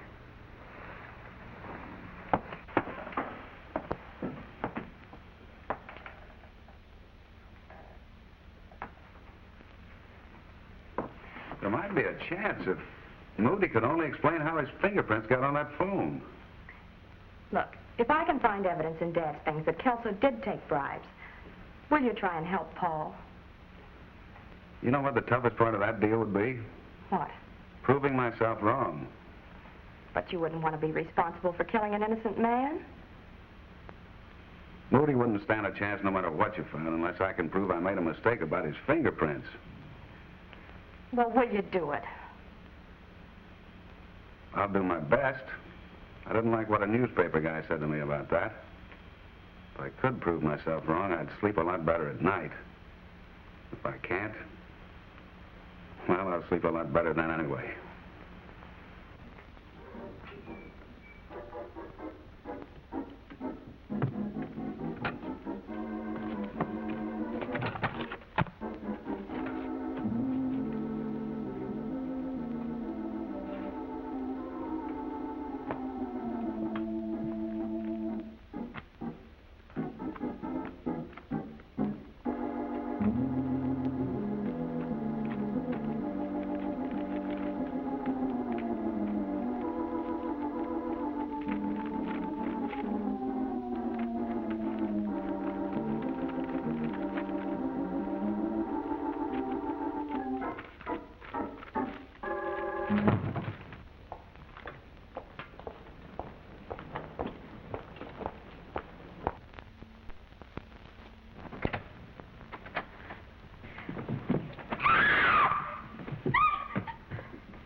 I don't like to have you see me like this. As if it made any difference. You don't believe in the verdict, then? Of course not. You couldn't make me believe it. You and the dean are the only ones who don't. Well, Mr. Stover's coming down from the lab. Stover? What for? I want to show him what I found.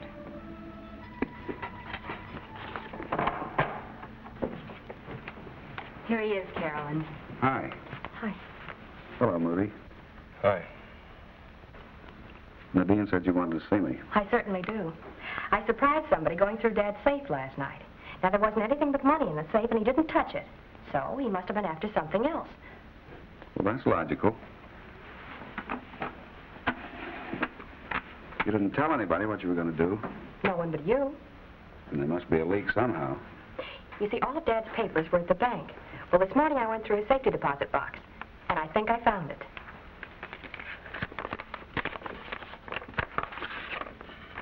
Cancel check? Oh, what about it? Don't you see? It could be the evidence that Dad had that Kelso took bribes. I think Kelso endorsed that check. I'll compare it with his signature at the lab. But even if they do match, there's still your fingerprints on that telephone. We're back to that again. Please, Paul, he's anxious to help you, but he has to face facts. Isn't there some way you can account for him? Maybe you grabbed the phone without realizing. I tell you, never touch that phone. Maybe on another visit. I was never in Mayor Palmer's study until I got a call to go there that afternoon. That's right, I remember. I took that call. That's funny, come to think of it. What? When I got there, your father told me he didn't make any call. Said he didn't know anything about it. Is there anything else that happened, and say the week before the murder, that might give us a lead? Nothing. No, that couldn't have anything to do with it. Well, what is it? At least tell us. Well, it may be just an idea of mine. I thought somebody had been in my studio. So we went all over it, and nothing was taken or even moved. Well, that doesn't seem to mean much one way or the other right now. You still think Paul's guilty? I don't think anything. It's my job to find the evidence and interpret it. If that makes him guilty, why? But you don't want to help me anymore, is that it? I didn't say that. I'm going through the motions like I promised. I know you'll do everything you can, and that's all we can ask. I'm afraid you're going to get your hopes built up for nothing, that's all. Bye. Bye, Paul. Bye, Nadine. Bye.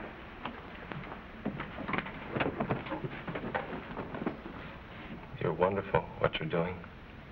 Nothing seems to be any good. I'm sorry, darling. It means a lot. Just knowing you don't think like the rest. Goodbye, Paul. Bye, dear.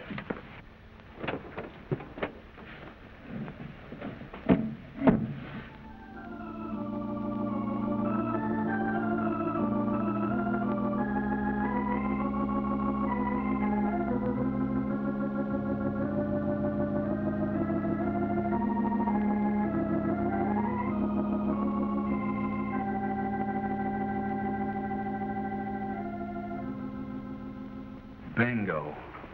Then Kelso did endorse that check? I'm sure of it. Every one of the characteristics matches. That makes this check a real hot potato. Is that enough to free Paul? I'm sure that Kelso endorsed a check from King Sullivan. Just as sure as I am that Paul Moody's fingerprints were on that telephone. Oh, Mr. Stover. Hello, Commissioner.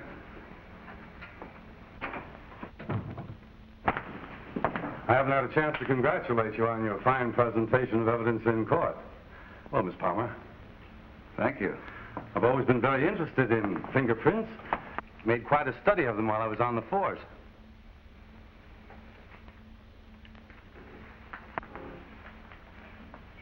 It was a fine job.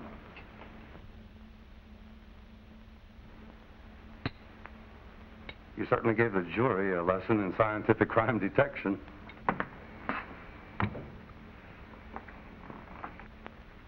It was a great shock to all of us, Miss Palmer, about your father. Thank you. Keep up the good work, boy.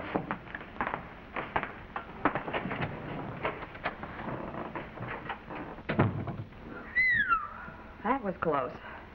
He's a smooth operator. This check can put him in jail. Too bad it won't help Moody.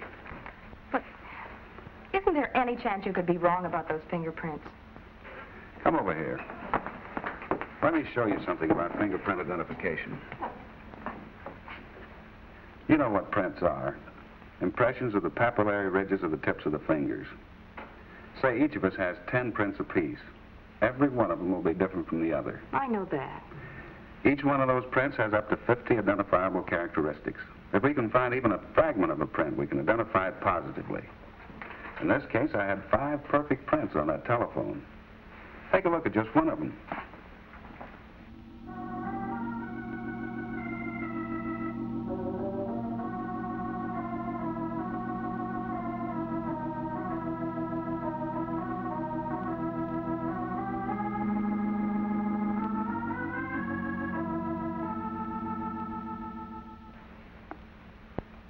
It doesn't even take an expert to see they're exactly the same. If there were a few quadrillion people on Earth and each one of them had 1,000 children or so, it might be possible to find another set exactly like these. But I wouldn't count on it even then. Well, I guess you're right. I don't know what to do. Even I can tell they're the same. I'm sorry. For your sake, I wish I were wrong. The print on the phone is even better than the one you took.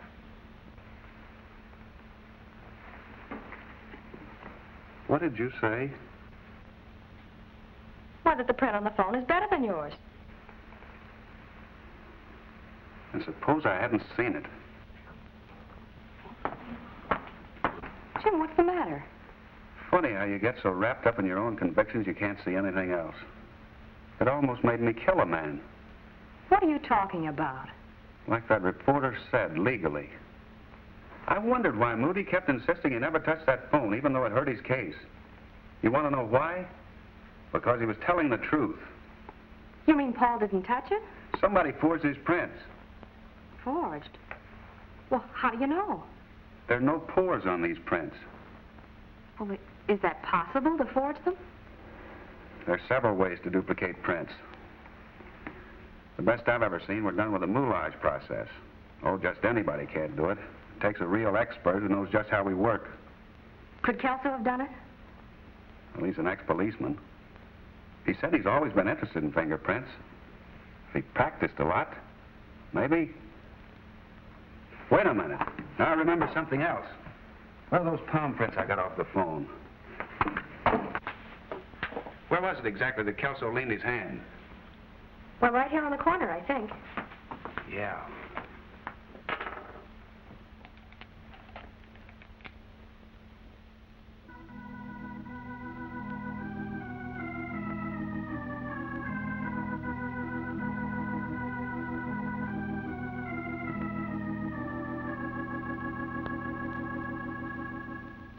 Perfect. Don't touch it. I won't. Wait just a minute. Now, this is the palm print that I got off of the phone. It didn't match either your father's or Moody's. Well, are those good evidence? Almost as good as fingerprints if you can't get those. Scotland Yard uses palm prints quite often. I didn't know that. Not many people do know it. Let's hope our criminal didn't. He didn't. Then it's Kelso's? It sure is. And you know Kelso said in front of witnesses that he didn't touch a thing in that room. But how does it all fit together? Now, don't rush me. This is as new to me as it is to you. Let's say that Kelso wanted to frame Paul for the murder. First, he'd have to make sure that Paul had been there. The phone call? Yeah. Now let's assume that he killed your father with the telephone. The next thing he would do would be to get rid of the fingerprints, and that checks. Then he faked Paul's prints on the base. Right. He'd obviously wear gloves when he handled the phone, but suppose he picked it up like this. Now you'd think he was safe because his fingers wouldn't print, but the gloves wouldn't cover the palms of his hands, and they left prints. Oh, thanks, Jim. Wait a minute. Thinking those prints were forged and proving it are two different things. What kind of proof?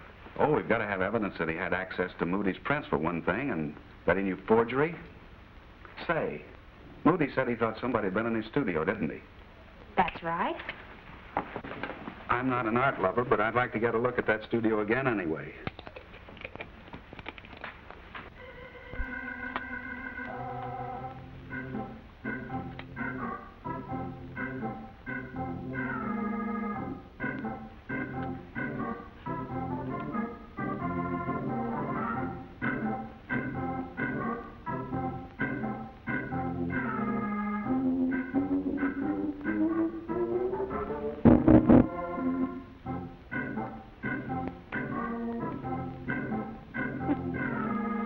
Honey, if you would just kind of like put your hand on your knee, huh? If you just could tell us what you have in mind. Well. Oh, well, I did tell you. But only in English? In Europe, every good photographer gives all instructions in French. Well, excusez-moi. Cherchez la flamme. I tell you, you're lucky I didn't say it in Brooklyn, because if I do, we never get the picture taken. Is this guy for real? I'm afraid so.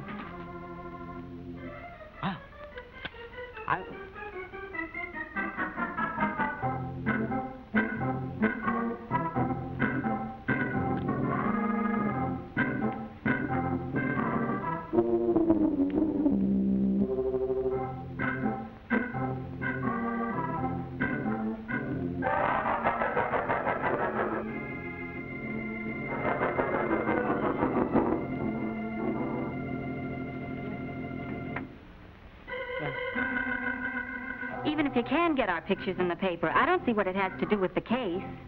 The press is always interested in new developments. Yeah? Yeah, you see, my paper believes in a full coverage. Then why don't we put some clothes on? My paper and I don't always agree. But it's cold in here. It is. Well, don't worry, because if you catch anything up to and including pneumonia, I'm ready for you. Great. You see, these are antihistamine pills. See? Then I have antihistamine pills when you're through with the antihistamine pills. Somehow I'd sort of like to keep mine around a while. Medical authorities disagree on it. You sneak.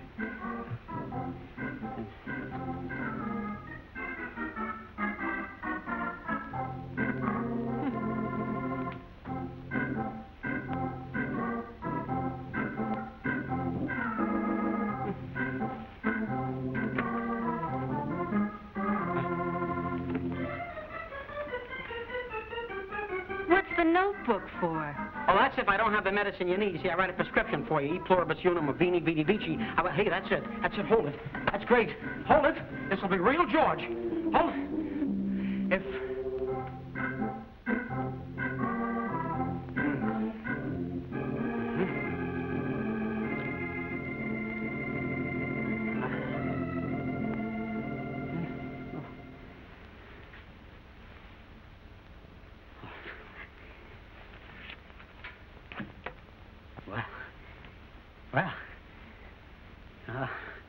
Yeah. Hold it now. Oh, gosh darn.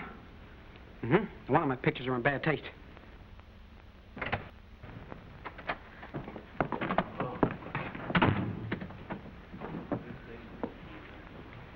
What's going on here? Oh, the schmo says he needs some cheesecake for his Sunday supplement. Didn't that strike you as a little odd? Why? This paper doesn't publish on Sunday. Why, you little fool. Sorry, I got a deadline. Get my hands on you.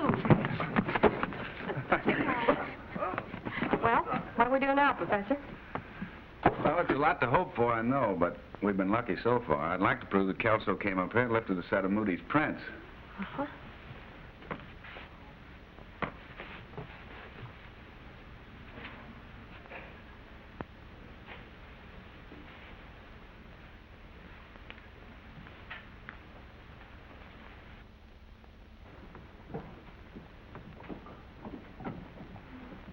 See anything? Yeah, this corner here's been cleaned. I wonder why.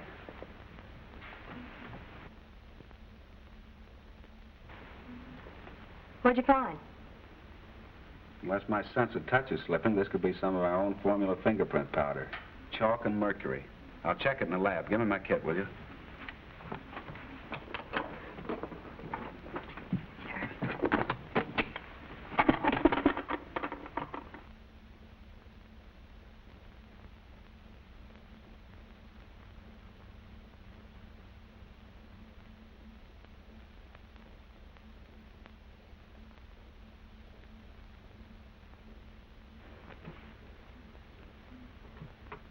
I'll bet my last $2 that Moody's prints were lifted off of that desktop, and he just forgot the floor when he cleaned up. Well, that's your first point, then, that he had access to the prints. That's right. Now we're paying Commissioner Kelso a little visit.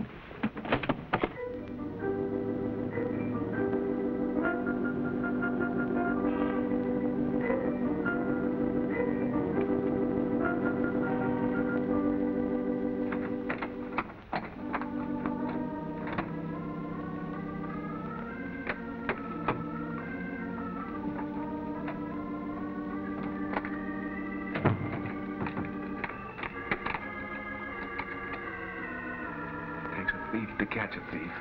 You're too good at that. I'm glad you're on the right side. If Kelso shows up, that's the way out. Now we need evidence he knew how to forge prints.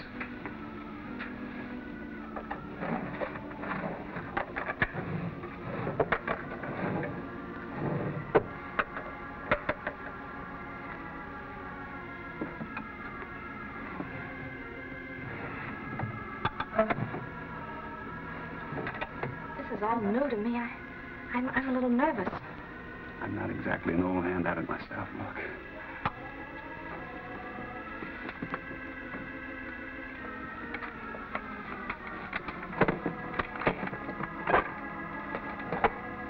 Camera.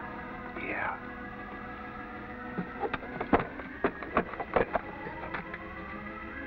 And some nice lenses. He could have used them to photograph prints. It doesn't prove anything.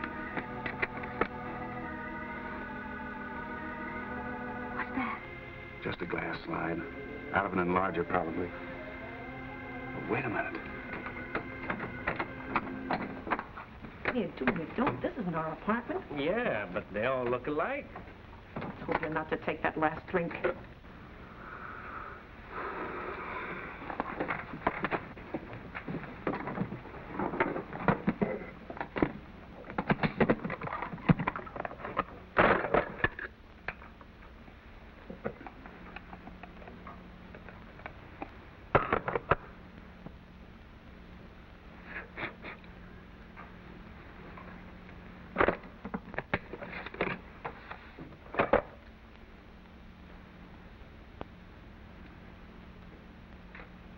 That's it, all right.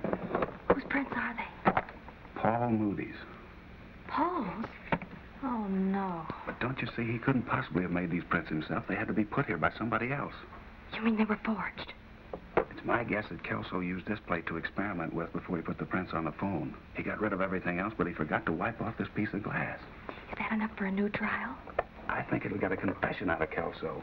If not, yeah, I think it'll reopen it. Somebody coming down the hall. Go.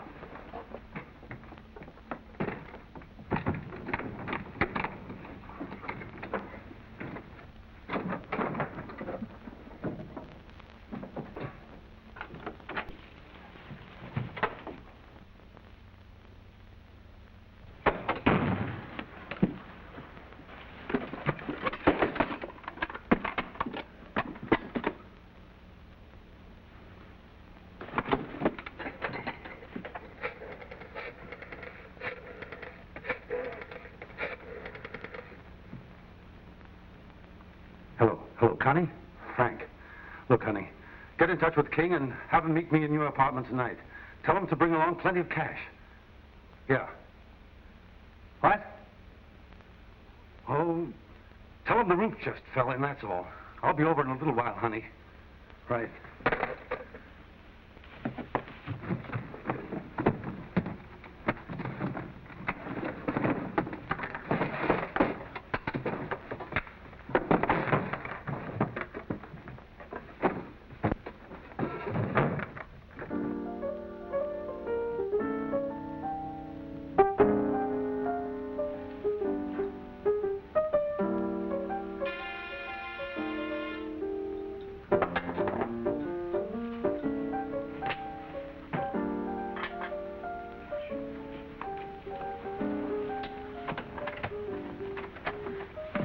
Hello, honey. Hi. Did you get in touch with King? Yeah, he's coming right over. What's the trouble anyway? King couldn't make you out. Plenty.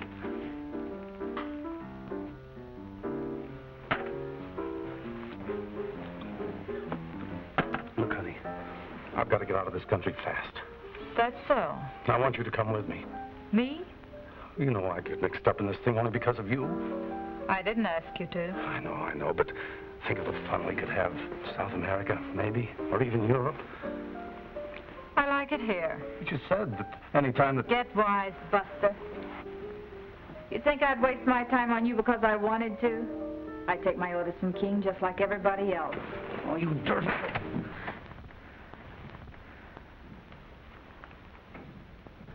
Well, being a little rough, aren't you?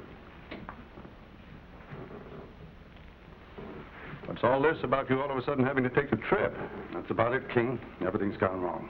I thought you had everything fixed up perfect. Maybe too perfect. They found a glass with some fake fingerprints when they searched my hotel room. They what? I didn't think they knew about the room. I thought I'd gotten rid of everything, but I forgot that.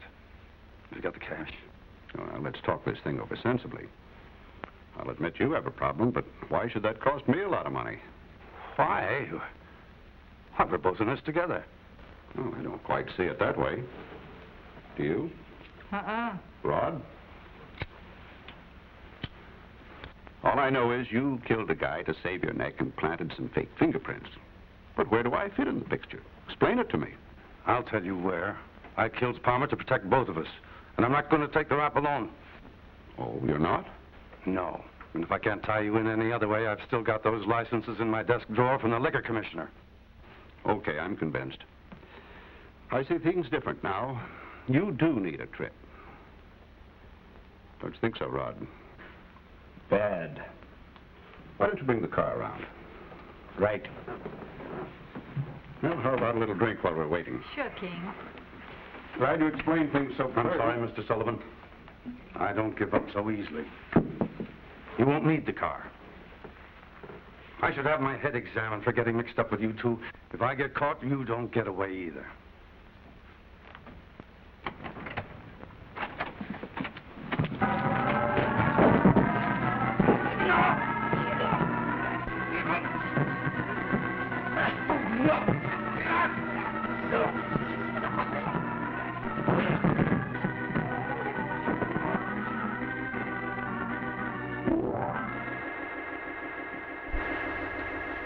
Finished? Good thing I stuck around. Why did you have to do it here? Get him out!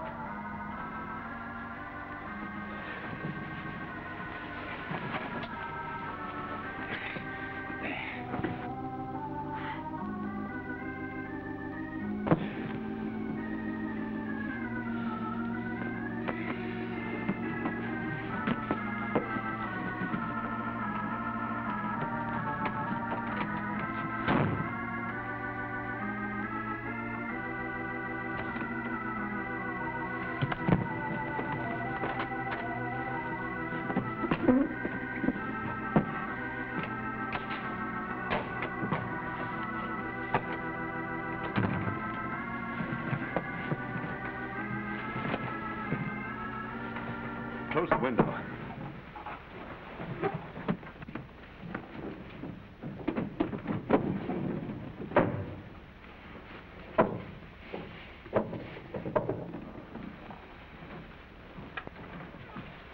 You ready? Okay.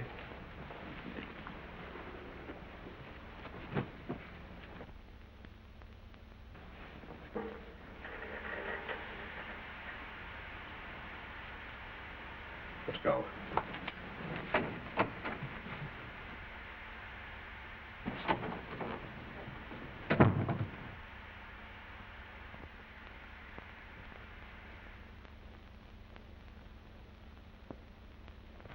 Here are the details of Kelso's palm print that I got off of the telephone and the matching print.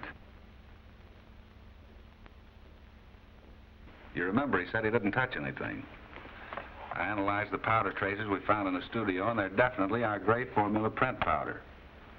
I think Paul Moody's forged prints on that glass are conclusive. You know, if we can get something out of Kelso, I think we might have a case. I swear I never knew of anyone going to so much trouble just to prove himself wrong. Is it all right if I tell Paul? Sure it is. But remember, there's nothing certain until we sweat Kelso. This is Grayson. Get me a special detail. A couple of men. Want to come along? I wouldn't miss it.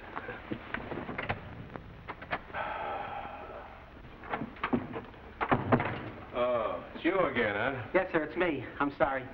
Lieutenant, I just heard about the detail outside. Something happening, huh? Will you let me get one shot, huh? All right, but hurry it up, will you? Thanks very much. Just one shot. We'll make it a nice, interesting angle. You know, one of those real artistic angles. Maybe we'll hit the front page or something, huh? Let's see what we do with this now. Just bear with me and see what happens. Hold it now. Hold it for still. Hold it. Still. Oh, gosh, what is that? I can't understand it. It never works. What is that? Wait a minute. Just give me a minute. Talk among yourselves. Must be something here. I can't understand what... Why would that be? Because usually it happens... Wait a minute. You know what I think? I think I got it now. We just... Hold it about a second now. Hold it. Huh? What? What? Huh? What? Huh? Get me the Bureau of Missing Persons. I can't understand. It's true, Paul. Jim found enough evidence. They proved your fingerprints were forged. Can't believe it. Christmas can't come this early. They've gone to pick up Kelso now. I didn't think you could do it. You know, Carolyn, now I not only love you, I owe my life to you.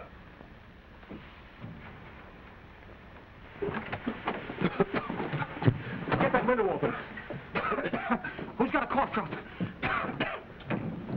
Looks like suicide, huh? I don't buy it. Nothing the color of the face and lips. Look at the finger marks on the throat. I'm no medical expert, but I bet there's no gas in his lungs. Call the coroner. Hold it! Still! Are you crazy? With this room full of gas, you'll blow the whole place up. What difference does it make? He's dead. You're a brilliant idiot. There's nothing. Well, I hate to pay his gas bill.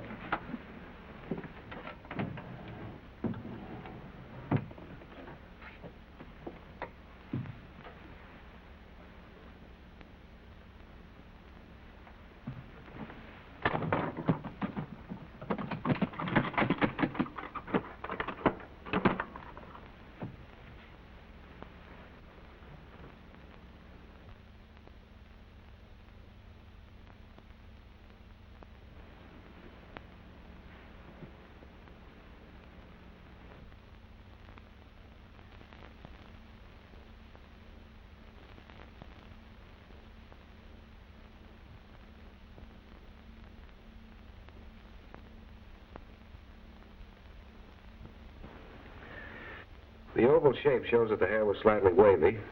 The length, of course, indicates it was a woman. Anything else? It's been dyed, probably quite a few times, and there's something peculiar about the dye. It has a definite purple cast under the microscope. She's had a permanent wave. It's been flattened out in several places. Looks like the beauty parlors have given that hair quite a beating. You can't find her phone number in there, can you? No, but we can come pretty close to positive identification through the pigmentary granules and the other characteristics. You know, King Sullivan has a gal friend with funny-colored hair. I've had a tail on her for a month. Is that so? Yeah, she wouldn't be too far from this description. She's even had a call from Kelso. Have you got anything on her? No, I haven't. But if you were to help me out with a couple of little white scientific lies, strictly in line of duty, of course, I think we might bluff her into telling us what she knows. Okay? Okay. Oh, say, what did you find on those liquor licenses from Kelso's desk? Oh, they've been altered, all right. Look at them photographed under infrared.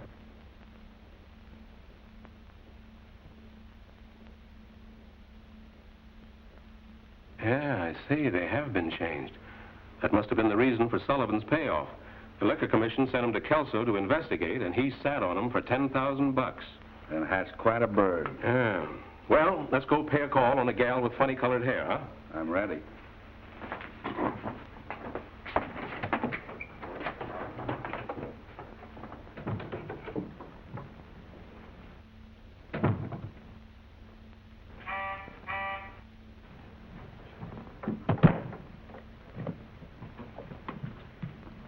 Yeah?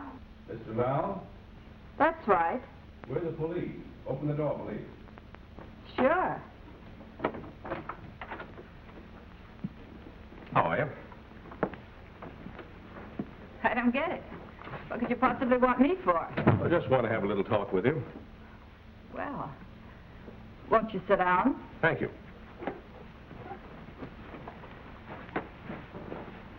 How did you ever get mixed up in a thing like this, honey? Mixed up? I'm not mixed up in anything. I'm afraid you are.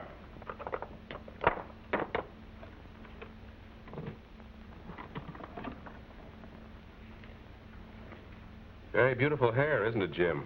Sure is. Would you like to have a lock of it? If Mr. Val doesn't object, just a strand or two. Sure, I guess so.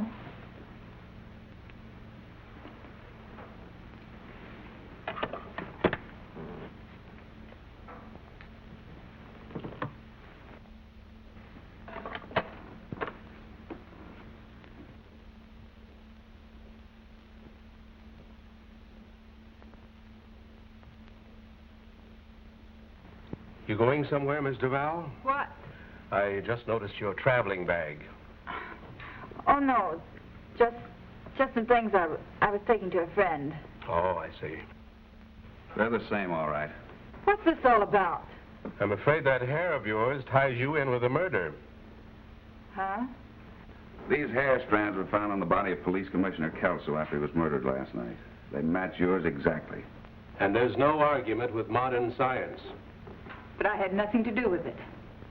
How did the strands of hair get there if you went in Kelso's apartment? But I never left here last night.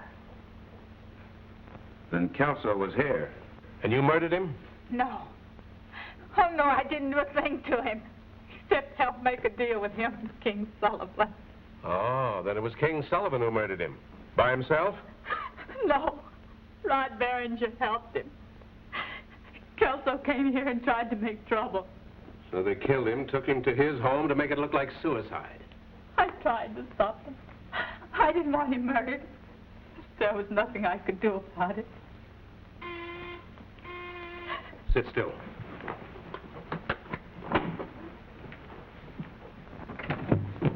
Hello, baby. Hello, King. What's up, Lieutenant? Well, we're trying to clear up a couple of problems. We knew most of the answers already, but your girlfriend filled us in on a few points. Let's not play games. Okay, we'll get down to cases. You're under arrest, King, for the murder of Police Commissioner Kelso, for complicity in the murder of Mayor Palmer. Shall I go on? Why not? Then there's forging of official documents, liquor licenses to be specific, bribery of a public official. We have the canceled check. All right, copper. Just try taking me in. You don't really think you're going to get away with my men out there? All right, get over.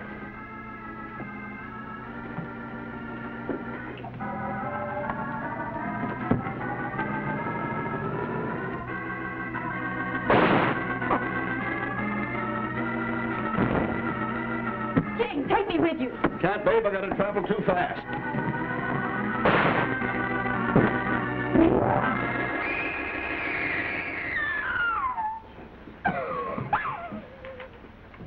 You'll be all right, Jim. Call the ambulance. I'll send a car for Rod Behringer.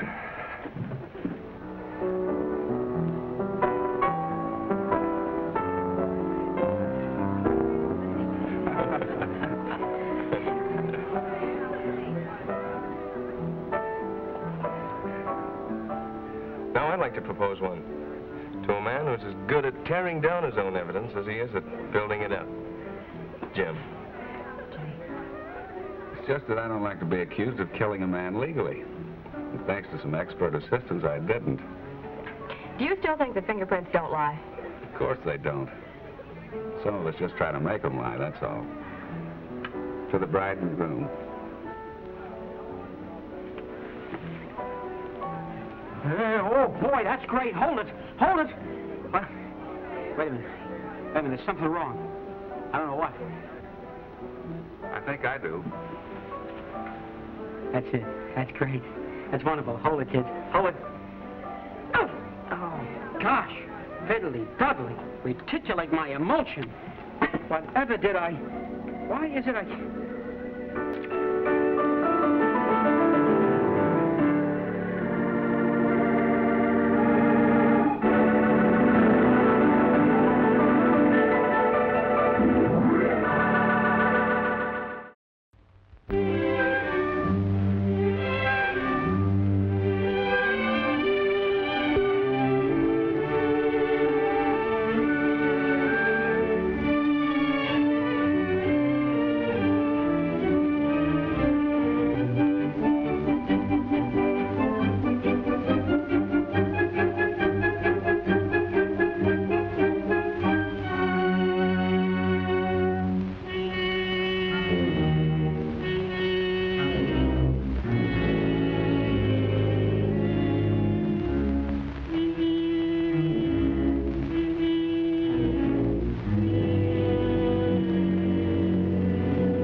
Sure about the address, miss?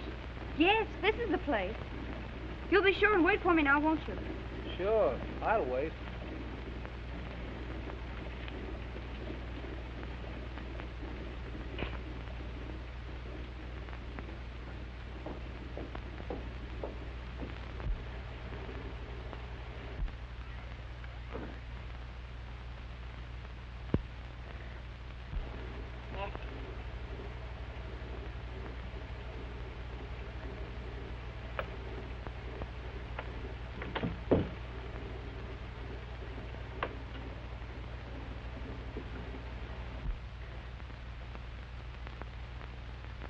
Come on.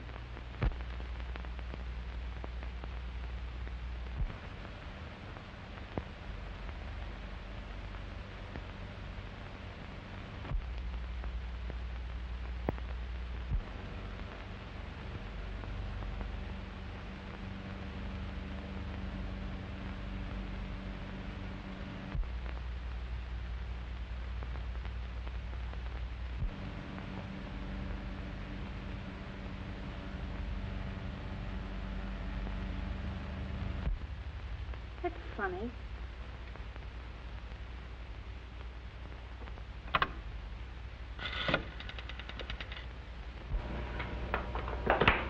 Number, please.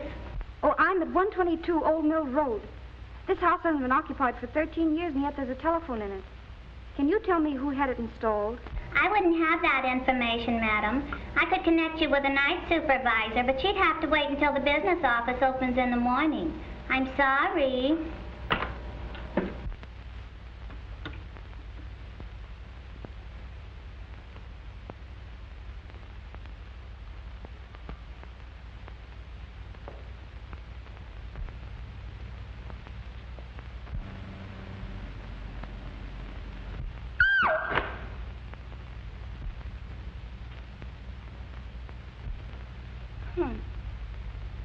All the modern improvements.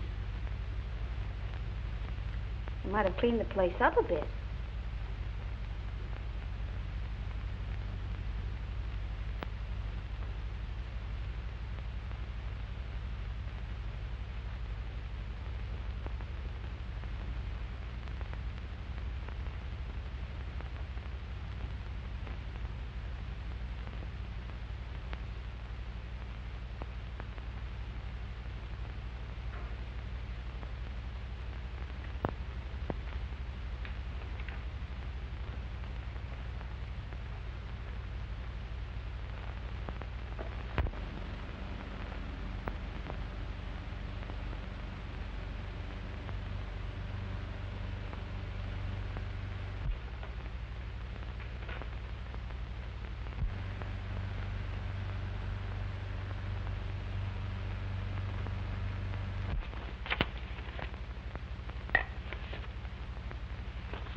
Oh, yes, of course.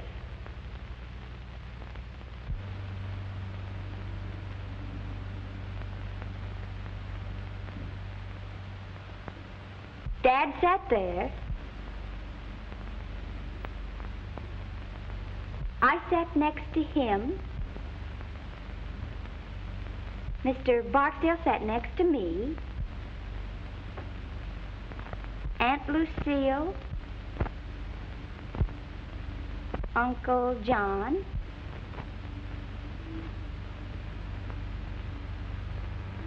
Harold. Mother. Thor. Marjorie. Uncle Dick.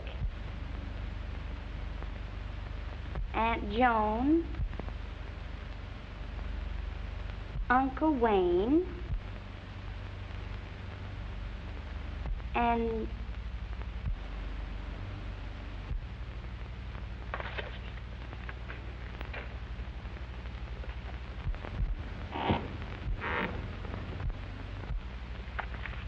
Mr. Barksdale? Mr. Barksdale, is that you?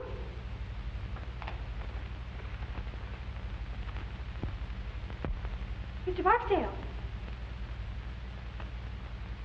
Mr. Barksdale?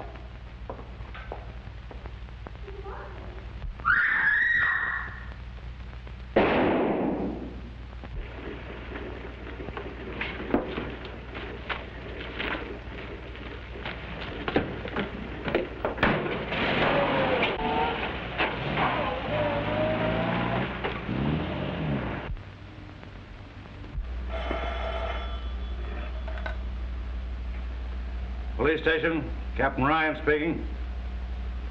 Yeah? The old Morgan place? He says he drove a youngster out there about 30 minutes ago. Hold the driver, I'll be right over. Okay.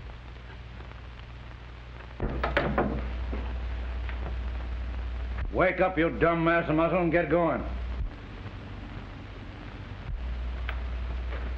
Huh? Come on. Well, where we go? Oh, the...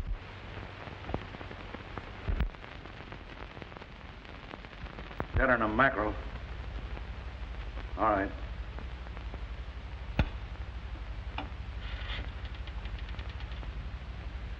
Give me Stuyvesant 9600. You can go. Leave your address. We'll want you later. Yes, sir. What? Well, keep ringing them.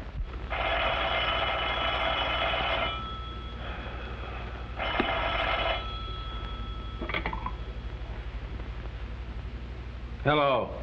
Hello, Phil. This is Ryan. Listen, we've got a swell case down here. I'm not interested.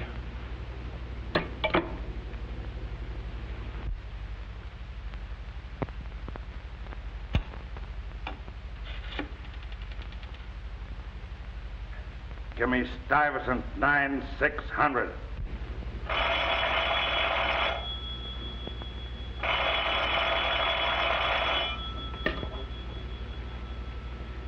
When you hear the tone of the gong, it will be exactly 12 o'clock and 6 split seconds.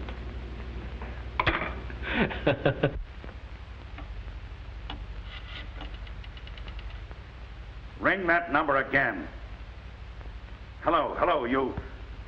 Say, what's the idea of putting that dame on the phone? I know what time it is. What time is it? Shut up. No, I don't mean you. Don't hang up. I want you to get over here right away. There's been a murder. I know, but this is a good murder. Listen, 13 years ago, a guy invited all his relatives to dinner. The sap deserved to die.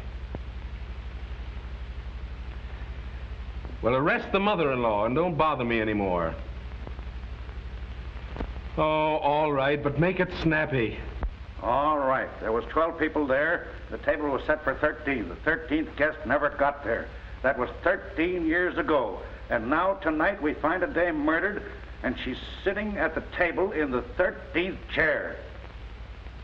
Huh? I counted them. She was sitting in the 13th chair. You dumb flatfoot. Who told you where to start counting?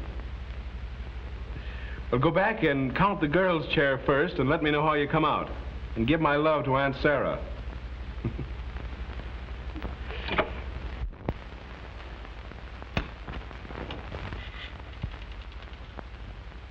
Ring that number again and keep ringing it.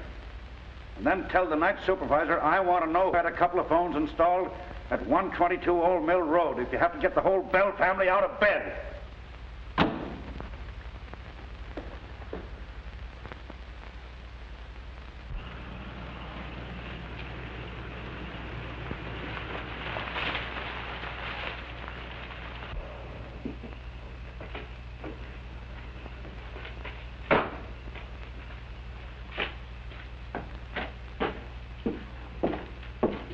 I'm Winston, private investigator.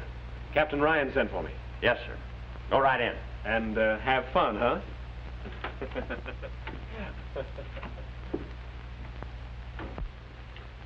Call up headquarters and tell Clarence I'm sending those prints. Yes, sir. Oh, what's the number? Central. You dumb idiot, don't you even know that? Get out and look it up. The discipline will do you good. Yes, sir. Hello, Mr. Winston. We got a swell murder here. Good. And the number you want is Central 5000. Huh? Oh, yeah. 5,000. Central 5,000. Well, you certainly took your time. I was busy. Yeah, sure. When you hear the gong, the time will be 12 o'clock and 6 split seconds. Have a look at this, and then I'll introduce you to the lady. This house has been unoccupied for 13 years, yet the phone's installed and the electricity turned on. I'm tracing that. Those books are on the floor.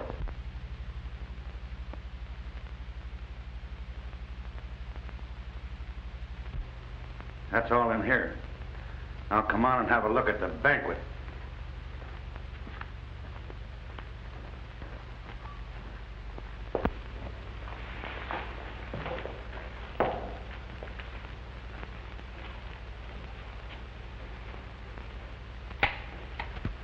The kid sure holds still all right. Same old joke. If I had a day off, I'd think up a new one. You can have her now, Doc. Just a minute. I want Winston to have a look. Oh, will you take care of that, Jerry, please? Okay.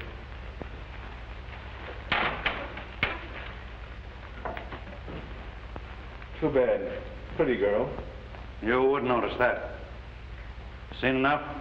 Yeah. Okay, Doc.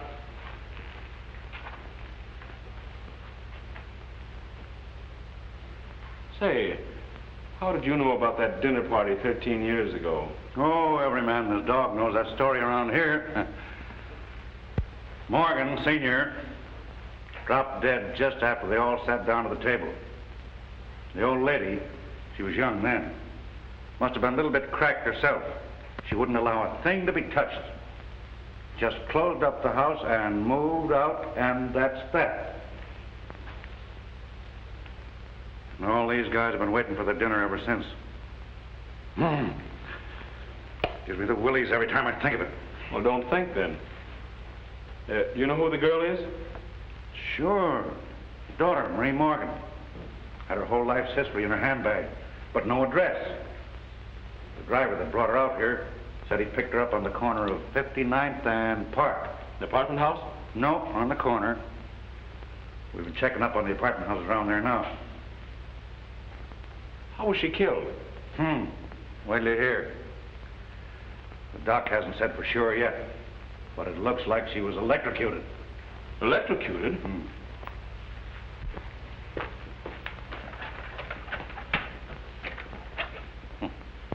I thought of that, too. Not a wire on it. That was it. Electricity. Enough to kill her, but not to burn the body. I wonder where she got it. Say, that light in the living room... I'll get it.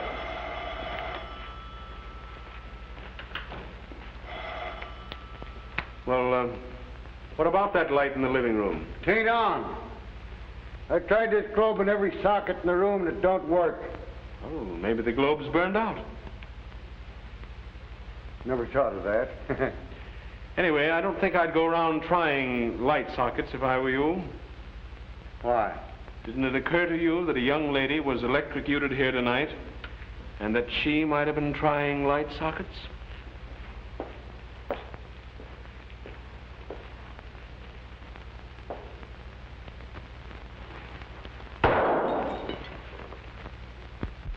Hello, operator. See if you can trace that call and ring me back. Make it snappy. Yes, darling, there's been a murder. You can read all about it in the morning papers. She listened in on all the other calls. Why the devil didn't she listen in on that one? What was it? I don't know. I just heard the receiver going up after I answered. Hello, Captain Ryan speaking. Sound Hotel? Thank you, sister. Oh, Grump! Yes, sir. Beat it over to the Sound Hotel and see if you can trace that call. Get a list of all the guests and all the telephone calls after midnight. And don't muff it. No, sir. And don't go to sleep. Yes, sir. Oh, well, how am I going to get there? You can drive a car, can't you, sweetheart? Take mine and beat it. Yes, sir. Oh, if that guy's uncle don't die soon, I'll be a nervous wreck. Who's the uncle? Just the big boss in the city, that's all. Oh, so that's why he's on the force. You don't suppose because he got any brains? Hey, Cap, come here. Come here, will you? Oh. Come here, Cap. What's the matter now? The car, look at it. It ain't there. Well, I'll be a son of a... What are you laughing at? Nothing. I just think it's funny. I'm glad you invited me down. Yeah.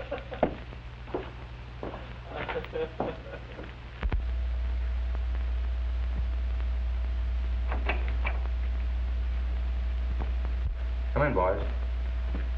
Yeah. Okay. Sit down. I'll see you in a few minutes.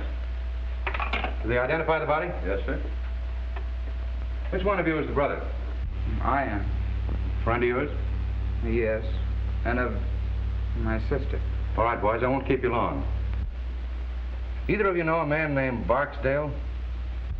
Yes, we both do. He was my father's lawyer. Is he still handling the estate? Yes. Why? We'll ask the questions if you don't mind, son. Wasn't your father's will a little unusual? It was quite unusual. He provided for my mother, for Marie and me, and left the bulk of the estate to the 13th guest. Who was that? We don't know. The 13th guest never arrived. Screwy. Anything else about this guest? No. Except that we always supposed that he'd come forward or be named when we became of age. Well, when'll that be? Well, why, do you suppose that might have had something to do with it? Marie was 21 yesterday. What? Yes. Barksdale called her the other day and told her to... Oh, I'm not interested in that. Well, I am. All right, be interested. Wait a minute, where are you going? Out. I'll see you later. Say, but... oh... I suppose you were at that dinner party your father gave? Yes.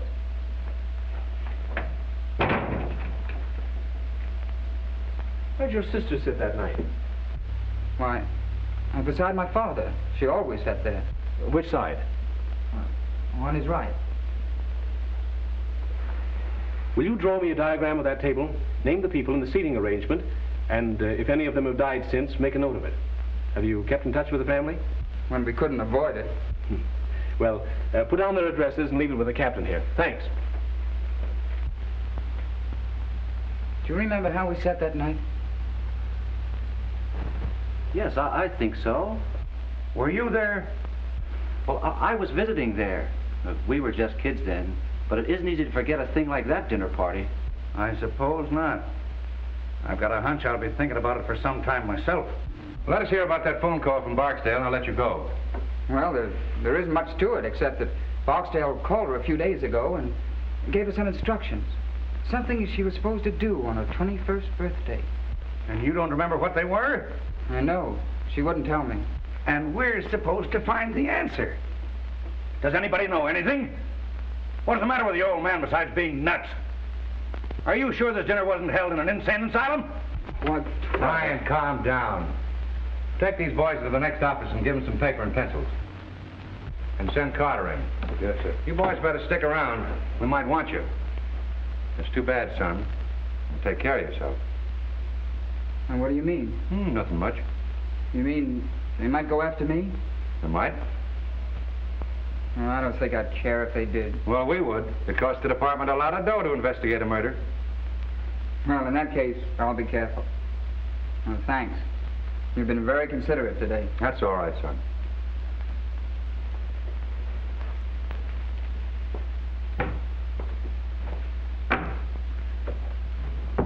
Well, what do you think? I can't think. I'm numb. Why the devil does a man have to go through all that hocus-pocus just to leave a will? It burns me up. Well, stop burning. Carter will make happy. Yeah? Hey, Carter. Let's see what you got. Yes, sir. Here are the deposit slips of the telephones and lights, ordered by one John Barksdale. Barksdale? So that's where you got it, huh? Yeah, feel better now? I'll say. Wait till I lay my hands on this guy. Also a man answering to Barksdale's description, registered at the Sound Hotel last night about 9:30, under the name of Perry, and at 1:22 put in a call to Douglason 968, then checked out of his hotel immediately after. Now, he hasn't been home since, and he hasn't shown up at his office yet, and his folks are beginning to worry. Well, now, isn't that too bad? Tell them they can see him on Visitor's Day. Let's go. Pardon me, sir. I managed to dig this up out of the Daily Herald files. It's Bartlesdale. Swell. Let's send it out at once. Okay. Put a couple of the boys and those two kids in there. They may be all right, and again, they may not. Yes, sir. Anything else for me, sir? No, but stick around. Okay.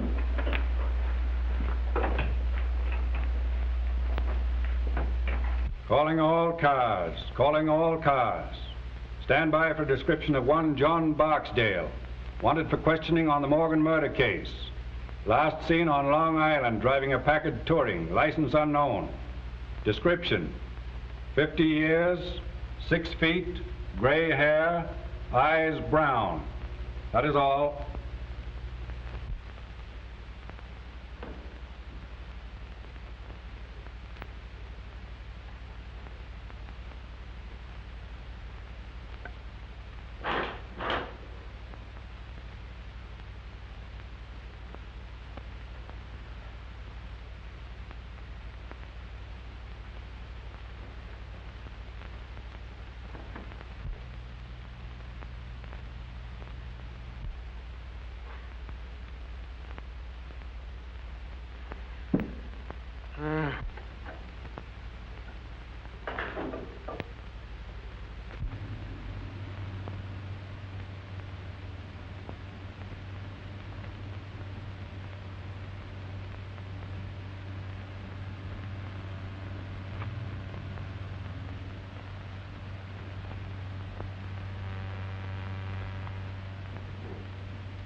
Hello? Hello? I should ring the wrong. Hello?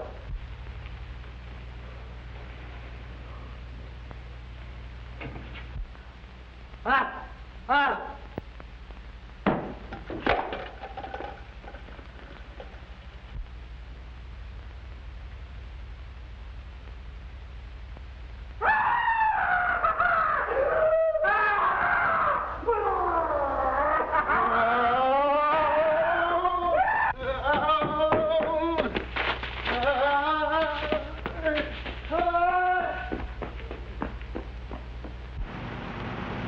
Well, I don't care. You can call me all the names you want. I've run out of names to call you. I don't care. Mr. Wilson, if you'd have heard it, Well, what did it sound like, Grump? Well, it sounded like Tarzan. Tarzan. And the devil and a couple of heinies thrown in. Well, could you give me an idea of what it sounded like? Well, yeah, it started kind of up like,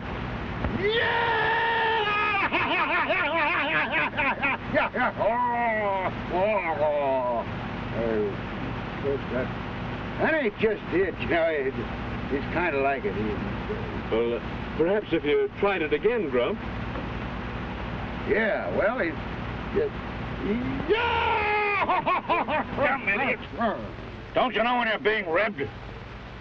Shut up. Oh, I was only trying to... Shut up. Get out.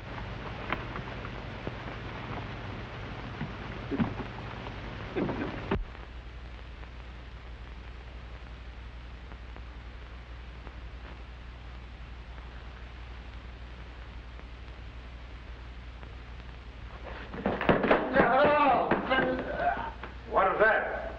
Oh.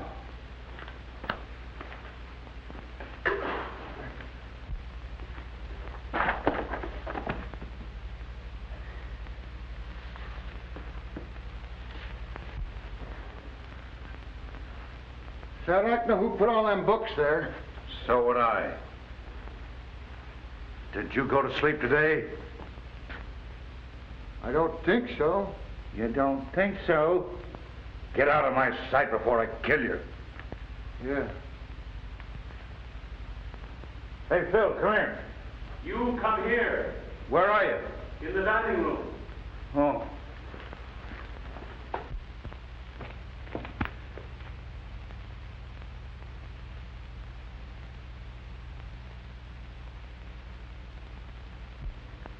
Is he dead? It's Barksdale. Can you beat that? Search the house upstairs and down. Yes, sir. Not that it'll do much good.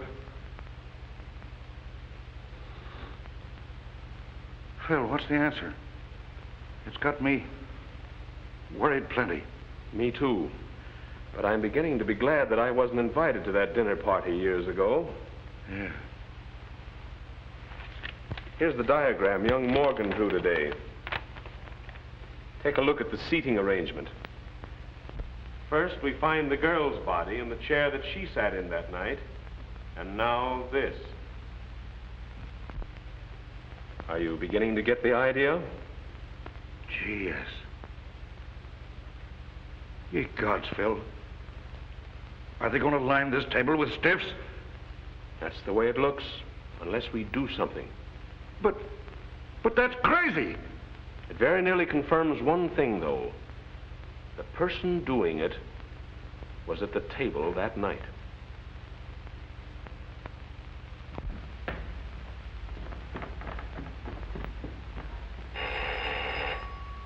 I'll get it, boss.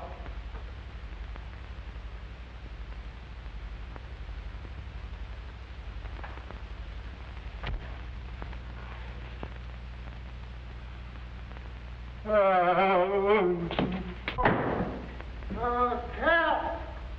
Help! Cap! What's the matter now? No. Yeah.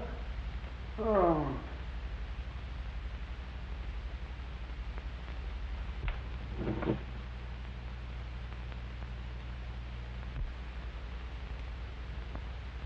How did you get out of the morgue? I haven't been in any morgue.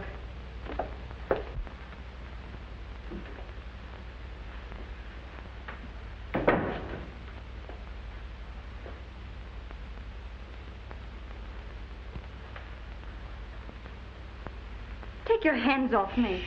Be nice. I won't. Let me alone. Do you want me to spank you? Hold still.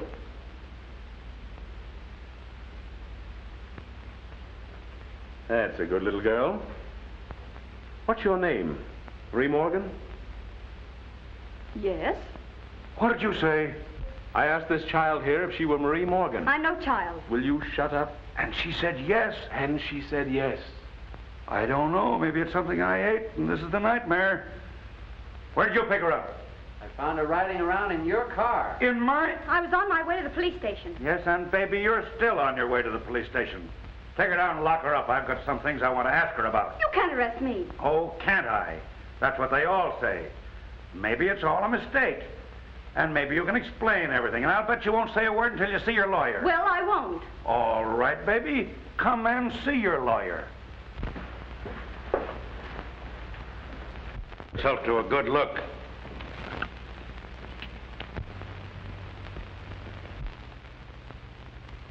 Oh. Murdered? That's right. Do you know anything about it? No. No, of course not. Oh, what can this mean? That's what we're going to find out. Take her and lock her in the library till we get through here.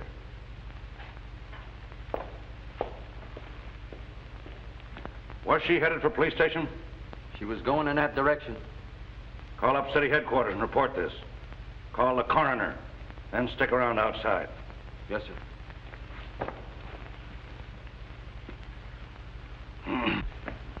Now, why did you ask that girl if she was Marie Morgan?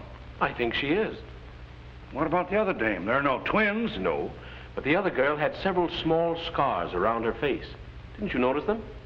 Yes, but I didn't think anything about it. Well, I did. I thought she'd had her face lifted. Well, what a blasted idiot I've been. That's why you were so surprised when her brother told you she was 21. Certainly. No kid that age is going to have her face lifted. And you beat it back to the morgue to have another look. Right. And took a good plastic surgeon with me. She hadn't had her face lifted. She'd had it completely made over. Well, I'll be... Now, that commences to make sense. Barksdale made an appointment with the real Marie Morgan to meet him here. They planned to kill her and substitute the other girl, huh? Who planned to kill her? Huh? Barksdale made the appointment? Yes, but if Barksdale was in on it, which he may have been, who killed the gentleman on your right? Little Bo Peep.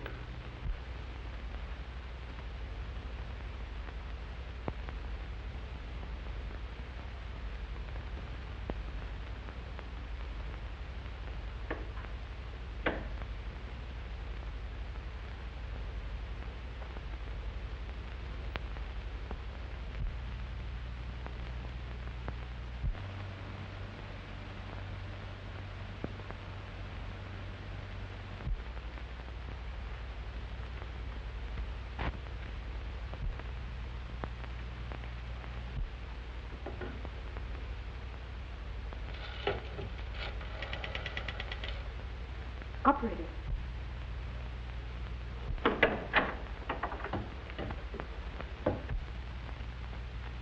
I wouldn't do that if I were you. The police might not like it. I was only trying to call my brother. We'll call him later. You're going to take a ride with me. Where to? To my apartment. She'd be safer in jail. Don't worry, she won't get away. I didn't mean that. I said she'd be safer in jail. And you may go to the devil.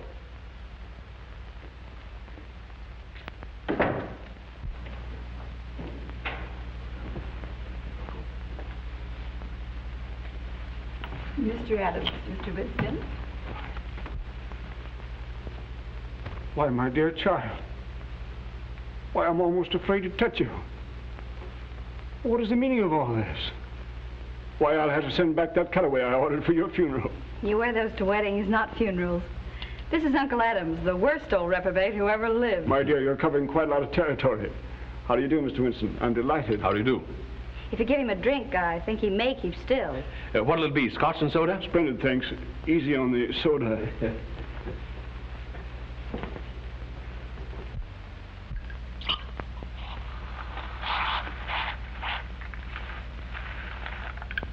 There you are.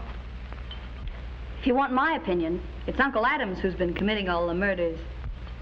All the murders? Mr. Boxdale was murdered today in the old house. Boxdale? My word. Not that I ever liked the old devil, you understand, but murdered. Well, what's the meaning of it, Mr. Winston? You're investigating the case, I suppose? Unofficially. I'm a friend of Captain Ryan. Yes, of course. I've heard of you. Well, have you any clues, don't you call them? Any ideas? No, but he has a laugh for you. Really? Well, let's have it. You're next. What? According to Mr. Winston's theory, you're next on the list. Unless, of course, you've been doing the murders yourself. Really, Marie, you've always had the most peculiar sense of humor. Must be some more of the family. I'm doing the resurrection act. And enjoying it thoroughly, if I know you. You certainly startled me. Did I? Mr. and Mrs. Thornton, Mr. Winston and Miss Thornton. How do you do? How do you do? If you'll explain your reasons. Well, for heaven's sake. I thought you were dead. Disappointed? Well, why be a hypocrite? You know I've always hated your... Marjorie, if you say that word again, I'll disown you. What a loss.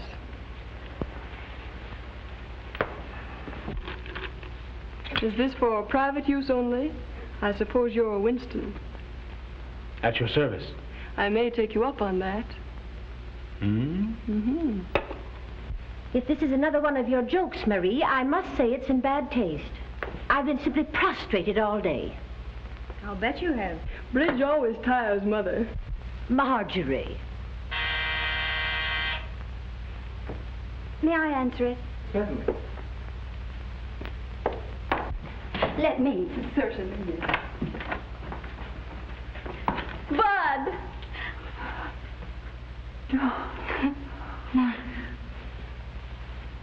Why, Marie, it is you.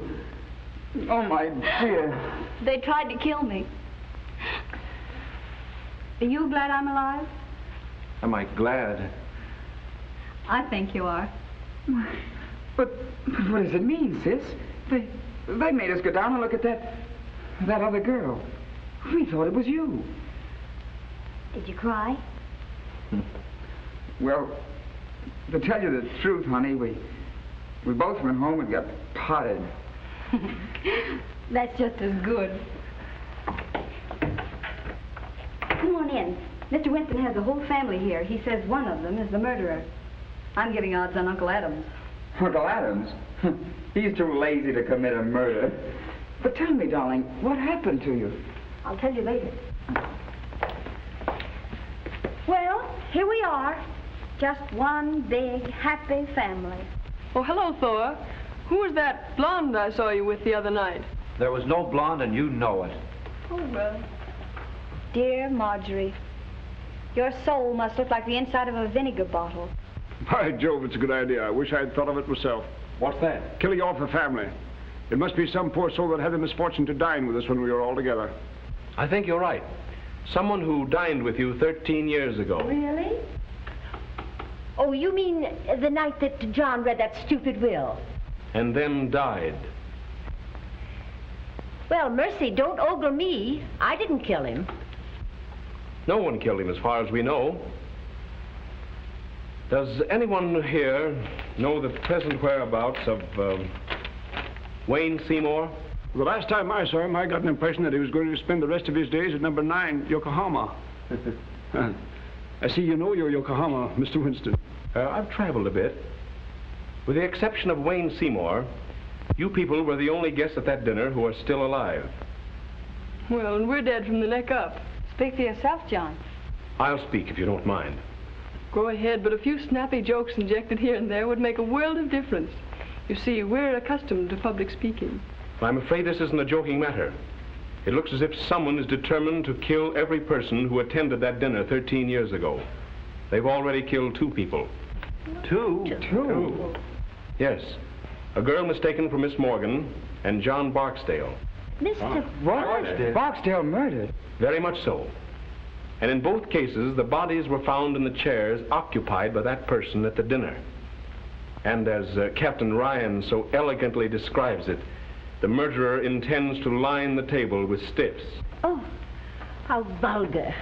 Well, thank goodness I was under the table most of the time. Yes, pinching me. Oh, I was a cute youngster. Always full of fun. Someday I'll look at your baby pictures, but just now we're discussing murder. Which automatically makes one think of Marjorie. Speak for yourself, John. Shall we go on with this or just turn it into a family reunion? Well, why not have a blindfold test? Wouldn't matter which one you picked. We'd all cut each other's throats for a dime. Why a dime? I'd cut yours for fun.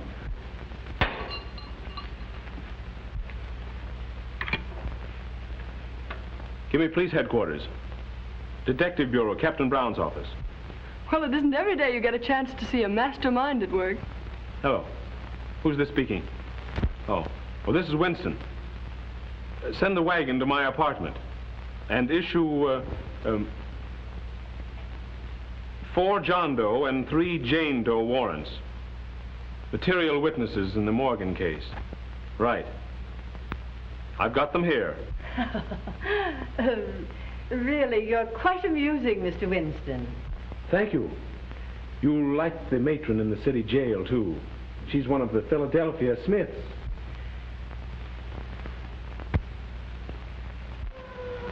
Perhaps by this time you're beginning to see that I mean business. Now then, do you want to stop trying to be clever, or do you want to spend the night in jail? Winnie, do the men have separate wards from the women? I think you settled it then, young lady. Night in jail may make you people see that murder isn't amusing. This is an outrage. So is murder. Why, you can't do this. Wait and see. I'll break you for this. The governor is a personal friend of mine. And of mine. And I happen to know that he's a little funny when it comes to murder. He doesn't like it. Don't be a lot of fools. He doesn't intend to send us. The police, Mr. Winston. Yes, so I see. Good evening, Sergeant. Good evening, sir. Have you the warrants? Yes, sir. Oh, yes. Yes, all signed and in order. All right. Take these people down and lock them up. Yes, sir. All right, step lively. I demand to see my lawyer. Miss Morgan saw her lawyer today, and I don't think she enjoyed it. Well, you'll be sorry for this.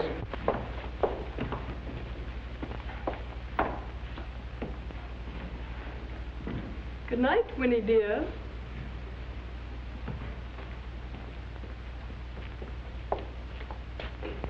Mr. Winston. Good night, my dear, and sweet dreams.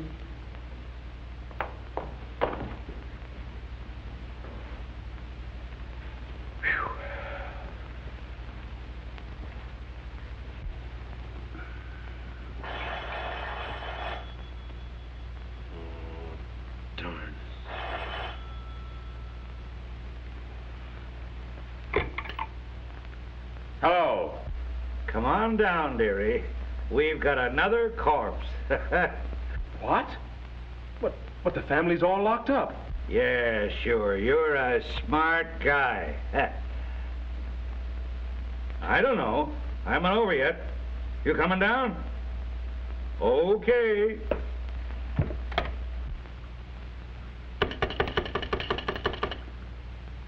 Get me to the police station.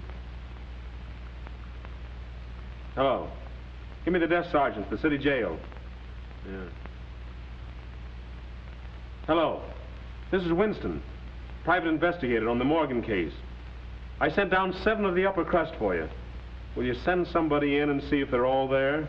Yes, sir. Hey, Mike, take a look at the 400 and see if they're all there. Okay, Sergeant.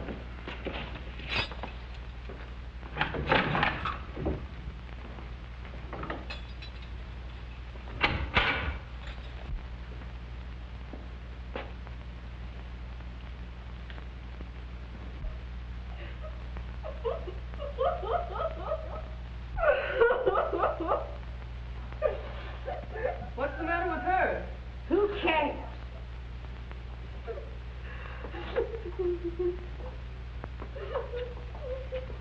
Don't touch her, Marjorie. Hey, what's the matter?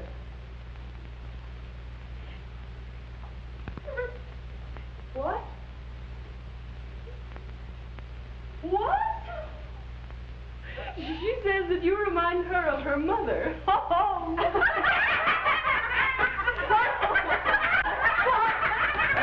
Pipe down. You can't do this.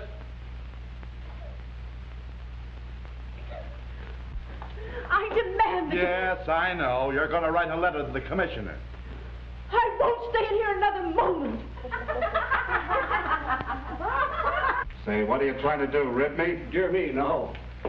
Say, if you guys don't dumb me up, there's going to be a murder. Well, that's what we're here for. 2 murders. He did them. What? Hey, pipe down here. Yeah, officer, I demand it. Oh, go read your ticker. I want to know what Steele's doing.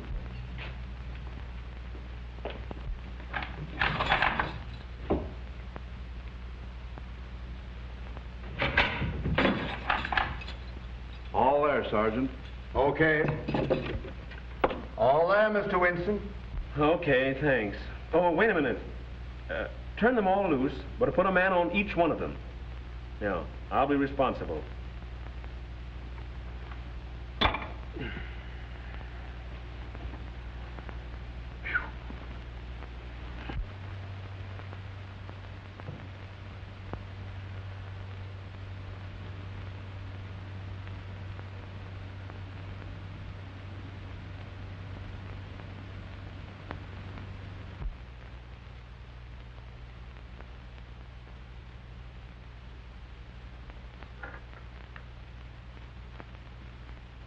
Wire runs over here, then goes no place at all. I've scoured the whole house.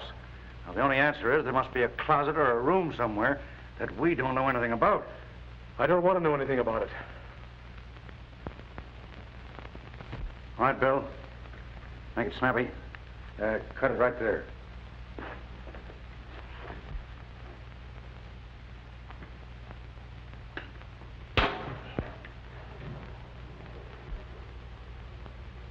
What do you make of that, huh? I wonder.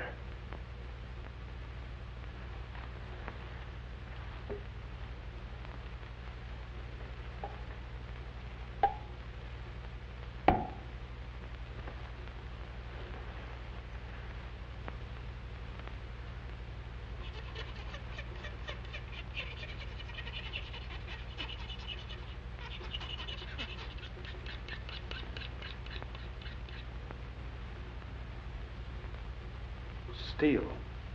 Great guns. Nothing rubber about that.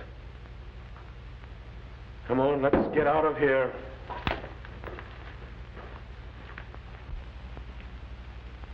I've seen sights, but that one... Oh. Rather a neat way of doing it, though, huh? I don't think it's neat. It's fiendish as the devil. Do you realize that the murderer left that switch on, not caring who got killed? And while he's asleep in the county jail, he commits another murder. But he wasn't here to turn off the switch and bring the body in here. I think that cinches it. But which one? Well, you saw them. Which is the most likely? Well, the odds are about even. There's a cousin Marjorie who'd commit murder just for the fun of it. And her mother'd kill anything that stood in her way. But I think it stands between the 2 uncles. Adams is as smooth an old devil as I've ever seen. But Thornton's deep. You know, the big businessman who'd stop at nothing. What about the brother and his boyfriend? I think they're all right. Jensen's in love with the girl, and her brother seems genuinely fond of her. And what's the girl's story? Well, she says someone shot at her in the dark. She ran upstairs and hid. And by the way, she heard that same cry that Grump heard. And according to her, it wasn't particularly pleasant. Just the same, I'd like to hear it.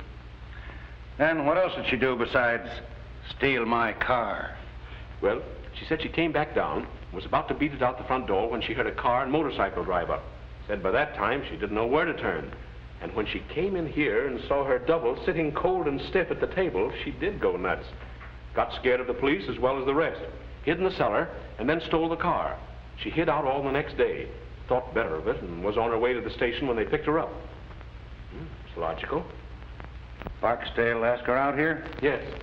And what they were all after, I think, was a slip of paper that she'd got that day at the bank. Which doesn't make much sense, of course, unless it's a safe combination. What was it? 13, 13, 13. 13? I'd like to get old man Morgan alone for about 10 minutes. I'd teach the old buzzard how to write a will. Well? Shall we get the family down here and try and sweat it out of them? Or shall we put a close watch on them and see who comes down here? Well, I'm in favor of the last. You know, our friend may get curious and come down to see if he's had another killing. Then we keep this last one quiet, huh? That's right. I've got a hunch it's the missing uncle. I want to call Miss Morgan. Call the coroner, too, will you? I'm kind of ashamed to because I've bothered him so much lately. Thank you.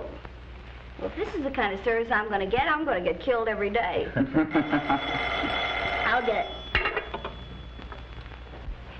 Hello? Miss Morgan's apartment. How'd you like our city jail? Listen, child.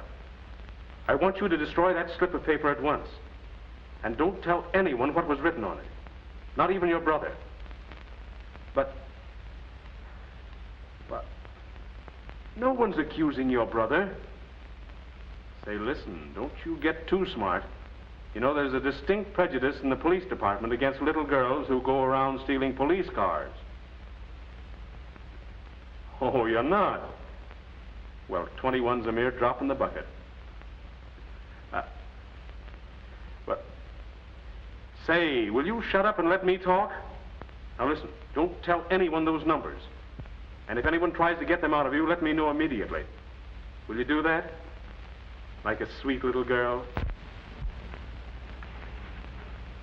That was the great sleuth, Winston. Yeah? What did he want? He told me not to tell anybody the numbers on that slip of paper. What numbers? 13, 13, 13. Oh, gosh. Trust a woman. Oh, well, for goodness sake, don't tell him I told you. All right, we won't.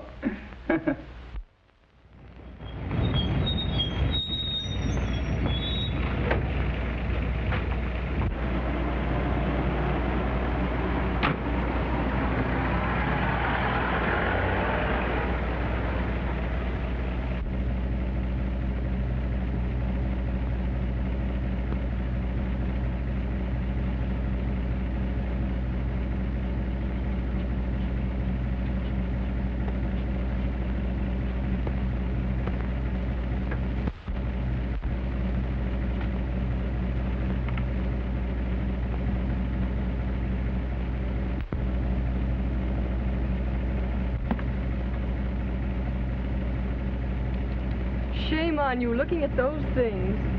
Huh? Why don't you have luncheon with me? It'll be more comfortable than standing out here. How'd you know I was following you? Have you ever been to the zoo? Sure. Did you see the elephants? Yeah. Well, that's how I know. Huh? I'm afraid you're not very bright. But you may come in handy. I'm about to go calling. Would you like to come along? I gotta go wherever you go. Is that a theme song, or just your quaint way of saying things? Oh, well, You'd better ride with me. You know, I'm getting a pain in the neck from looking back at you. Come on. Of course, just looking at you may give me a pain in the neck. Get in.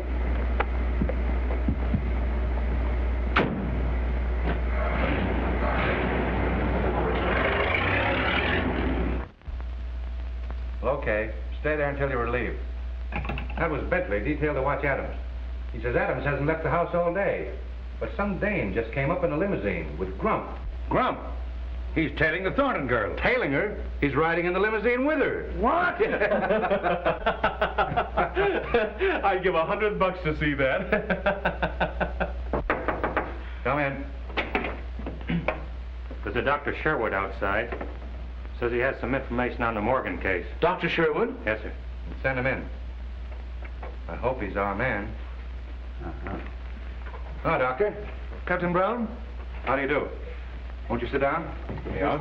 Thank you. I hope you're a plastic surgeon. I see you're ahead of me. I am, as a matter of fact.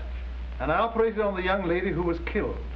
I only saw your notice in the paper this morning. Yeah, well, we didn't know until last night that the wrong girl had been killed. When did you operate on her? Several months ago. 3, as a matter of fact. She and her brother came to me. What? Well, she said he was her brother. What name did they give? Morgan. Morgan? May I take Dr. Sherwood over to Miss Morgan's apartment? Okay. You could identify the brother, couldn't you? Oh, certainly. He came to me twice. Fine. Let's go. Well, goodbye, Captain Brown. Goodbye, Doctor, and thank you. Thank you.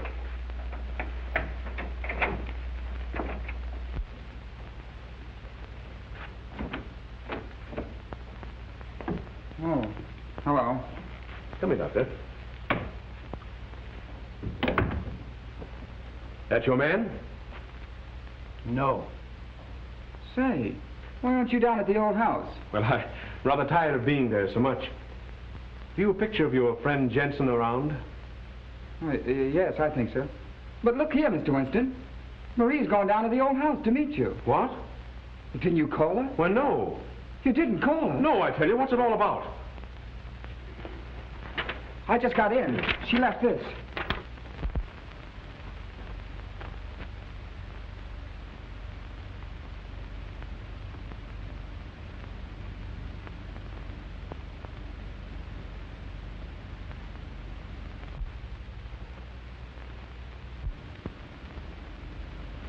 Where's it? Oh, honey.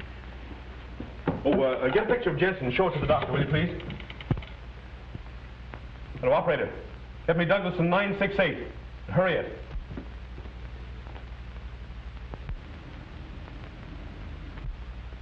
That's the one. Hurry with that call.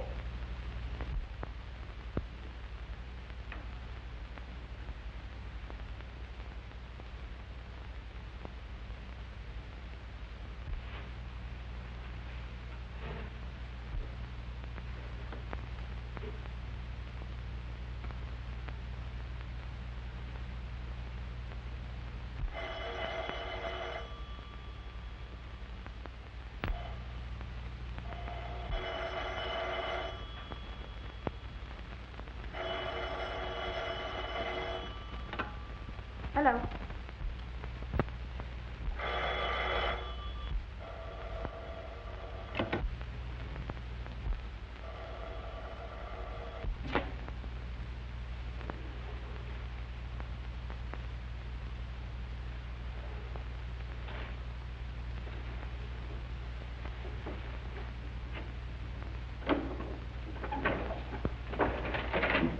Hello?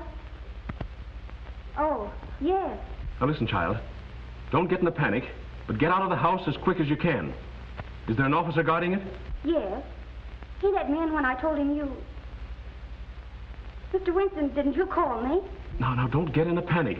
Just get the officer to drive you to the Douglaston police station and wait for me there. Now beat it. All right.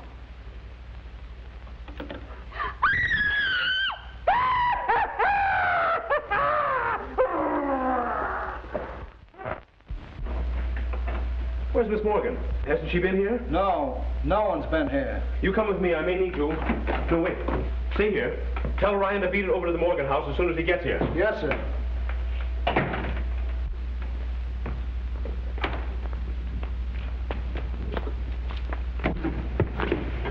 Isn't she there? No.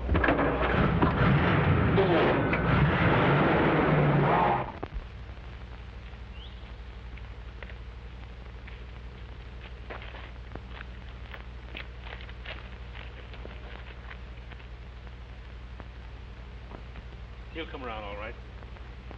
Come on. Go quietly.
Here, cut it out.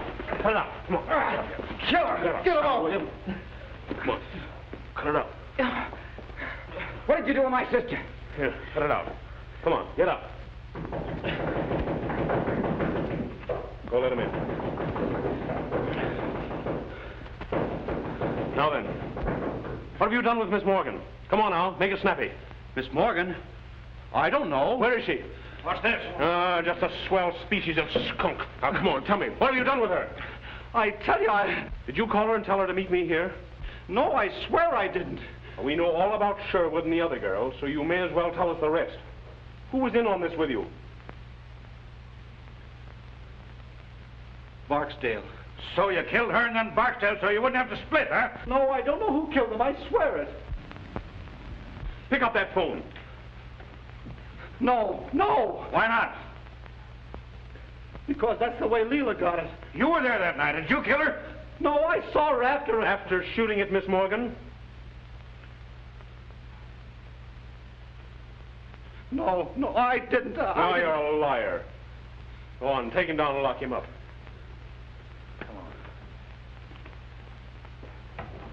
But Phil... I tell you, Ryan, it doesn't make good sense.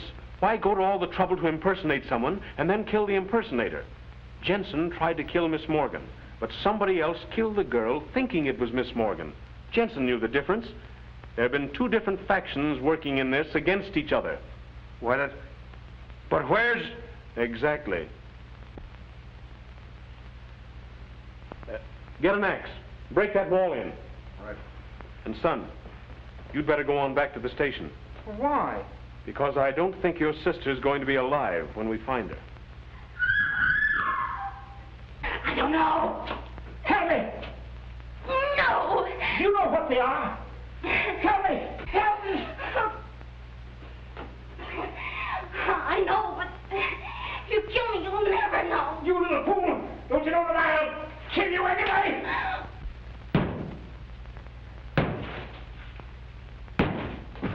Tell me. Stop. All right.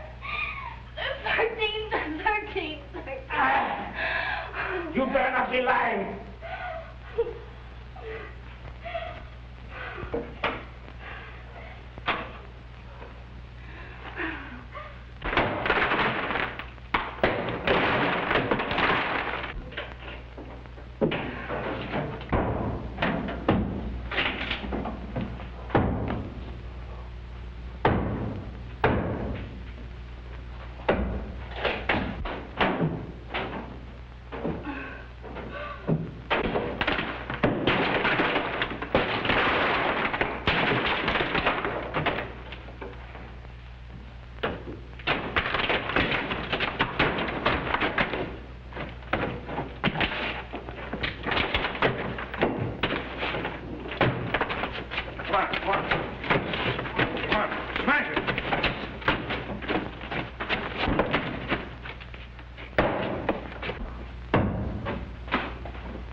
It's a swell joke. Come on. Get out of here. Come on.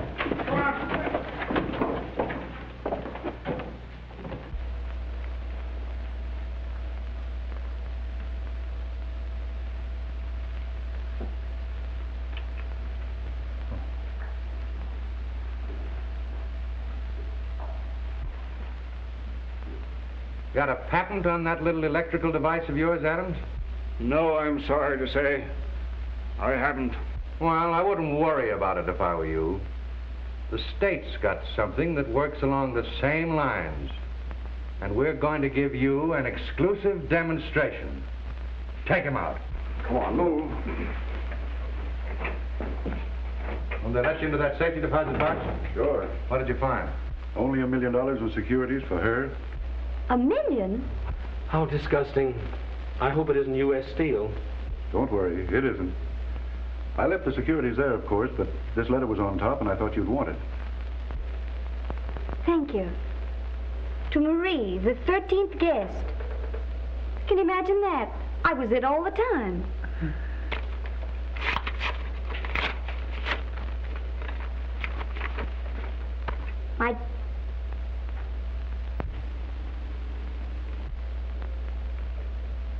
The poor lamb. Read it. Aloud? Why, yes. My dear child, I am making a rather melodramatic attempt to protect your fortune. But if I am right about the other members of the family, it is almost certain to reveal them to you in their true light, so that you will not make the same mistake I made when I married into it. Bless you, my dear, and may they have killed each other off by the time you receive this, your father. It's sad, but it's also darn good advice. What? Not to marry into a screwy family.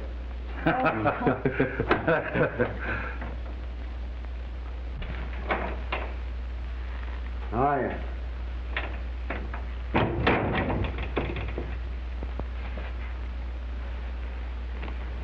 Tell me where you've been? Well, first I went...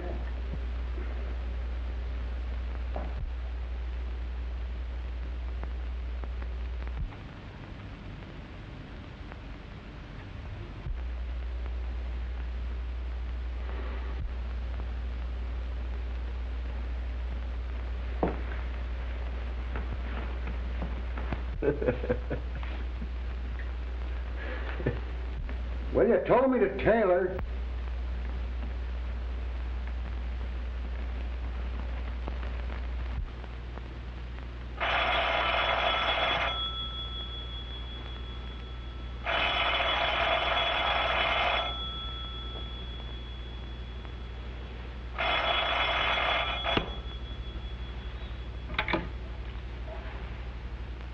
Hello. Hello, Phil. This is Ryan. Listen, I've got another swell... I'm not interested.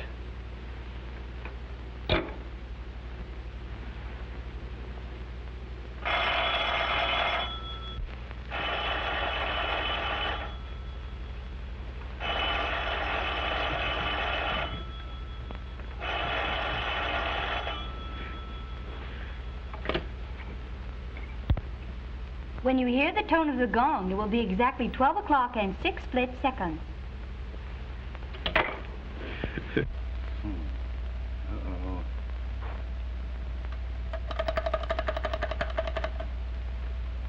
Hello?